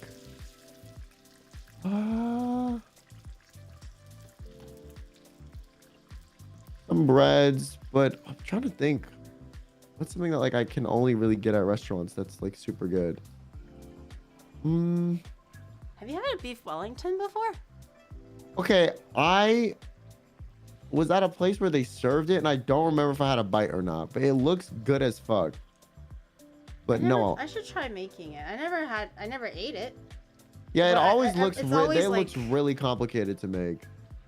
It also takes hours. It's not just like the difficulty of making the steak. It's supposed to be like a several hour kind of commitment or something like that. Yeah. I have one friend. Do you know who you do cooking stuff? Maybe do you know who Alvin is? Like Alvin Zoe? He does like Oh yeah. Yeah, I'm friends with him. Every time we go on any vacation trip, oh my god, it's like a holiday, bro. He cooks the best food for the whole friend group. And I'm like, I need you to be gay so I can marry you, and I need to be gay so I can marry you, because this would be great, you know, like having you as like my, you know, as a chef for me, it would be amazing, because he is so good at cooking. Oh my god. And every time we go on like a trip, he makes these like cookies that are super good and big, and like Really? I don't know, we went on one trip. Jealous. He made like this like French toast fresh thing. It's like he makes stuff that you're like, oh, it's not that hard to make, but when he makes it, it just is like better. He just has like this art form to it. I don't know what it is. He has the god hand. Yeah, he has like the touch. Je ne sais quoi. So like, Yeah, if I could it's just cook a small that hurdle. good, ooh, that would be so good. But he made beef Wellington one time, and I don't know. I remember he made like a video about it, and it took like hours. Yeah. Yeah, because you got to make the sauce and everything. But yeah, it's just a small hurdle, chat. All it needs is for him to be gay, for Quinn to be gay, and then we just Yeah, and then I'm just gonna like, you know, we get really married not that and complicated. yeah, and then I have like a permanent, you know, house husband chef. Be great. House husband chef. You're just like, Alvin, I need this today. Alvin, honestly, if Alvin knows how to make really good dim sum, I want to poke his brain on how to make dim sum, because dim sum in Japan has been a struggle to find. I could probably ask him. I have Wow, tried that making donut like is- hagao and shumai, like the quintessential, you know, shrimp dumpling and the pork dumpling thing, on stream. It turned out so bad. This donut is so funny. There's a donut hole inside of it, and then it's like a balloon. It's sticking out like a thumb. It didn't like separate properly, so I'm just like, fuck it. I'm just gonna. I keep love it this as one. is. Kind of looks like it'd be really fluffy though. I kind of want to bite it. We shall see. I'm gonna let everything cool just a little bit, but let me clean up first for a second. But this is what it looks like. This is what it looks like without the glaze right now. Honestly, I'm most excited about the little donut balls. Yeah, The little They donut turn balls out look really the good. cutest. Oh God, it looks so good. Look at these little balls. They're so puffy. The donuts look okay. gonna Some get of them look a donuts bit after better than this. others. But we'll see. I'm gonna let these cool a little bit because I think they're gonna burn through the sugar a bit too crazily. Oh yeah, So I'm it gonna says let wait, these, put the glaze on when they're still warm, but like, yeah. Oh, where should I put these? A safe location. Maybe here. I think you like dip it in the glaze, so you put it in and then you flip it, and then I think you just let it dry. Yeah. In the meantime, we're gonna freaking assemble our breakfast burritos so we can eat some breakfast for dinner. Yeah. What did you eat for breakfast, by the way? What did you grab at your cafe thing? Oh, I got like a sausage egg sandwich thing. Hey G-Rip, have you On like ever a- had to adjust on like a a recipe English that muffin? normally has garlic in, but can't because It's who you're good. cooking Sorry, for is my allergic TTS is to going it? and I'm listening If to so, it at the any same time, and advice? I got As much as I like garlic hates me. What did Any I say? advice? Have you ever had to adjust a recipe that normally has garlic in it but can't because who you're cooking for is allergic for garlic? But onion, shallot, those are all pretty good substitutes for garlic. Garlic is more of an aromatic, so same thing with like garlic and shallot. Sorry, onions and shallots. So if you're allergic to garlic, and if you're not eating confit garlic and you just need to substitute it as an aromatic, then just put in green onion, red onion, more white onion, shallots, or like maybe garlic sprouts. Maybe they won't be as allergic to garlic sprouts, but those are all viable substitutes for garlic. But I love garlic, so I never really had that problem. Yeah, eat the garlic, fight your allergy. Don't be a fucking pussy little wimp. Nah, that's Sorry. great. That is crazy. I'm sorry. And this guy is just like, you know, hey, asking for my lovely wife. You're gonna send someone to the ER. Yeah, just eat it and have an EpiPen. You know, it'll be great. Tell your wife to fucking man. No, I'm kidding. Tell them to, you know, just have the EpiPen ready. Flavor over. Do you want flavor and be happy, or do you Yeah. want to, like, you know, play it safe like a little pussy? Okay, come on. Food now. over function. Exactly. That's why when I first immigrated to Canada, I found out people were allergic to peanuts, and I was like, they're allergic to what now? Peanuts? Oh, yeah. Like, it's such a disbelief in the early days of, you know, finding that out. Yeah, peanuts. But it's a very I don't know what it real is. thing. In like elementary school, I feel like peanut allergies, like we were taught like it was like peanuts with the like allergies were like the most prominent fucking allergy. I literally didn't even know you could be allergic to other shit. I was like, oh, it's just peanuts. And when I found out it's everything, I was like, damn. Humans are weak. I have a friend who is literally allergic to, like you said, everything. It was the sun, pork, stone fruit, fruit with seeds in them. You know, like certain kinds of veggies, onions, garlic, and I'm just like, boy, like I extend my sympathy to you, but I think he'll just end up starving. Like, no offense, but like, you're gonna just starve to death. I don't know what to feed you, you know? Yeah, I have a friend, he wasn't a friend, but I knew this kid who like lived in my neighborhood. He was so allergic to stuff that they would like have to use like separate pots and pans to like be safe. Cause like that's how bad his reactions would be. Like, that's how bad what they used to call it before. The bubble babies. They're allergic to like air and everything. You gotta keep them like separated, or else they're gonna like explode or something like that. Yeah, they were like going insane, and I was like, damn. Or like he was like allergic to like mold, and then their house was like leaking, and there was mold everywhere because the builders fucked it up. So they were suing them. I don't know. It was crazy, but I was like, damn. Oh well, that's not fun. Imagine that's being not a like, good idea. being that allergic to everything. I feel like it would just not be a good time. That sounds awful. Are you allergic to anything? Are you weak? Are you built like them? I'm only Quinn? allergic to like certain medications. Oh. Yeah. Damn, that actually kind of sucks. Yeah, but like, I don't know. Well, I think I'm allergic to blueberries, but I'm not really sure. Like, I have this theory. Because like, every time I eat blueberries, I get this really weird, like, chemically induced headache. And, like, it's a very weird feeling headache. It's like different, right? It's a very different feeling headache. What does a chemically induced headache feel like? It's like if you were to smell like a perfume and then you get like this really like sharp, piercing headache that's very sudden. It's like that. Like that's what happens if I like smell blueberries or eat them. I don't know if that's an allergy or if it's the flavor that bothers me or what. Like, you should try and figure it out by eating blueberries in different forms. So today you do blueberry sauce. Tomorrow you peel your blueberries. The next day you do raw blueberry, and then another day you do like, you know, a blueberry compote. You gotta really get down to nitty gritty and figure it out, Quinn. Oh my God, she wants me to die. She wants me to die. Don't back down, okay? Never back down, never what? You're gonna surrender your life to a tiny little blueberry? Come on. I'm gonna devour them bitches, okay? They will not stop me. You better. The thing that like, at least it doesn't bum me out. I would hate to be allergic to something I love the taste of. Blueberries, I'm like, I don't really enjoy the taste of them like on their own or like in stuff, except unless like a blueberry muffin. Like I don't really like them. So I'm not too mad if I'm allergic, but if I loved the flavor of something and then I was allergic, I would be pissed as fuck. Oh my God. That's when I found out that people have allergy to eggs. I'm like, bro, like that's GG, because there's eggs in everything. Like you don't have to eat scrambled eggs, but like meat, sauces, cakes, like it's not just the egg. It's like cakes and stuff. You can't eat dessert. Like that sounds so fucking awful. So when I first found that out, I'm like, thoughts and prayers to you, because that just sounds depressing. I did like a food intolerance test. They can like tell you like what foods bother you, and the number one food for me that I was intolerant to was eggs. Oh damn. Well, I literally had a whole spiel about how it sucks, so and like, you're just like, that's dead ass like kind of me.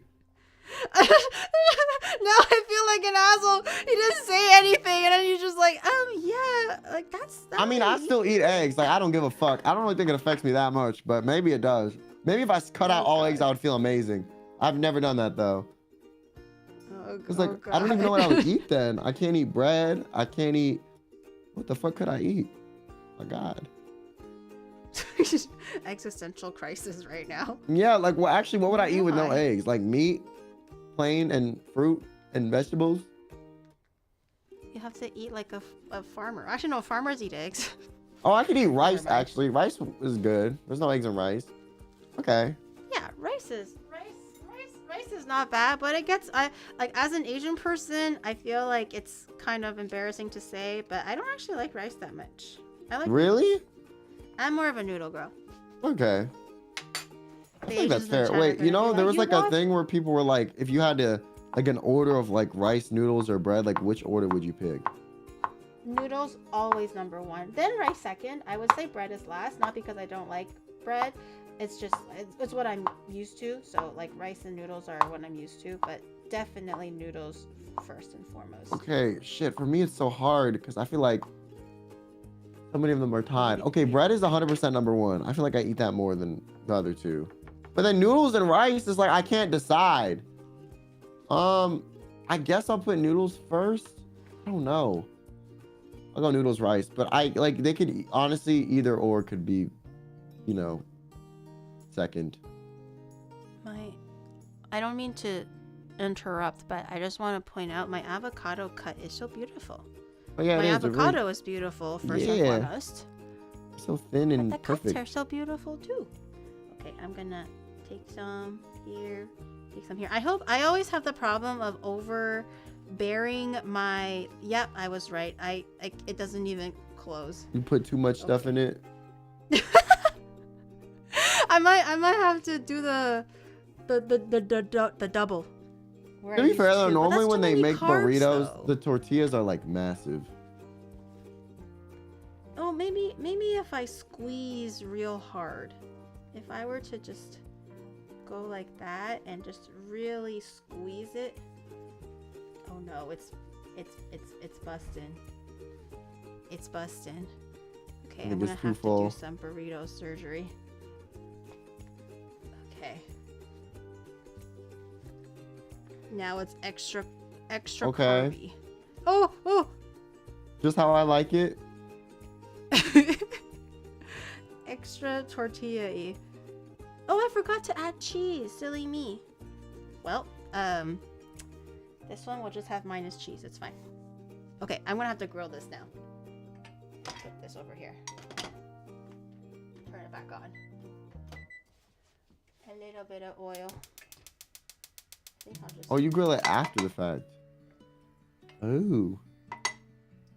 I think they usually grill it after the fact, no? In like burrito shops, they usually fill it and then they grill it to kind of get the char and seal it, and then they, you know, move on with the rest of the stuff. I don't know. Places that I go to normally where you like kind of build your own, they just cook everything separately, cook tortilla, put everything in it, wrap it up real nice, and hand it to you.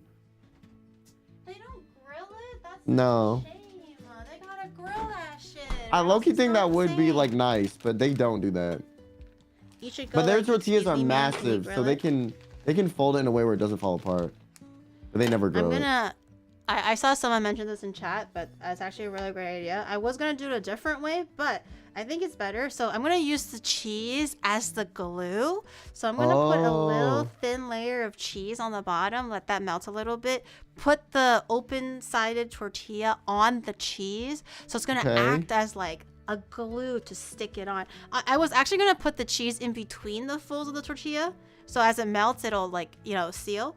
But maybe I can try doing a cheese blanket, if you will. Okay. A cheesy little blanket. Actually, I can probably do it now while the pan is hot. Actually, you know what? I'm just gonna cover the whole thing with cheese. Why not? More cheese, more better. Everybody who's lactose intolerant might feel very sad right now. A lot of cheese. Okay, I'm gonna let that melt. It ain't cheesy. It won't go down easy. You ever seen that like lady that's like, everybody's so creative, and then like they do like the I fucked love up cooking. watching that woman. I fucking love that shit. She's My so God. good at it too. Yeah, She's she so funny. is. Like, okay, yeah, now you need to add the cheese because if it ain't cheesy, it won't go down easy. Like, I don't know. She's so funny to me. Okay. Theoretically, this should work. Theoretically. But I'm not going to hold my breath. This is a Geary stream after all. Things always go down wrong. Okay. Okay. Do I need to lower the heat or crank up the heat is the question here. Can I just... Oh, okay. It's kind of doing a little bit of the sticking on this side. Let me move the camera a little bit. Oh, hold on. My hands are dirty. It's not expired cheese. I bought it today. One time I did a collab or something, and I was like, yeah, I have shredded cheese. I opened it, and it was literally laden with mold. Oh my And God. it was fucking like live on stream, and I was gonna like kind of like walk it off as like, oh, you know, a little accident or pretend that didn't happen. And unfortunately, chat with like the eagle eye and like no one asked, and Oni Bro saw it. He was just like, I'm not eating this, and I was like, God damn it, why'd you have to see? Expired. How long was it in your fridge? No, it was 3 weeks maybe. Oh wait, that kind of expired fast though. No, I feel like cheese normally lasts longer. It was definitely in there for a little bit longer than I care to admit. Damn. No, it was not 3 years, but it was pretty bad. Okay, let me try to flip this. I hope the bottom is not burnt, or else chat is going to laugh at me. Okay. Oh God. Okay, maybe this way. Nope, I think this way is better. Okay. Come on, 3, 2, 1. Oh, okay. It's not sealing perfectly, but that's a good cheese layer. Oh yeah. Not bad. That's pretty good. See, you see this? They always just hope that it's cold. Yeah, it's not burnt. Why do you want me to eat coal? No, they just want to, you know, remind you that you fucked up one time on, you know, a specific odd niche stream idea date. You know, they're like, oh, on the 26th of March at you know, this time she burnt this. They just don't want me to be happy. Yeah. Why don't you want me to be happy and succeed, chat? This is why I have to spend 30 minutes on the toilet every morning to mull over my life. It's rough out here. Okay, I think that's good. I'm gonna take it off and then do a little cut. Ooh. I think I'll keep the pretty side on the top just for presentation purposes. Yeah. They also said to make sure we glaze the donuts before they cool off too much too. Oh shit. Yeah, because it has to be warm. Oh shit. Okay. Move aside this thing. Okay, I'm moving. It might have cooled off just a little bit, but we'll see. Because it needs to stick, I think. Okay, it should stick. I mean, the glaze is pretty wet, but let's see.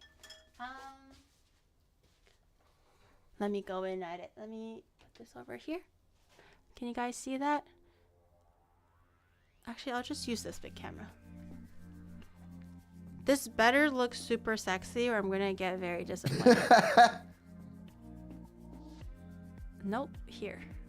We're gonna have like that cream-filled donut video reenactment. Cut the sauce. I push it into the sauce. I take it out of the sauce. Well, it's sticking. It's doing a little bit of the stickage. Yeah. Let me push it in a little bit more. Oh, it's a big sticky boy. Actually, it looks not bad. Yeah, it looks good. It's a little rough around the edges, but it's in culinary terms they call it rustic. It's when something looks like ass, they're like, oh well, that's rustic. To make it sound better than it actually is, and I'm just like, oh, thank you for calling it rustic. I definitely know what you meant, hate. though. Okay, I'm gonna glaze my little balls. Oh shit. Oh no, the balls got too much cream on them. Oh, it's messy. Oh my god, it's not balanced. Looks so good. Okay. This, if you let it dry, it's gonna have like a really nice like hard crust on it. Yeah. But the sugar dries hard, so it's like crunchy and soft at the same time. Theoretically, it should be very good. I'm gonna grab this one because this donut looks very pretty, and I'm gonna try to dip it this way. Okay. This one I think want is the donuts one so I'll bad serve now. to Oni Bro. I think this one I'll serve to Oni Bro. This one, they're fried really well too. Oh yeah, that one looks perfect. The other ones could have been fried a little bit better. Okay. I think I'm running out of icing, so I'm gonna just ice what I can. I don't think I can ice everything. Okay, Oni Bro, are you ready for your breakfast? American hash brown breakfast with a good old American glazed donuts that keep on falling over backwards. Okay, let me put this back over here. Okay, what was the one that I said that Oni Bro liked? I think it was this one.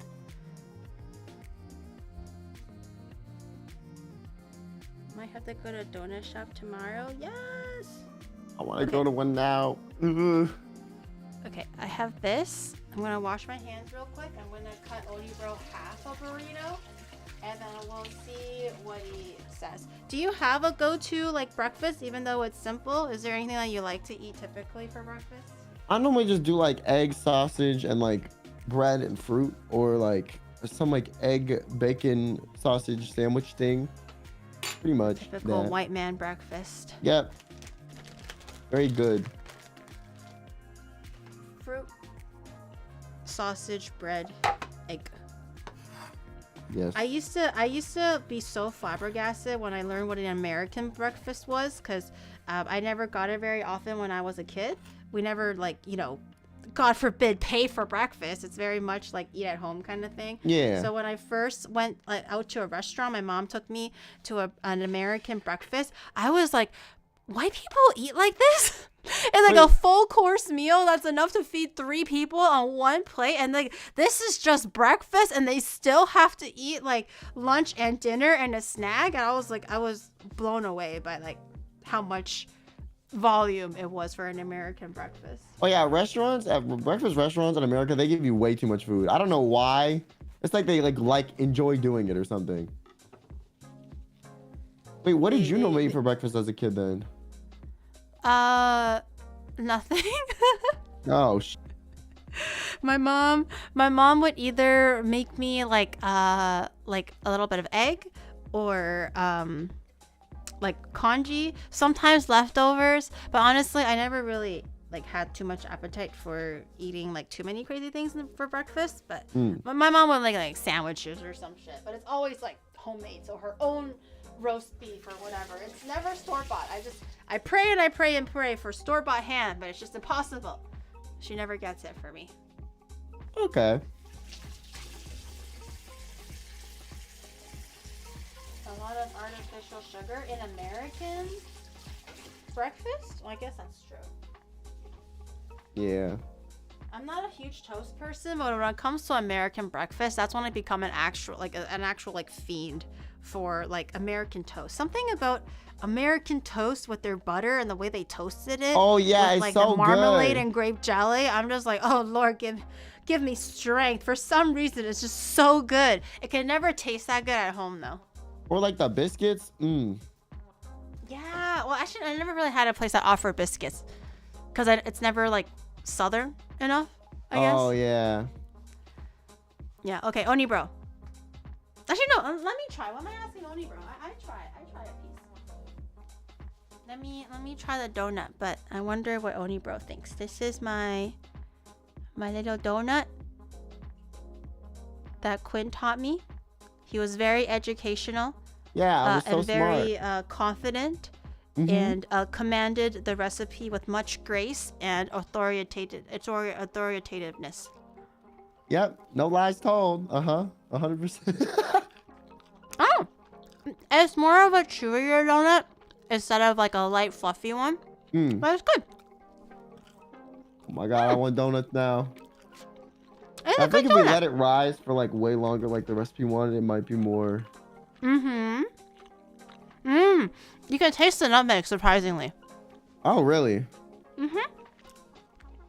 I was like, what is that like interesting little flavor in the background that's not really vanilla and not really anything else? I think it was a nutmeg. I taste the nut, chat. Yes, the nut is strong with this one. Let me try the burrito. I can hear Onibro chewing on it, but I don't know if he's eating it. I tried this. This one, for those who missed it earlier, has egg, corned beef that I've never tried before, avocado, and like a single piece of bacon because I overstuffed it and I got scared to keep stuffing it.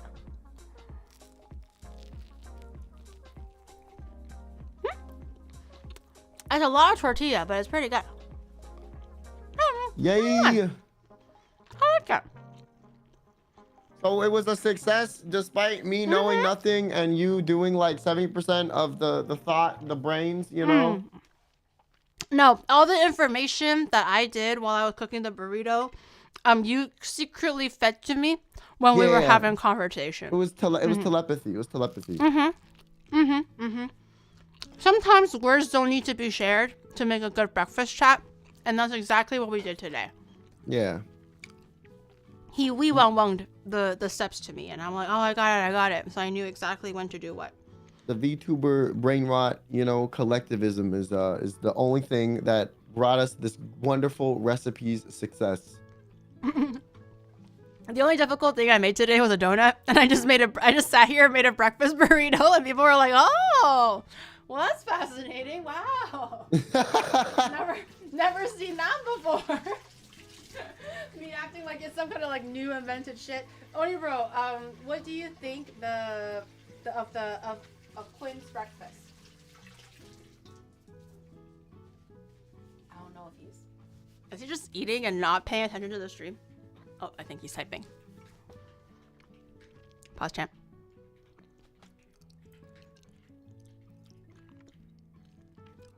Man, he types slow. Oh, it tastes like a Tim Hortons Okay, donut. that's a Wait, that's success good. to me. Wait, that's good. It tastes like a store, like a national like chain, donut chain. Okay. That's not bad. That's great.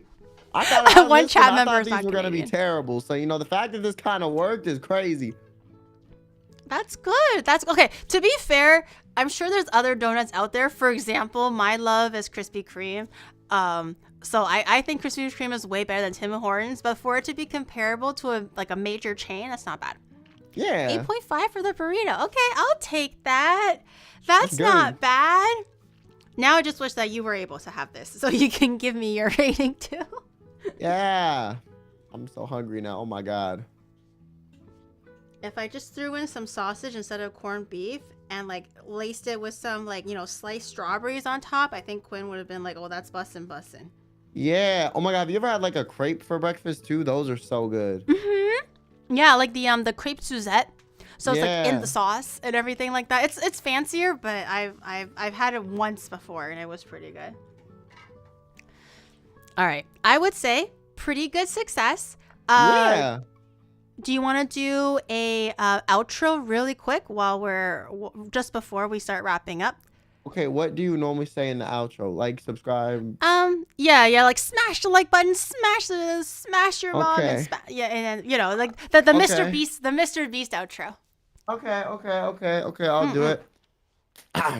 Thank you guys for watching our kitchen adventures. Okay, oh fuck, what is this called? The brain in the brain in hand or something. Thank you, I appreciate it. Okay, don't forget to leave a like if you enjoyed the video. Subscribe for more uploads, and check out the Twitch channel so you can see cooking and all the chaos live.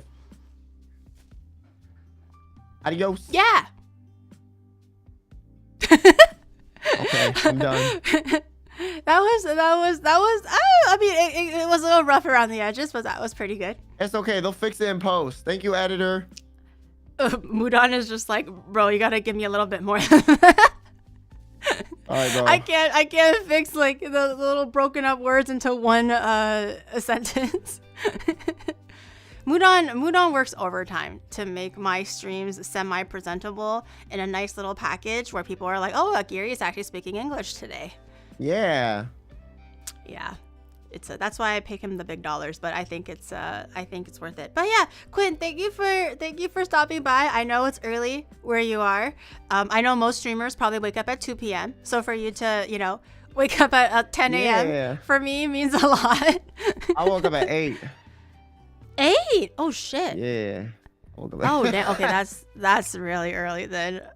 That's really early. No wonder you were like, hey, is it okay if you do like an hour after the proposed because it was gonna be time? like 7, and I was like, damn, 7's kind of early. I don't know about all that. Like, can we push it back 1 hour? Yeah. Okay, well, now that makes sense because I was assuming you were on EST or something, so I was like, okay, like 10 to 11. I get it. Yeah. Maybe you slept at 5 a.m. or something. It's totally fine. But 7 a.m. is rough. Yeah. Yeah, thanks for having but I me. hope It was you a lot had of fun. Yeah, Yeah. it was good. I didn't expect the donuts to turn out this well, and now I kind of want to try making them myself. You should do it. Let me know when you do the stream, and I'll be peeping. I'll be Okay. maybe doing a little bit of panic backseating if something looks like it's gonna explode. But I'll be lurking for the most part. I'm in the kitchen now. What are you doing? Stop. That's literally me. Every time friends do like cooking streams, whenever they do them, I usually don't say anything because people tend to be like, "Oh, Gary," or whatever. So I'm lurking.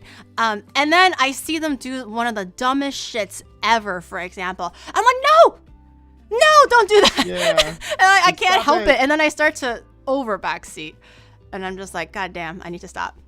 Yeah. Yeah, this turned out better than I thought. It was a lot of fun. Yeah.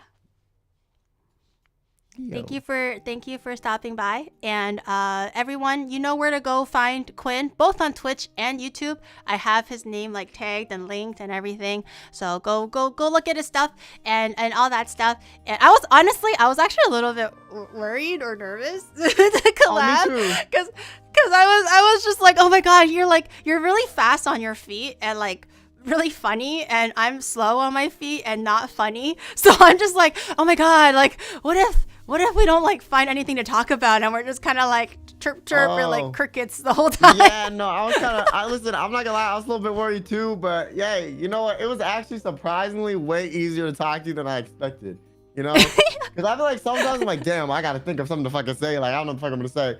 But surprisingly, we had the conversation flowing the whole time. It was really good. It was great. Yeah. I was just like, oh my god, I was worried, but I'm glad it turned out well. Also, I think the raid still has like 3 seconds left. So bye everyone, get the fuck out of here. Say hi to Annie for me on Twitch. I don't know who we're rating on the YouTube side or if we are, but if you are, say hi to whoever we rated.